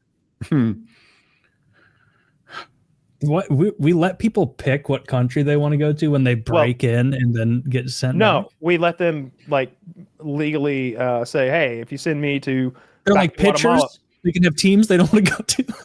Yeah, pretty much. That's what he's done. But he listed like every country under the sun, but he forgot about this country because I'd never heard of it before. And when you Google image it, you see tribes people. Like it's not where he wants to go. He should be positive about it. He could be like, you know what? I might be I'm short in America, but I might be the tallest guy in Eswatini. Maybe I become the grand poobah, the big mamu in Eswatini on the largest throne. I have no idea. I wouldn't want to go to Eswatini. This shit probably sucks. How many people live there? 1.243 million. I'd never even heard of Eswatini. Neither is this one lawyer. of those African countries that like just popped up? Because sometimes that happens, or has it been around for a while? It's probably. I think it used to be called. Was it Swaziland before? It's one of those places that's had multiple names. I think I did some research 2 weeks ago and I've forgotten all of it. Everything I've heard about Swaziland is it's absolutely horrible. So that's which sucks because medicine, it's such a whimsical name. Welcome to Swaziland. You are going to want to leave.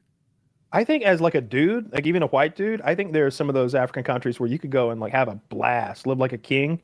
But I don't know if Swaziland is amongst them.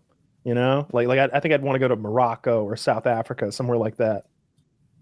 I would want to go to, I'm just scrolling around the globe. Nigeria. No, somewhere safer and with nicer like beaches. Is Nigeria not safe? I would want to go to I'd want them to deport me to like Greece, maybe Portugal, a beautiful country, and I could just enjoy. How did Portugal manage to like get that empire going?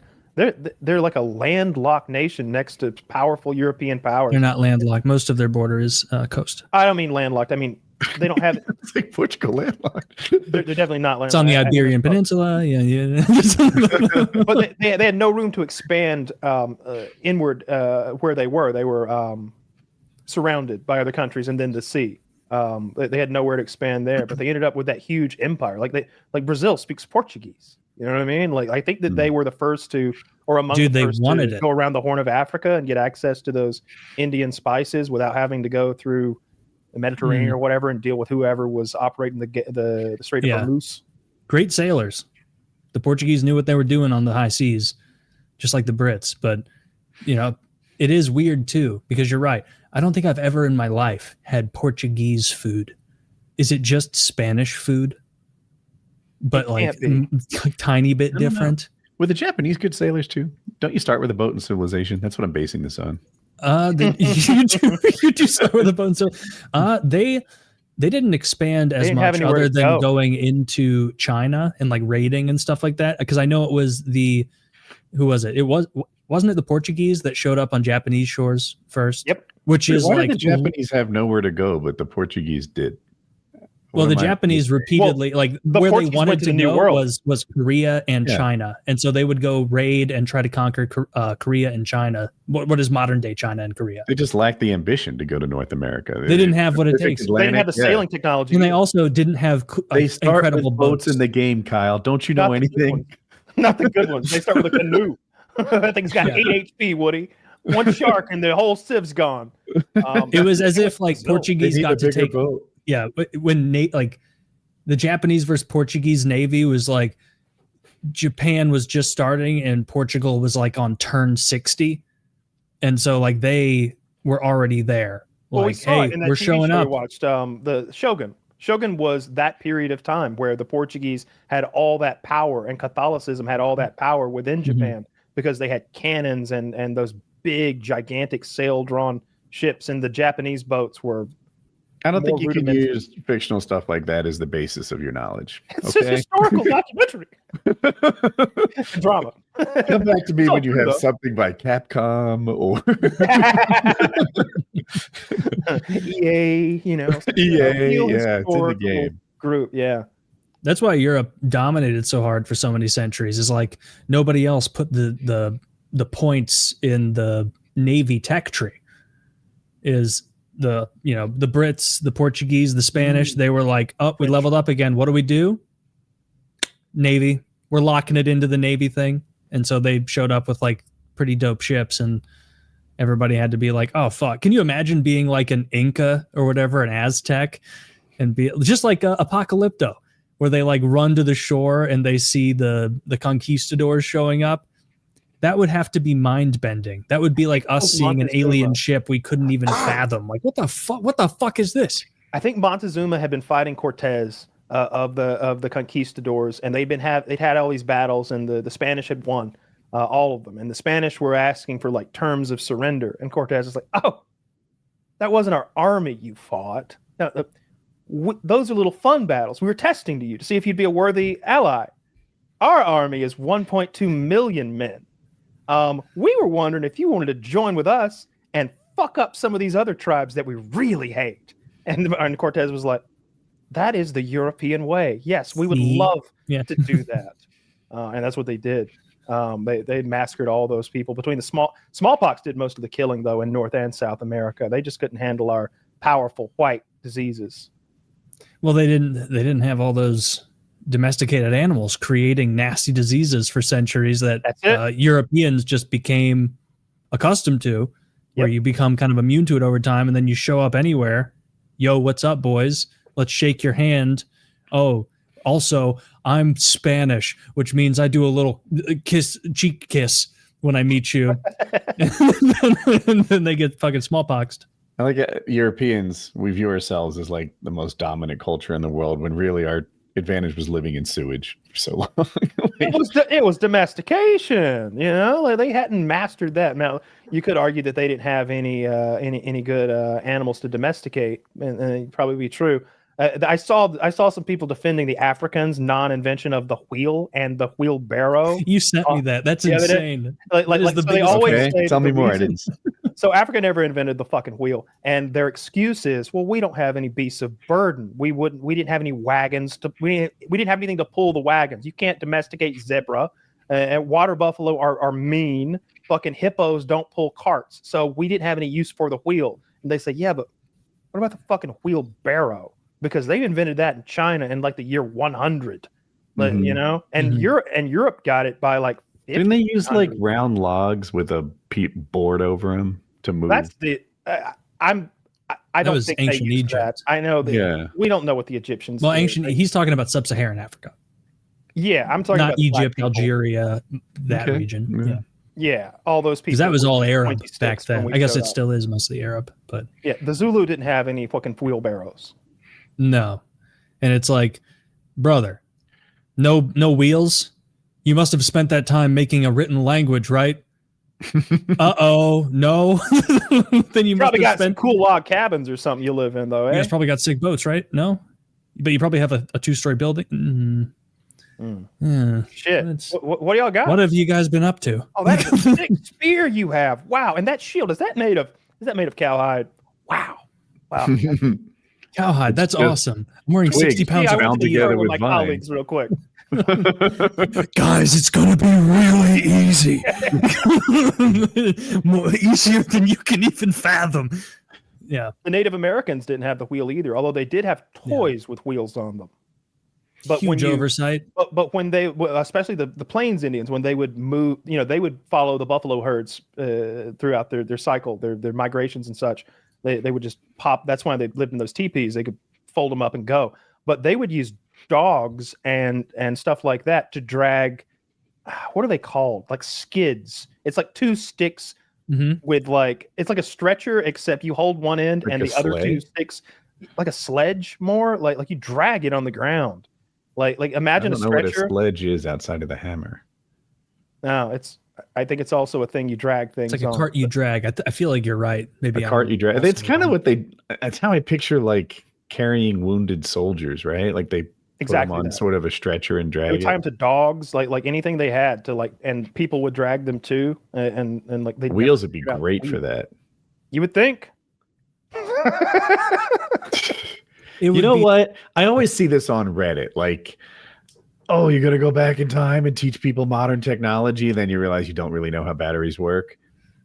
I got the wheel on fucking lock. I could teach sub-Saharan Africa modern technology like the wheel, the wedge, the screw.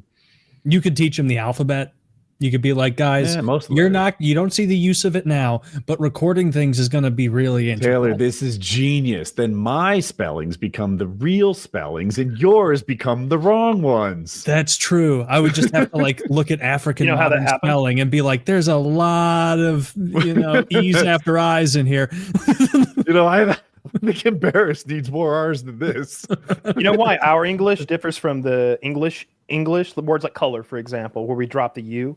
It's because they're obstinate and won't move to the right side. It was during the time of the printing press, I think, over here in the States. We were like, COLOUR? I can save you some money. Is that the truth? I'm almost positive that's the truth. That's a cool bit of lore. I am going to believe you entirely. I'm not looking into this. That's sick. I also had that lore last night about the oranges and the color orange. And how I had heard that before. Yeah, the color orange is named after the fruit, not the other way around. So there was no word for the color orange other than there were two. Other that you would say reddish yellow or you would say saffron.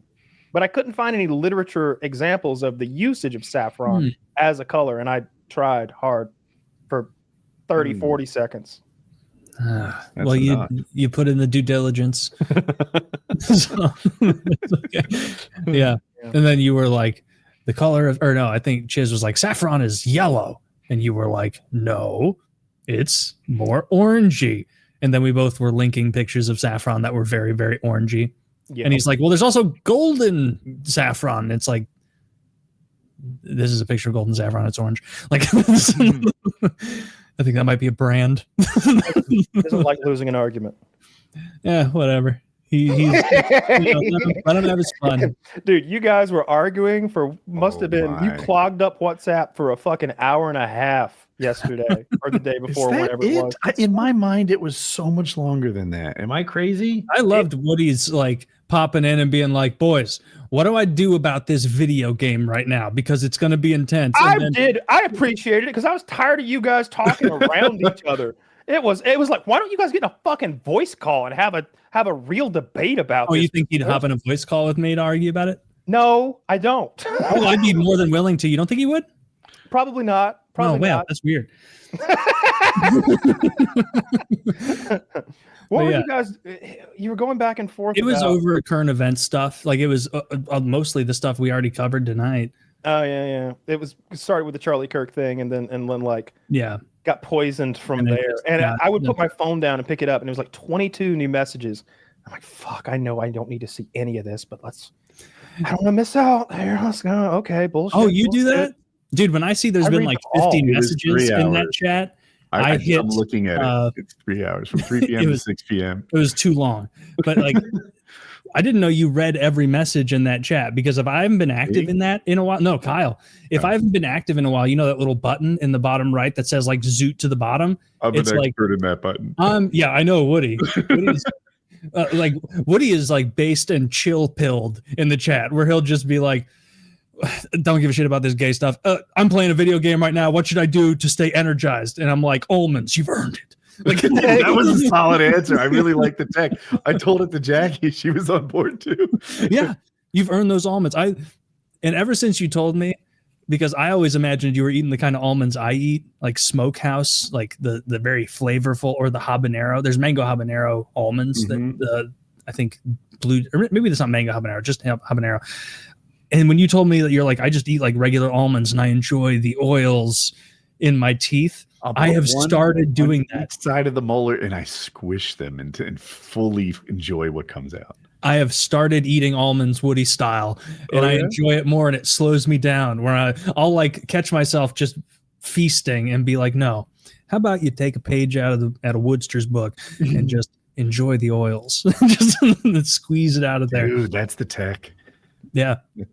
Dude, I had my message from yesterday while you guys are going just back and forth about shootings and Charlie Kirk. I'm like, I have the same feeling I did back when I was an athlete. My big event video game update is 3.5 hours away. How can I peak at that time? Do I nap? Can I nap? Should I eat? What will make me fueled? Will that make me fueled or lethargic? Maybe caffeine. What's the risk of caffeine versus a failed nap? Should I practice more? I already did reps on field bosses or rest. Dude, hard mode is about to drop, and my squad is going to rip and tear until it is done. You fuckers better stay out of Limveld. My flaming sword will be looking for blood. That was my message. I liked it. We needed a break in the cacophony of nonsense of me and Chiz talking past each other, and that was very funny. Right? I was like, oh, that's good. And anytime someone messages me that I'm friends with that like is really excited about something, even if I don't get it, I always want to the same way I am with sports, where like if my teams aren't out, I always root for like someone my friends like I always enjoy that, where it's like, I don't get this game at all, but fucking Woody's stoked on it, and he's got like a dozen evenings of intense fun ahead of him. Like, do this, like enjoy, have a good time. One of the guys in my crew took off work today, and we grinded it. We're level 3 now, which is as high as I've seen anyone so far. There's 5 levels.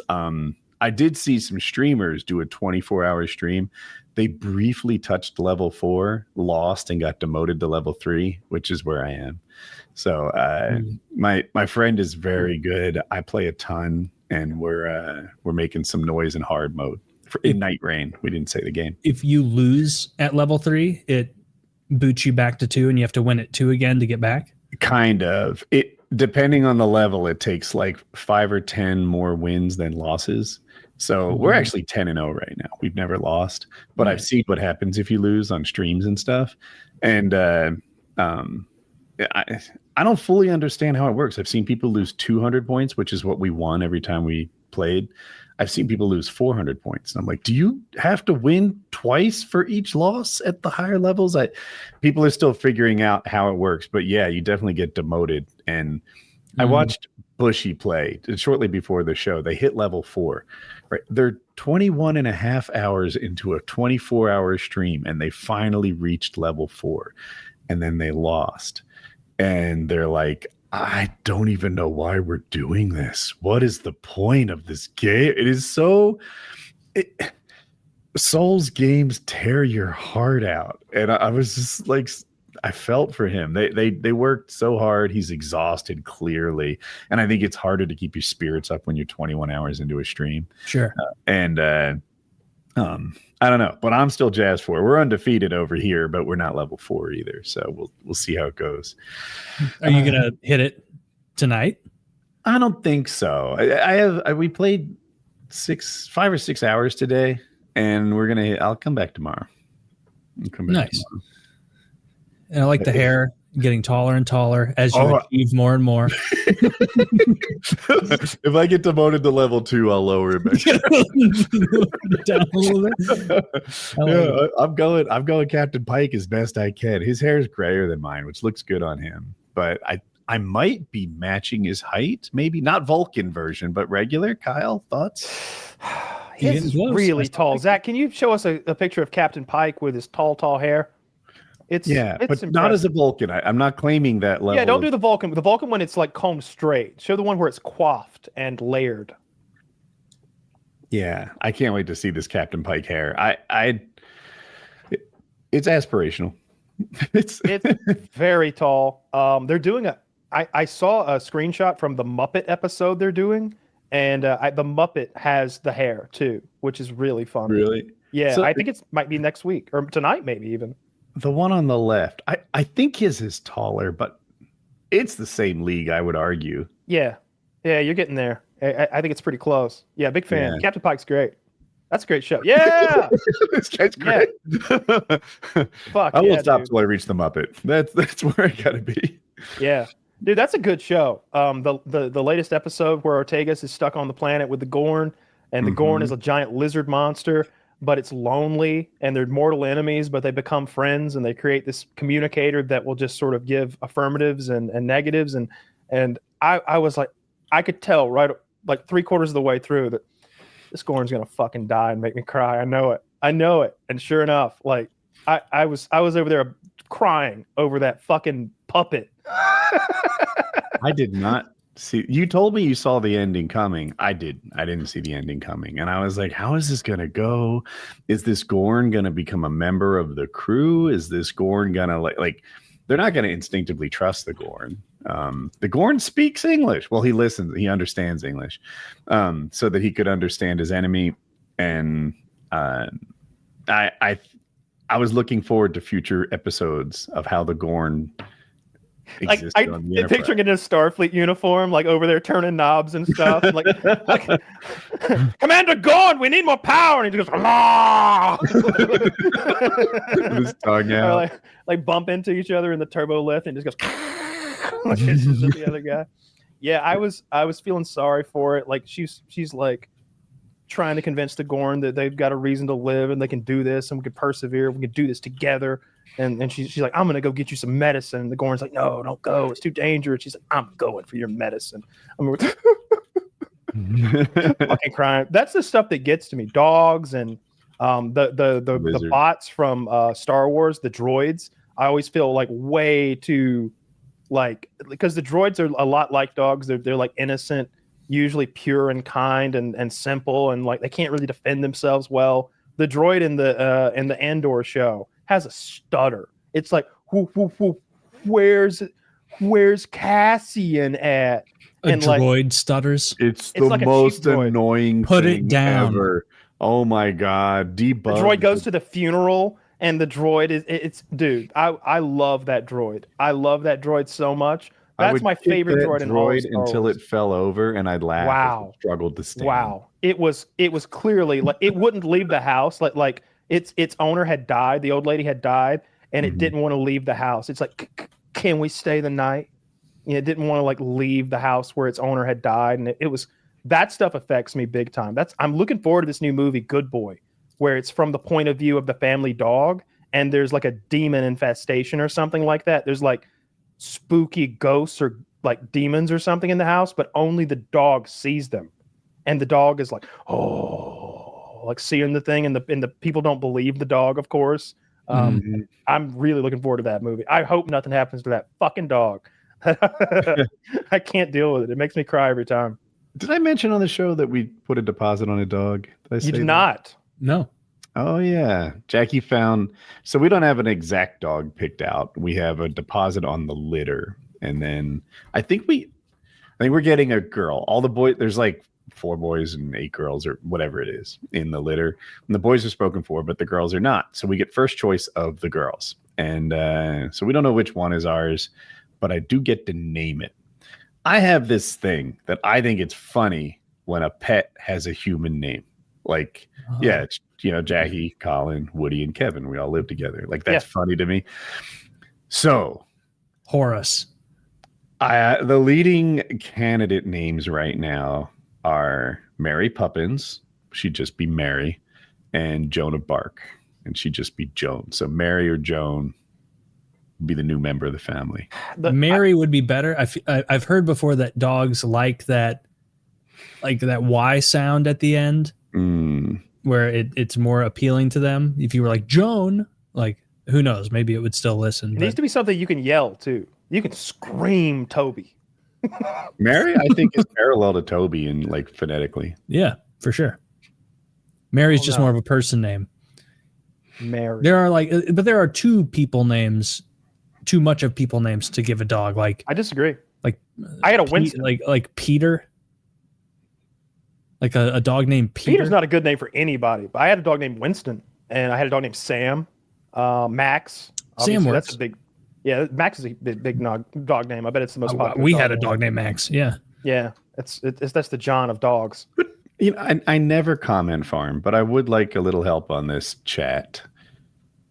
Put a dog name in the comments and tell me what you think. A good one, not a joke one. Kyle. Yeah, just Kyle. I hope that you named the dog Taylor. My mother had a dog named Taylor. Damn. So is this some sort of magically pure bloodline? Is this a champion, the seed of a champion, or does it just look cool? It would be a purebred Great Dane, but I don't think there's champion lineage. I saw both the parents, and they're like attractive to us. One of them has the same failed cropped ear that Enderman had. I don't know if you guys don't know, Enderman had one ear that like fell over sideways, and I found it super endearing. And the other parent's name is Harley, who's the name of one of the dogs we just lost. That's a good dog name. But no, they're just it's a Great Dane. Yeah, I wouldn't buy a dog that, like last time we were shopping, I wouldn't buy one that had its tail docked or its ears clipped. The dew claws is different because they get caught in like blankets and stuff, and they can get hurt. And it makes sense to nip those off. Although I still don't love it, but I don't like that they dock dogs' tails and cut their ears. I want them, like if I got a Doberman, I would want it to be a long-tailed, long floppy-eared Doberman. I'm not going for some aesthetic. Mm-hmm. I have the same preference. Enderman had his ears cropped, but that was done before we got him. As a matter of fact, the fact that one was flopped over, I think that's why he sold him. He was meant to be a show dog. And when one of the ear croppings kind of failed, they sold him. He was a little older. He was like 4 months old. And that's how we got him. Do they put them to sleep for that? Or do they just chop their ears? I don't know. I would guess they just chop their ears. I would think that's most likely. I know when I was in like a circumcision. Yeah, I suppose. In agriculture class, they had us, or they wanted us to cut pigs' teeth out, like cut the baby's teeth so that they wouldn't hurt the mother's nipples when they bite them. And I'm just like, bro, I'm not cutting those baby pig's teeth with those pliers. I'm just not. I'm not going to. You know, he's like, you're gonna get a 0. You had to do this and then like go learn math. Yeah, that was like first period. We're in the hog barn mutilating babies, and then after that, it's biology, and then fucking gym. I refused. I refused to do a lot of things in that class. I don't remember if I failed it or not, but I wouldn't go in the pig barn. There's no way I'm going in a pig barn at first period. If you've never been in a pig barn before, like I grew up with chicken houses. Oh, they smell wonderful in comparison to a pig barn. Oh, you'd rub chicken shit on you to get the pig smell off. Like it is a liquidy, nasty, disgusting stink that pigs have. Yeah. And they've always got rhea. Yeah. Cows smell bad too. I disagree on that. I don't think cows smell bad. It smells earthy and sort of grassy. Where I grew up in New Jersey, there was a cow farm just a block away. Maybe a little more, a block and down the road. And but we drove past it constantly, and it was just you know how olfactory memories are. When I pass a cow farm, it's like, oh, I know this. With pig farms, it depends with the cow farm how big the farm is, because there are like they're called CAFOs, like concentrated animal farming, where they have so many of them and they like cruelly pack them in so much that they're like on top of their own feces, and those smell bad. Yeah, but the ground was like muddy almost. You wouldn't want to walk and in it's just now shit. There's huge cow farms that I saw when I did that really big motorcycle trip. And that was basically, they were darn near wild cows, if such a thing exists. Like they had miles and miles of acreage to graze. If you go across one of those like normal farms where it's like a family farmer with cows, I don't think that smells bad at all. It's just like all these condensed, because my grandpa's cattle didn't stink. Like you could smell the cow patties and everything, but it's like Kyle is right. Like you'll see their shit and be like, this is borderline just like mushy grass, and it's brown, and it's like, this is going to just feed the grass immediately. It's not going to be a problem. It doesn't stink. It doesn't smell that bad. Whereas with pig barns, I think it's concrete floors built at an angle so that the liquid shit just sort of comes out. And I know they go in and hose them down, but it all goes into a lagoon, which is like they build artificial sort of swimming pools that end up filled with liquid pig shit. And then once or twice a season, they pump that liquid pig shit through irrigation stuff and poison the air in an entire region of the planet. There was a pig farm. But it's good for plants, right? Yeah. But like it would stink up a huge area. You drive through it and it'd be like, roll your windows up. Why? Because we're heading toward where the pig farm is. They emptied the lagoon this week, and this low-lying area now smells so bad that it would like get on you. Like you would absorb the stink from just being near it. It smells so bad. The chicken houses stink to a lot of people too, but I grew up with that, so I'm just used to it. It doesn't bother me. It's the smell of home. I told you like years ago that my grandpa never raised any chickens, but there were chicken houses near him on like the way. And when he'd drive me past there in his truck, I would always be like, as a little kid, like, what do they do there? And they'd be like, oh, they raise chickens there. And for years and years and years, too old, I was like, that's the house where they race chickens. I don't know who stands to gain from this operation, but chickens in Missouri. They're racing chickens over there. And it wasn't until way later I was like, oh fuck, they're raising chickens. They're not like, okay, this is old Toby, we're gonna get them running. Round up. I love that story. How old were you when you laid the transition? Were you like 12, 11? I was probably 10, 12 when I was like, yeah, even in my little mind, I couldn't identify an economic advantage of racing them.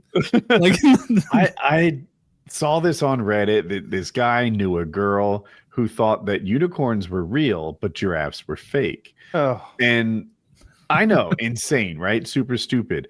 But he's like, back off of what you know and just put on your suspicious hat. What sounds more likely? Some horses have horns, or there are 40-foot tall moose with tiger spots on them. And I'm like, actually, giraffes seem like the taller tail. Yeah, it does, because the giraffes have horns too. They'd have to tag that on the end, right? Yeah. A lot of people don't. A lot of people still don't know that narwhals are real. Yeah, that's another one. Who? Human beings in existence. They're like, wait, those are real? You see people coming to the realization that there are actually narwhals in every Reddit thing where it's like a picture of a narwhal like rubbing its horn with another narwhal or whatever. When Reddit was smaller, there was this stupid thing they would do to like let each other know they were in the club. And I guess you say the narwhal bacons at midnight. If that's not it, that's super close. Oh, brutal. And so look, I'm not endorsing this. I'm just telling you. And people, that's how like narwhal became like associated with Reddit. And a lot of people thought it was a fictitious animal. They'd be wrong. It's a pretty cool animal. And Kyle, you're right. I have heard it's technically a tooth, but it's like that's a distinction without a difference at that point. It's a gigantic spire coming out of its head. Well, it means because it's a tooth, it means that they have sensation through it, unlike a horn or an antler. So they're able to use that tooth to do all sorts of things. I think that they can detect things in the water, they don't really know what they're doing with that tooth. That's still in the ether, I believe. I thought this rhinos. is research and development I'm willing to fund. I want it, not personally, maybe taxpayer money, but I want to know what that tooth does. They're currently using AI models to try to learn whale language because they're talking to each other and saying something. They're trying to use AI to understand what the whales are saying, but that might be really sad. What if we found out that they're like, why do the human brothers hate us? Like, what if they're down there like wondered why we're so evil? What if they're racist? Oh, they're definitely racist. They're rapists. They are. But, are whales rapists? I don't know. Whales probably rape, but in the animal kingdom, let's see, I remember reading that orangutans almost exclusively propagate via rape. But dolphins that's like, do. you know. Dolphins or whales? No, Dolphins they're marine are mammals. So are whales. But whales are mammals too. Yeah, they're both marine mammals, but they're not. There's a distinction between Woody's dolphins and whales. Dolphins are whales. Google it. Are dolphins You can whales? Google whatever you want, Woody. Or Kyle. I've already chosen Team Woody. And the dolphins. Oh, they are. Look at that. Yeah, dolphins are a type of toothed whale. We studied. You're onto something. Yeah. Look at that. You learn a new thing every day here. He's the only one from the coast. Yeah. Narwhals, I think those are neat animals. But you said that because it's a tooth, they can like feel things. But I've also heard, and maybe this was propaganda and I was fibbed to, that rhinos experienced pain when you chopped their horn off. They have blood flow in there. So wait. So I don't know about that. So antlers have blood, and horns are actually layers of like skin or like keratin, the stuff that like I think that our nails are made out of. Okay. Yeah, I think that's what horns are. But antlers are different. They have blood flow in them. So like if an antler gets broken, it'll bleed profusely. And when new antlers grow in, they're velveted. You've probably seen that. Yeah. And when they rub that velvet off, it bleeds. I have an antler question. So they shed their antlers every year? Yes. Mm-hmm. And they grow larger every year when they come back. How come I don't see them all over the place? Squirrels eat them. Really? Are you telling the truth, or am I being foolish? Squirrels eat them, and people collect them, and they get they get lost in the undergrowth. But that's what happens to them. It's a big part of. I think that it's a big part of squirrel diet. Even like they get some mineral or vitamin from the deer antlers that's important to them. We used to collect them. Like when we would be walking the woods looking for deer signs so that we knew where to hunt. So we'd be on this 200-acre like wilderness, and you'd walk around. You'd find a deer trail, which is like an easily beaten down path, and then follow that until you saw like deer poop or deer rubs. To mark their territory. They'll pee, of course, but they'll also take their antlers, and the base of the antler is knurled, and so they'll use that to rub around the outside of a tree and rub the bark off in a circle. And you can tell by how big of a tree they chose how big of a buck it was, because the antlers are very small and near each other. You can kind of rub bushes and shrubberies, but if you've got a big buck, he can get that thing around a 6 or 8 inch tree and rub that thing up, and you kind of get some idea of how big of a deer you're seeing that's in that area. I'm still stuck on squirrels eating them. That's crazy to me. Although I guess squirrels, I imagine they have kind of like beaver teeth where they never stop growing. Yeah, maybe it is nutty, Rodent. Or it gives them like all their calcium or something. Yeah, I guess they are rodents, right? Technically. I feel like if you make a living like cracking open acorns and eating them, antlers are on the menu. I was right. It's calcium and phosphorus that they need in there. And if they break their teeth, they just never stop growing. Yeah, like beavers. Mm-hmm. Beavers actually have iron in their teeth. That's why they're orange all like orangey. Beavers are cool. I watched a video of a beaver who was like domesticated, never exposed even once to natural beaver behavior. And they found that like genetically, like a genetic memory of what beavers do, he started like dragging stuff to try and block up a doorway, being like just grabbing stuffed animals or trash or things. Like it was just his instinct to do that. And that was super cool. Even more on top of that, if you play audio of running water, they'll build it there. That when they hear running water, they're like, "Oh, we need a dam right here," and they're like dragging dog toys. I fucking hate moving water. I hate it. It's my mission. We have a groundhog at my house. It's new. We've only had him for like 4 days. Jackie named him Gilbert. And when she first was like, she thought it was a gopher. We have a gopher. And I'm like, I'll shoot it. Bro, this is the dopest groundhog ever. We wake up in the morning and he lays on his back on the porch steps, like with his belly in the air and his legs spread wide. Like the hawks are going to get you, bro. Gilbert doesn't give a fuck, man. He's sunning himself. We have a table and chairs and stuff on the front porch. He just hangs out by those, maybe under the table, maybe laying on a chair. Gilbert is our newest pet. That's another good dog name, potentially. If you're looking for a human name, a little Gilbert, you can call him Gilly. That could work. It's not punny though. It isn't that punny. thing? Is that what it looks like? Yes. Yeah. I don't think we have. I've never seen them on my dad's place, but I would see them on the sides of the interstate. They would sort of burrow into where the kudzu normally grows, and they'd be up there. I always wanted to go out west and shoot those prairie dogs, but when I got older, I started thinking that it was incredibly cruel. And like as a kid, I was like, "Yeah, let's blow them the fuck up." But when I became a man grown, I felt very sorry for all those prairie dogs. There's a YouTube video, maybe a bunch of them, called like Prairie Dog Explosion or something like that, and it's montages of hunters. So what happens, just so you don't feel so bad, is horse farmers and cattle farmers out in prairie dog rich regions have this issue. They make their burrows, and then their livestock step in the holes and break their legs, and then you have to kill a 1,500-pound steer or whatever. They cost a ton of money and effort, and so they'll let or even pay hunters to come out with long range rifles because the prairie dogs are smart. They have a word for human and a different word for human with gun, and they'll snipe these things out from range. And when you hit a prairie dog with like a high velocity 22 bullet, like a 222, 250, something like that, they explode. Like arms go up and to the left, up and to the right, head goes straight up.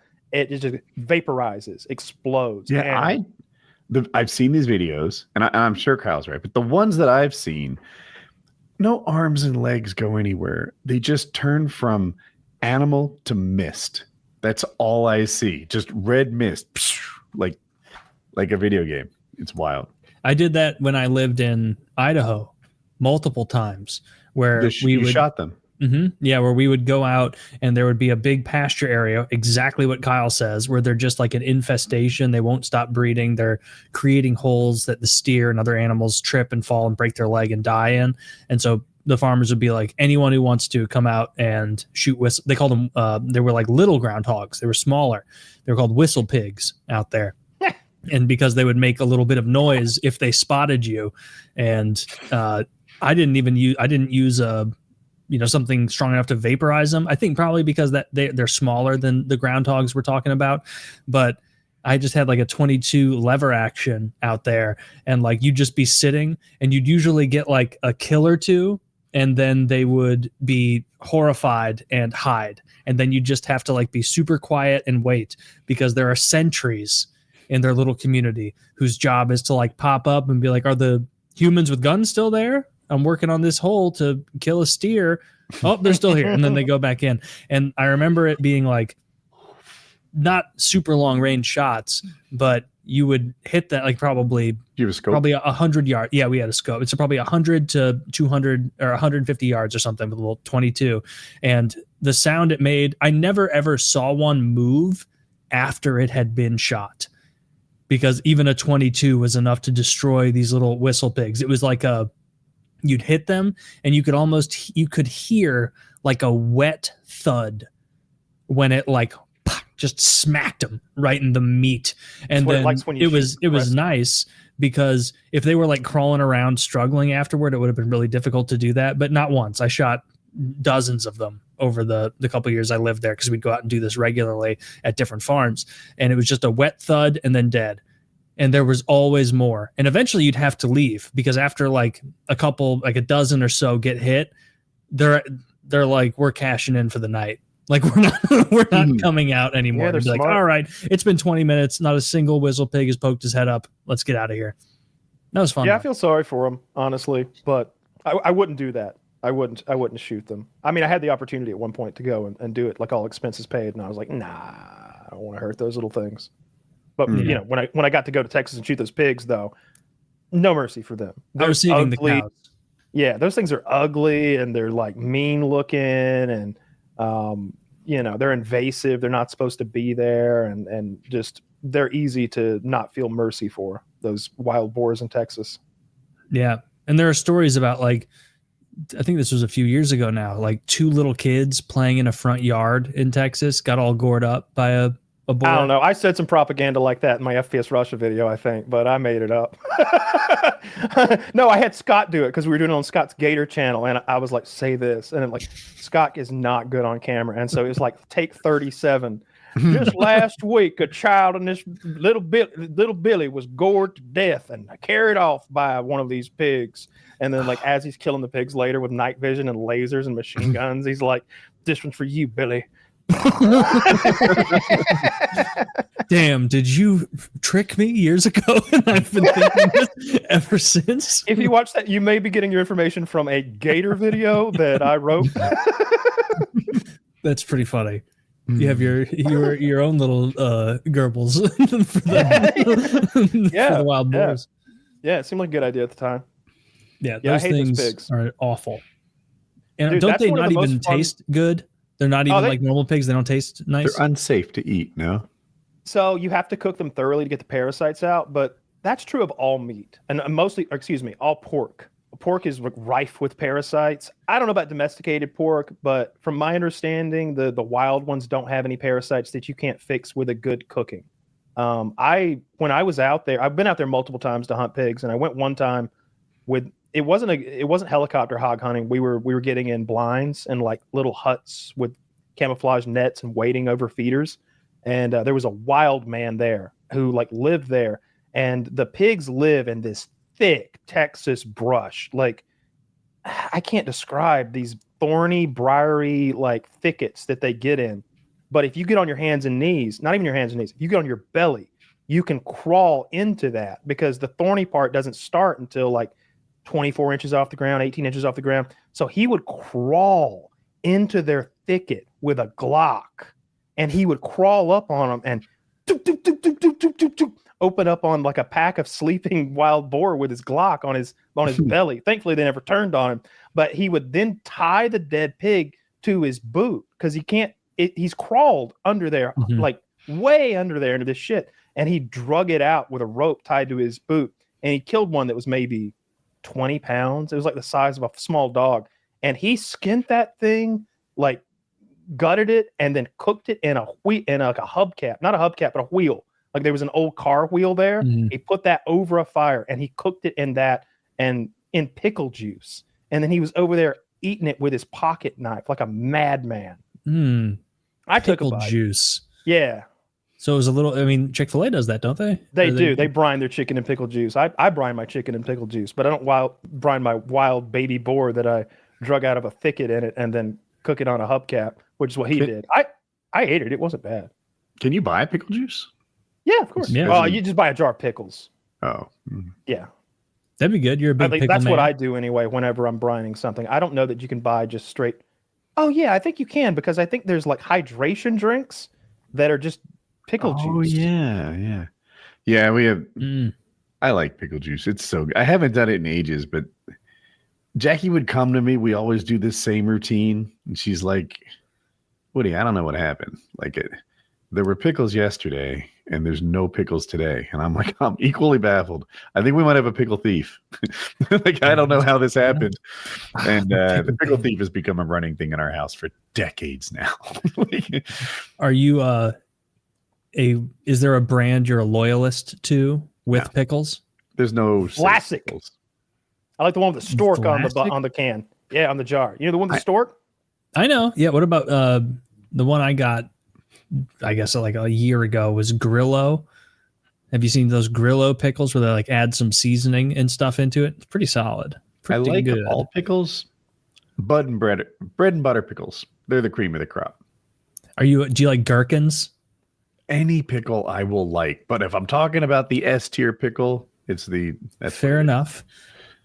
But if you're doing a charcuterie, you don't want to use bread and butter pickles. You want those little gherkins, those teeny tiny little pickles. Yeah. Because then you can like pop those, with something else in your mouth. Those are very, vodka very pickles. Tasty. Whenever I went to my boy Sergey's house, the Ukrainian guy that I was good friends with, he was 40 at the time and I was 20, and like he had set up that barbecue.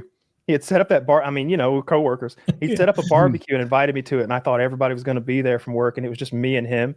And it was, and he had also invited Jeanette, the fucking receptionist, and he had blacked out his windows with trash bags. And I was like, well, he wants to rape Jeanette. He wants this man. And I took it as a compliment. I was like, he has brought me in to help. Maybe he wanted to rape you. Oh no, because when I called Jeanette and told her not to come, Me and Sergey sat there all night and drank honey pepper vodka and ate gherkins. That's why it came to mind. It's like apparently a Russian thing or Ukrainian thing to eat honey those pickles. Pepper vodka. Yeah, it's that's horrid. It was really good. It was like honey and pepper vodka, and it was amber in color. I can't remember the brand. I always knew it, but I can't bring it up now. But anyway, we drank that whole bottle eating those gherkins, and after like a while, it starts tasting good, and the gherkins start tasting better. We got trashed, but no rape. Good for you. Yeah. You were a real hero. You're a real Crime Stopper. Hey, I feel like I deserve a pat on the back, if not two. I say Presidential Medal of Freedom.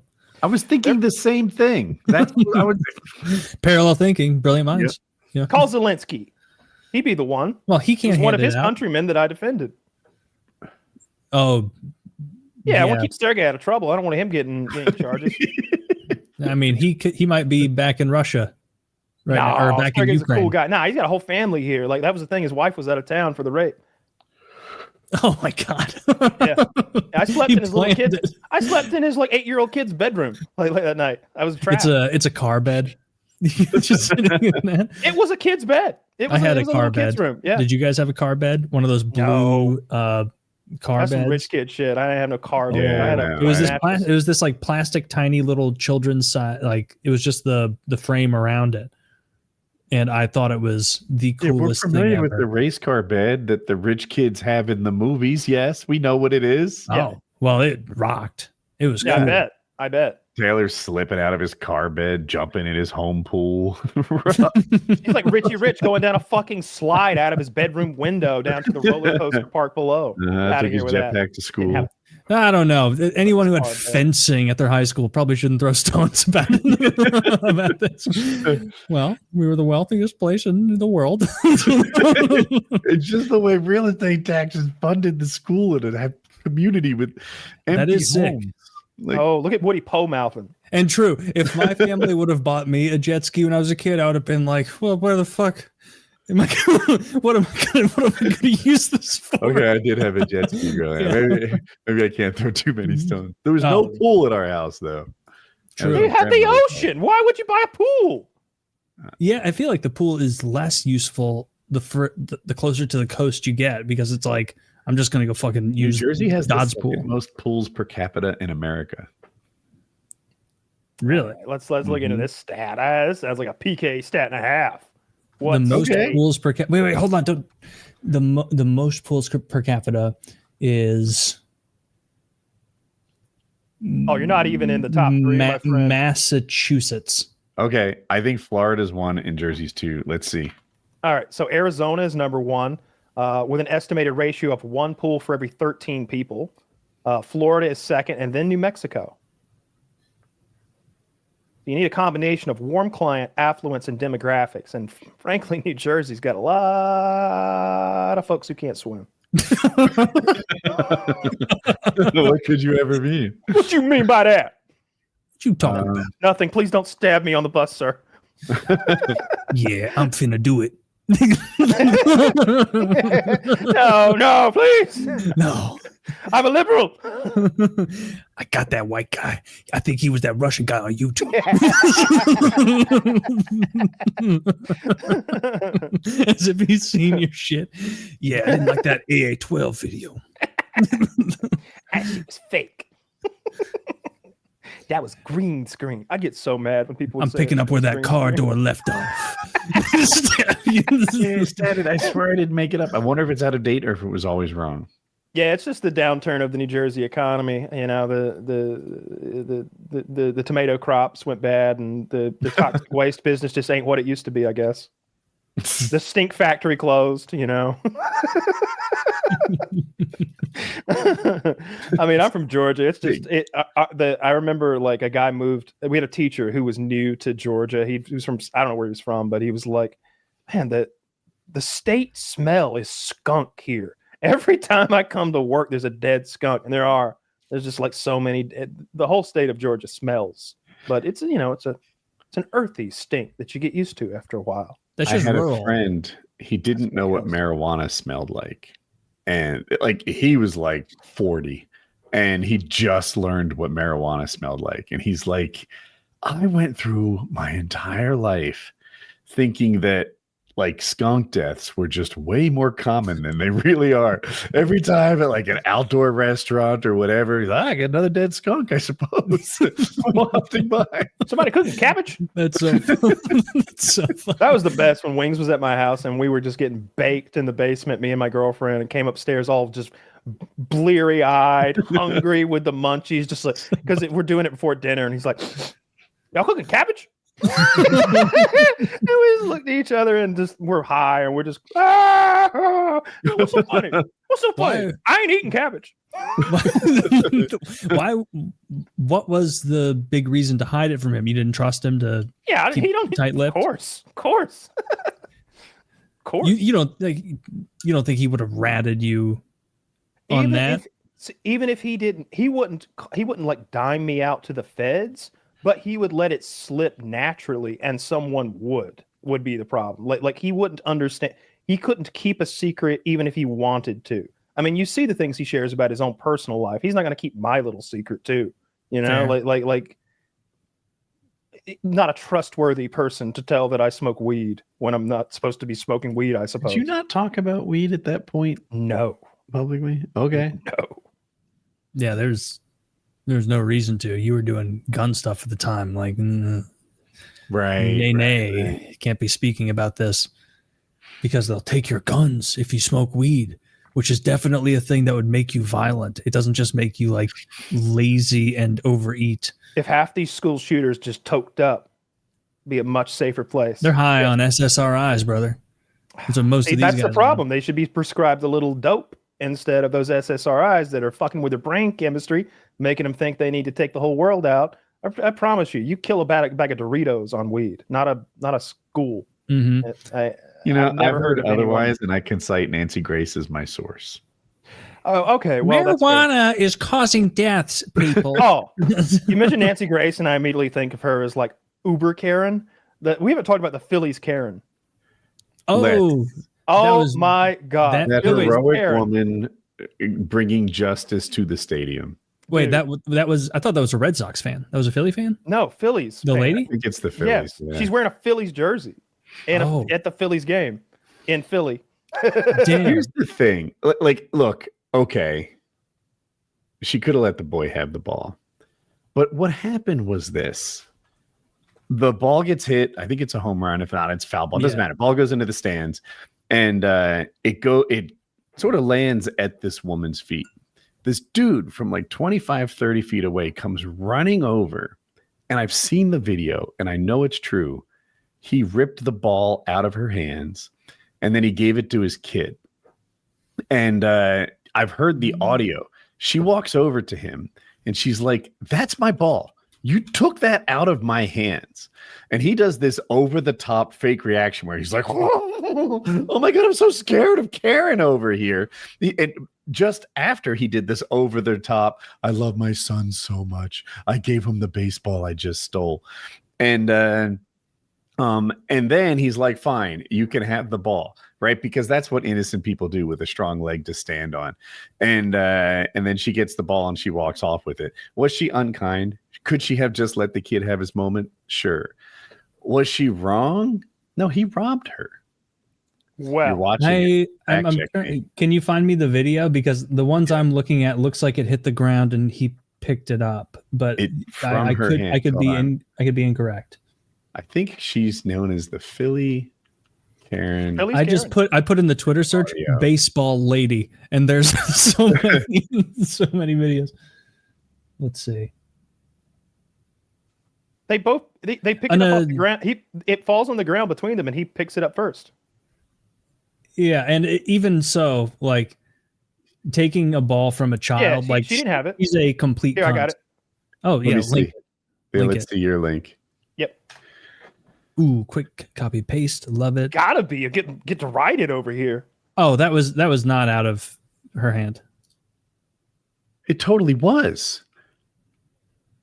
You should be. I mean, they conveniently put the text over the hands, hiding what really happened.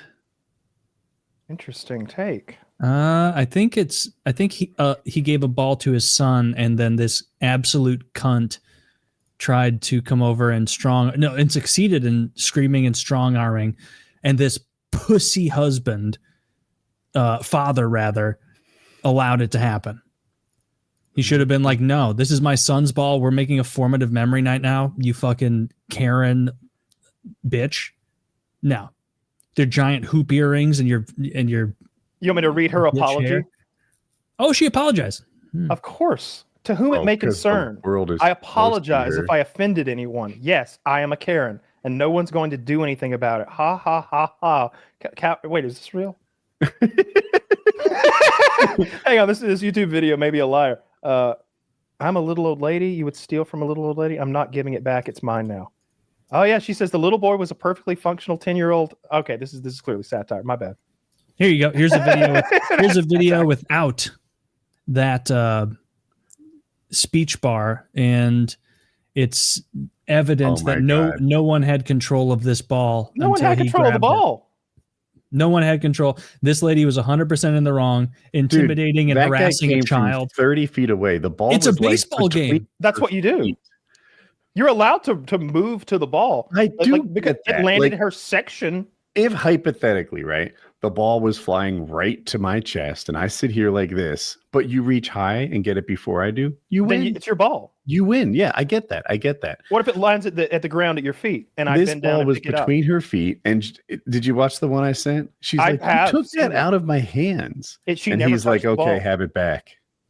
It was not between her feet at all. She was reaching down over the aisle in front of her, over the seat, to try and grab the ball off the ground there. And he ran because it was in his aisle. Oh yeah, it's not even on her level. It's not on her level. She didn't have it. She grabbed him too. I wish he popped her in the mouth. That would have been sick. I wish that kid had popped her in the mouth. This fucking bitch. Oh, that would have been great. Kick her in the cunt.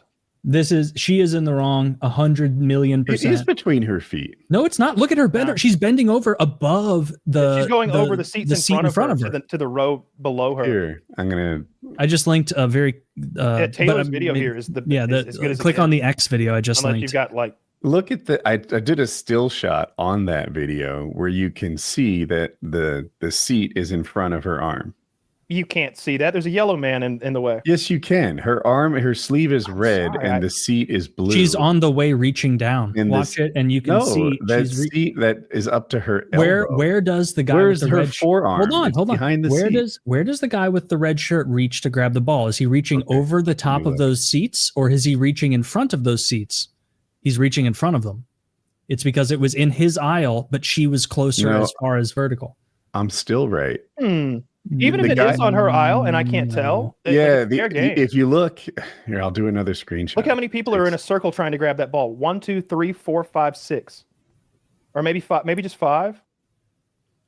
1. Yeah. 1, 2, 3. There are 6 people reaching for that ball. Red shirt comes up with it. It's his ball. That's just how it works. Yeah, this is his ball, and it's actually the kid's ball. A hot take. I actually think. I swear to God, I've looked at this. I'm sitting here dragging the slider forward and back. He's in the row in front of her, and he has to reach over the seats and put his arm behind. And I could see the seats. And, well, we're just talking about whether it's between her feet or not. It was. He has to reach behind the seats to get it. She has to reach behind the seats to get it. I don't think it is between her feet. And she claims he ripped it out of her hands.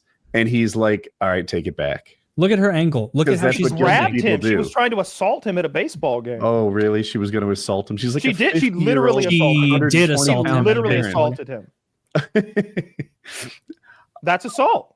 I grab you and spin you around in front of your children and say, "Give me that." I've assaulted you.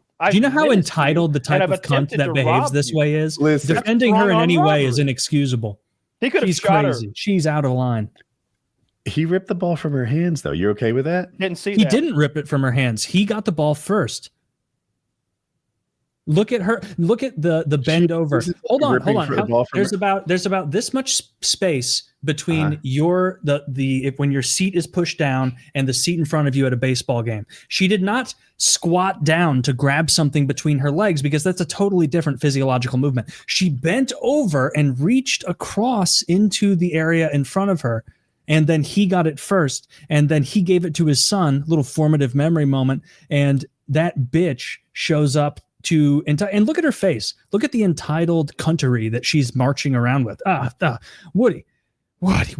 She's been banned from all Phillies facilities now. Well, yeah, she's the bad guy publicly. But here, look she at is the this bad guy. thing The from CEO of Taylor's the team- video. The owner of the team said he doesn't want her in the park. Would you take a ball from a Tony, child? look at her arms. Can't see She's them. behind the seats. Right? Yes, and she is reaching below the top of the seat in front of her. She is reaching below the top of the Zach, seat. show the last link. Show it. The way I This see it, confirms exactly what I'm saying. I'm saying the seat in front of her is in front of her arms. That's why that's why you don't see the red sleeve on her forearm. I see the guy in the red shirt and her reaching in the same place at the same There's time. 6 people And reaching for he that ball. happens to get it, and then she runs over and basically threatens to do a bitch fit if he doesn't. And this pussy, the father, should be as embarrassed as this lady. Frankly, he should have been giving like, up the ball. no, this is actually my son's ball. Here, take it from my fucking 9-year-old son. In this still shot, you can see, like, just to the left of the yellow shirt, how her arm is behind the seat. The right arm is behind the seat and to brace. The left arm is reaching over the top of the seat to try and grab the ball that is there. So think it's if I were to irrelevant where this slide ball this is. back and forth, and I feel like I can't because it's copyrighted. And Kyle's right. Like, the relevance of this doesn't matter. Whoever comes up with the ball has the ball. It doesn't matter in where that the ball scenario, lands. then you can rip the ball run- from her hands. You cannot steal from a person. It is nobody's ball until someone has it in their control. Did you hear it with audio? Oh, I've heard her. Yeah, lie. she's lying. Yeah, she's did you- The guy? Did you see the aftermath when she's clearly mentally ill and she's holding it like Gollum, and she gets into an argument with another parent who's like, "How dare you? You clearly stole a ball from a child." Like, Yeah. the people who are the witnesses there Yeah. are incensed. The entire crowd is screaming foul. Like, Because everyone has sympathy for the boy. I don't know why Kyle has sympathy for children, but that is inconsistent with the crazy start of her thing. But the the take is because I genuinely believe he took the ball from her hands. I disagree. I think look at there would've been the back and place where he forth. grabs the ball from. There was no back and forth. There was no I have tugging. to He just find grabbed it. it. I saw an interview where he slipped and said he took the ball from her and then changed his story back. I doubt Well- it seems like, I mean, take us out of this. Every single person in that section was like, "You bitch." Like, Oh, they all mad sided at with her. the child. That's proof. Look, on top of it, yes. yes. Yeah. So first of all, it's whoever's ball comes up with it. That's how that works. It doesn't matter if it's hit near you and I run clean across the stadium. So we and agree come on up that. with it. We agree on what? Whoever comes up with whoever gets the ball first should keep it. No, we don't agree on that. What we agree on is that whoever comes up with the ball first owns the ball. It's theirs. What they do with it after that is up to them. This is a slightly separate issue, but I'm getting to the Okay, second sure, part. we agree. So, Yeah. so I don't think he took it out of her hand. I think he came up with it first off the bounce, and it was his ball. However, if in a magic scenario she did have it in her hands, the move is always to throw it to a kid. Yes. Yeah. No, I think we completely agree. The only point of contention is I think she did have the possession of the ball, and the dad ripped it from her hands, and she felt wronged by that. She could have put aside her feelings of feeling wronged and let the kid have it, because that's what that's the right and wrong, right? But it wasn't dad's decision to make to rip it from her hands and give it to the kid. I don't believe that happened. Think there's any evidence he ripped it from But her if hands. it did happen, I agree with you. If she came with the ball and he ripped it out of her hands, then he is in the wrong. I agree with that. Her reaction to it was over the top and inflammatory, but she's still in the right. But I don't see enough evidence to believe that that is actually what happened. From what I see, if I'm on a jury and I'm trying to be like entirely impartial and I want the right person to get the right outcome, I would say there's not enough evidence to say that she had it in her hands.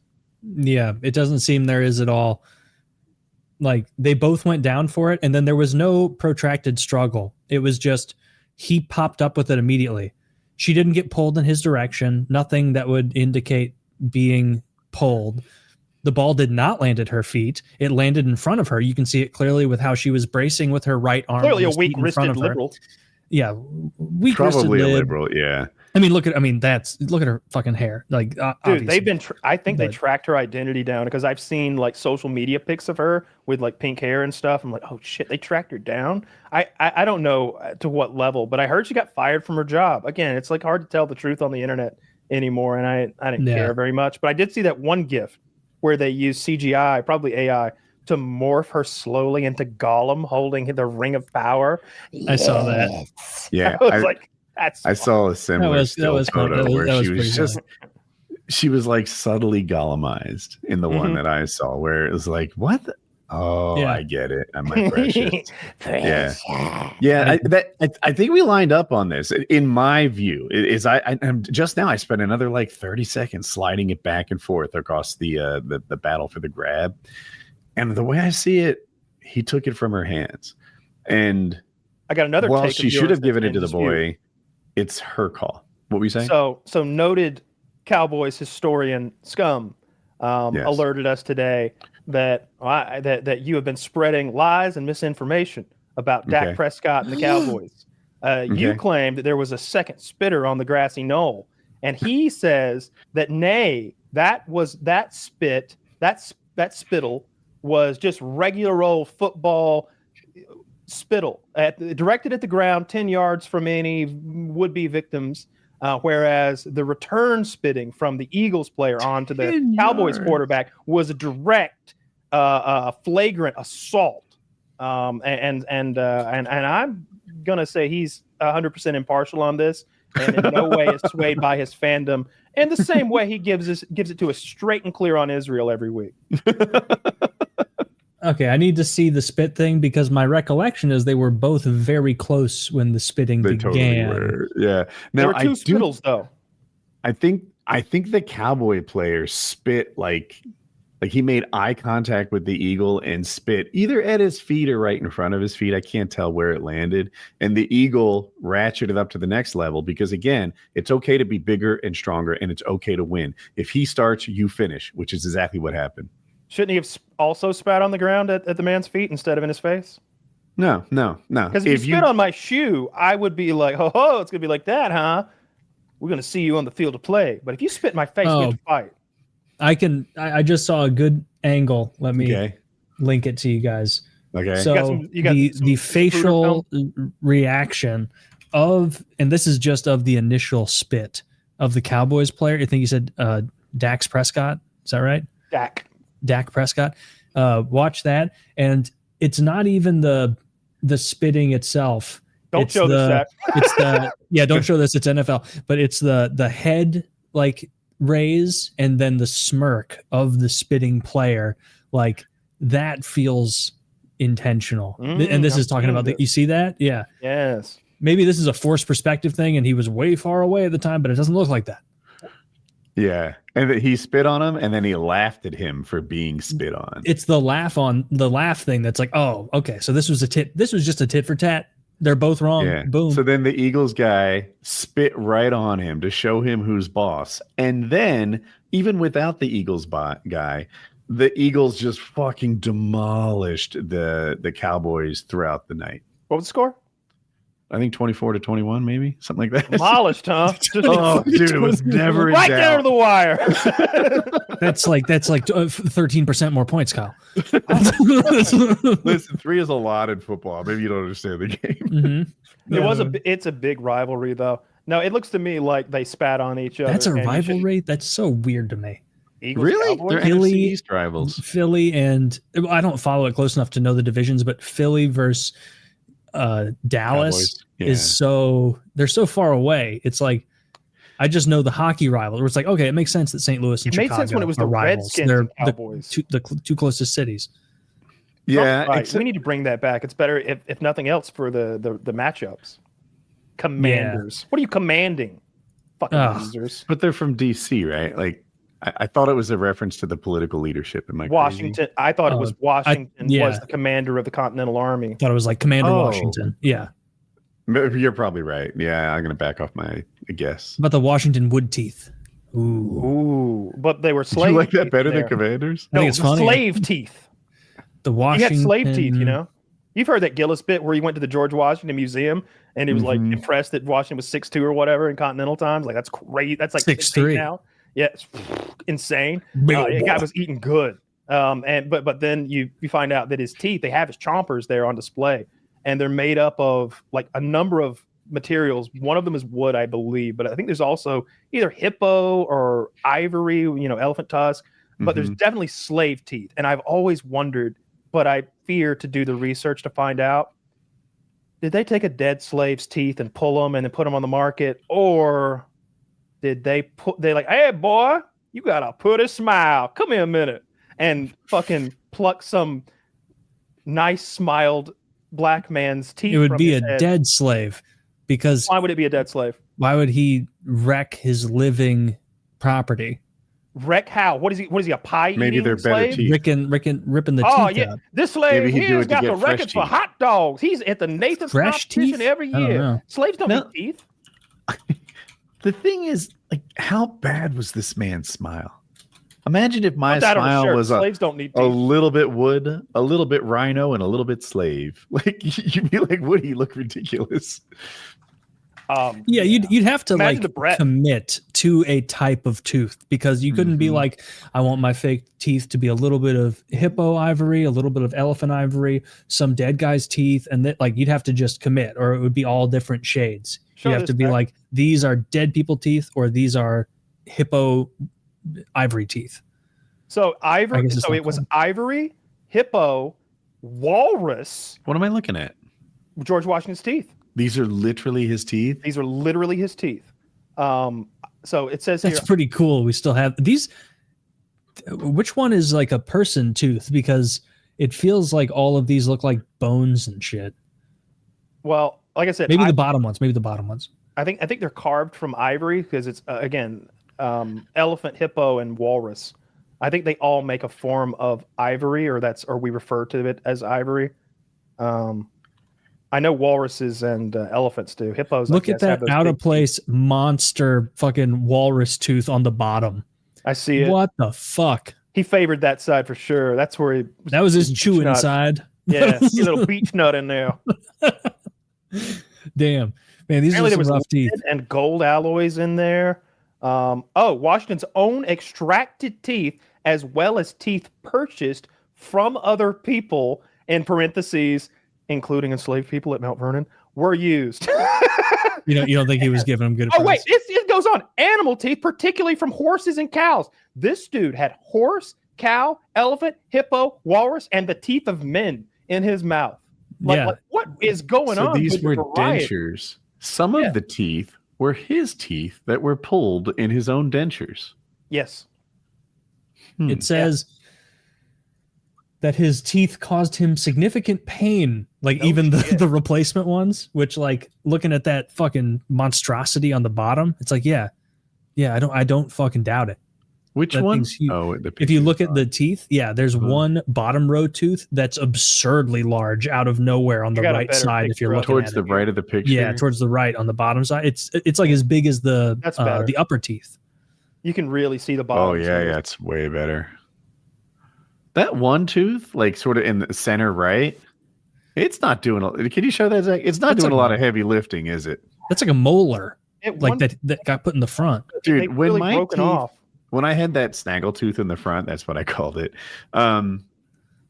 What happened is because the fronts were like crowded and doing that, the backs had spaces, which is why I would have to floss like 4 times a day. Every meal there was food stuck in there. I can only imagine what this guy's dealing with. You can fit peas in there, corn. Well, he can pop this whole thing out and like have his And good boy blowjobs. clean it up for him. Do you think that, like, Hey, When he Maurice, was- come here and clean your teeth for me. do you think when he was They are a like- right mess. What you having? Some oatmeal? No, he would say, no, right mesh. Because he would have already removed them. Do you think, like, Nah, I got my speaking teeth in. do you think, like, he would be like, generals, approach me as I may speak freely and quietly of our plan? And they're like, we're close enough. We're good over here. we're, Exactly. we're plenty close. We all have great You hearing. write me a note. It smells like This is long before like a freaking fucking- Listerine strips. it smells John like a Halitosis, my butthole in friend. There's here. a dead man's teeth in your mouth. There's, Yeah, there's a what a dead great American. zebra's teeth in his mouth. What a great Yeah, American. I'm great sure American. He paid those slaves at Mount Vernon. I'm sure of it.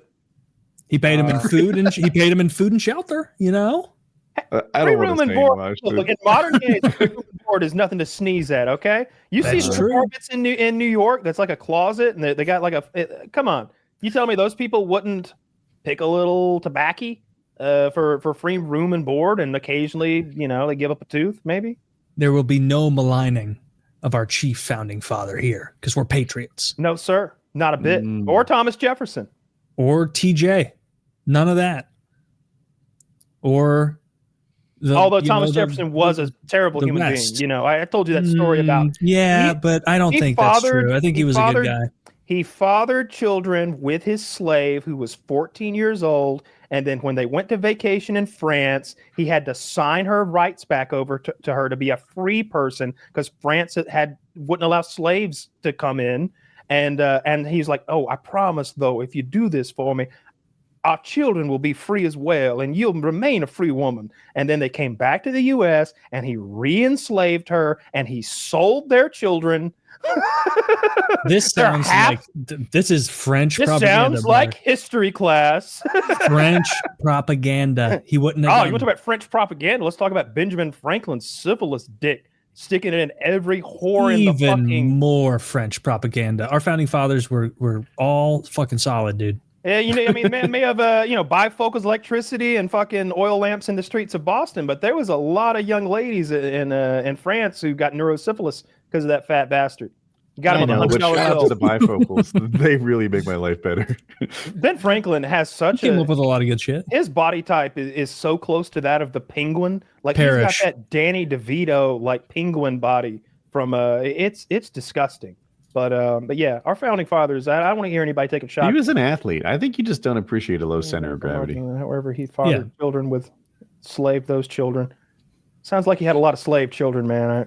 I'm pretty. Oh, they were sold after his death. My bad. His slave children were only sold after his death. So, Dude, this is just a My bad. classic when in Rome thing. He did re-enslave his wife though after the French thing though. That's a French bit of propaganda. Those fucking frogs are lying about our founding fathers. I can't read French, Taylor. This was in English. I can pretend. I can read French. You can't disprove that. Parlez anglais? That's Spanish. Shit. My point is made. No, my point is made. I'm telling you, I don't read French. This was American. I can't speak it. I can only read it. So yeah, they were kind of scummy people, but I think they were a product of their time. I don't think you like the same. I feel the same way about Columbus. Enslaving all those tribes people and massacring them and such. It's like that's just what you did. what? You gonna fucking talk shit about Columbus now? No, It was a hero. he's a brave Italian explorer, and I don't want to hear anything else in this household. 100%. Yeah, brave Italian I'm explorer. glad Trump brought back Columbus Day. It didn't get a lot of shine, but he got rid of that indigenous American fucking Heritage Day bullshit and went right back to celebrating that great. He was Italian, but Spain paid him. Yeah. Yeah. Great Italian explorer. Yeah, we don't have Indigenous American Day, just like we don't have Confederate Day. We give days to the fucking winners. That's how you get it done. I don't know why we can't have a Confederate Day. Because they lost and they were traitors. It's important to remember. Hey, we have today's 9/11 of all days. Of We all should days, how make dare you say fun that? of them all All the time. days, Woody, on We should make fun 9/11. of On the their day we should failed never coup forget. attempt. Yeah, Well, it wasn't a coup. really. They didn't really, It wasn't really a coup attempt, and it as wasn't much as failed it either. was, They got him. Yeah. Yeah, Well, that actor did. that was actor did get him. a Confederate spy. That wasn't just some random like shooter. Like That was like a John Brad Pitt level guy at the time, which is crazy. Yeah, John Wilkes Booth was a famous actor. People knew his You know, name. Lincoln walked in and he's like, "Dude, fucking Tom Hanks is here. That's crazy." And then he got offed by him. Yeah. Is that JWB? Oh shit! Oh, good night. Good night. Yeah. Well, Kyle, I'm Secret technically born in the land of the North, and so I'm going to hang my hat on the W for the Union. You on guys that were in the one. Confederacy. The South part was. I where you're am. from. where your blood comes from. I am north of the Mason-Dixon line personally. I don't care. Although I have plenty of family south. You know what's funny? Do you know how that line was drawn? The Mason-Dixon line. Oh, really? Yeah, that was such a weird line. But it went through New Jersey, and I was south of it. Yeah, the Southern Missouri was proud Confederate folk fighting for freedoms. Southern Missouri is their freedom to own slaves. Southern Missouri is the South. Yeah. I mean, I maintain that was a states' rights issue. You ever see Lincoln with Daniel Day-Lewis? Highly recommend it. Daniel Day-Lewis, of course, the greatest American actor of all time, and he portrays Lincoln. They have some like audio recording of Lincoln. They had those wax cylinder like things or something. Or no, I'm wrong about that. That's somebody else. So what it was is they have testimonials or of that his voice was high pitched, and I think so he went for that, and so he does Lincoln kind of high up here like this, and it's very good. The Lincoln movie is tremendous. It's all about him trying to get. Is it the 18th Amendment that freed the slaves? I'm bad at this. I'm not sure. 26th, maybe like, I don't know. Whatever. He's trying to push that amendment through, and he's dealing with party politics, and Daniel Day-Lewis is an incredible actor. He's slamming his hand on the table. If I do, I am clothed in almighty powers. I am the president of the United States. He's very good. It's a great movie. Wasn't Lincoln in favor of repatriation? I don't remember, man. What's repatriation? It's where he wanted to take the slaves and send them back. Oh, that wouldn't work. Send them back where? They were born here. I'm just saying, I thought it was either him or some other big guy that was in the Union that was like, we're going to free them and then we're going to repatriate and send them back to Liberia. Yeah, they didn't speak the language. They or I guess that's here. where that was actually where Liberia came from, was a repatriation effort, right? We had stopped importing slaves like, I don't remember how many years prior to the Civil War, but a lot of years prior. So there were very few foreign-born slaves in the U.S. at that time. I think they were mostly born here, the ones that were here. When did Liberia become a thing? Because isn't that a country of repatriated slaves? Taylor asked me when was Liberia founded, as if I should know that. Woody, real quick, when was Liberia? When did that become a thing? Oh, that would have been 1823, the summertime. I believe it was July the 14th. Oh, Liberia is a West African country known as the first African republic, founded by freed slaves from the U.S. in the early 19th century, early 1800s. Okay, so freed slaves, and they have 1824. Was it summer? The early 19th century, and so I don't know. We call that a dark day in Georgia. Founding of Liberia, 1847. And do you know that I think to this day, Liberia has almost an identical constitution to us because they just kept our constitution and moved it there? It's interesting. Really? Yeah. Hey, look at that Japanese constitution that MacArthur and his staff wrote in a week. Yeah. And they still use that constitution. And all of your words shall replace the L's with R's. Oh, no. Trust me, fellows, this will be funny in the future. There's an SNL skit along those lines. Just funny. Right. Colonel Angus? Colonel Angus. Yeah. Oh, that's the SNL sketch I thought you were talking about. So there's an SNL sketch with... Is that his name? He's usually... Colonel Washington. Angus. Okay. But when you say it with a southern drawl, it comes out as cunnilingus. And so the joke is that cunnilingus is coming, and the women all love cunnilingus, and the men are like, I don't care for it. And then Colonel Angus shows up, and he's like, I injured my jaw at the Battle of Big Beaver. It's just pussy joke after pussy joke. It's great. I'm talking about something different. You've probably seen this too, where he's like, in the future, there'll be hot dogs, but rest assured, there's no dogs in them. And he's that guy's great. I can't think of that actor's name, but he's really good. I like that guy on the show a lot. I think he's like a Christian conservative guy. I think he does stand up too. This is the Colonel Angus bit. I fucking love it. It's Christopher Walken as Colonel Angus. SNL used to be better. You've sent me this one. Yeah, I like it. Oh, is it time to wrap? Yeah. Jeez, time flies when you're having fun. Sure. Oh, come on, let's do 5 hours. No, I would, but Taylor's like, not 5 hours, Woody. No. Come on, Taylor. Some The of fans us- demand it. Some of us have hot pretzels. Wait, not me, but some of us do. Hot pretzels waiting. Yeah. Last night, so my video game dropped at 9:30 p.m. and she made me soft pretzels. So I might back off the pretzels tonight because I had them last night. Can't be an everyday thing. Treat yourself. Taylor You makes a deserve it. compelling argument. Fuel up. Fuel up, brother. Enjoy the games. But yeah, I was like, Jackie, tonight I want to play. Every night it hits like 10 p.m. and I'm like, boys, I need to stop. Jackie needs attention and I can't just play games all night long. Tonight, last night she was widowed. The update dropped. The only sign of my marriage was a hot, soft pretzel on the side and some lemonade on the other. And I went until my friends had to stop. Based. Well, that's great. Oh, I was so excited. Check out the sponsors, everyone. Yeah, check them out. Buyer Cum Pills, Explode Like a Man, PKA 769.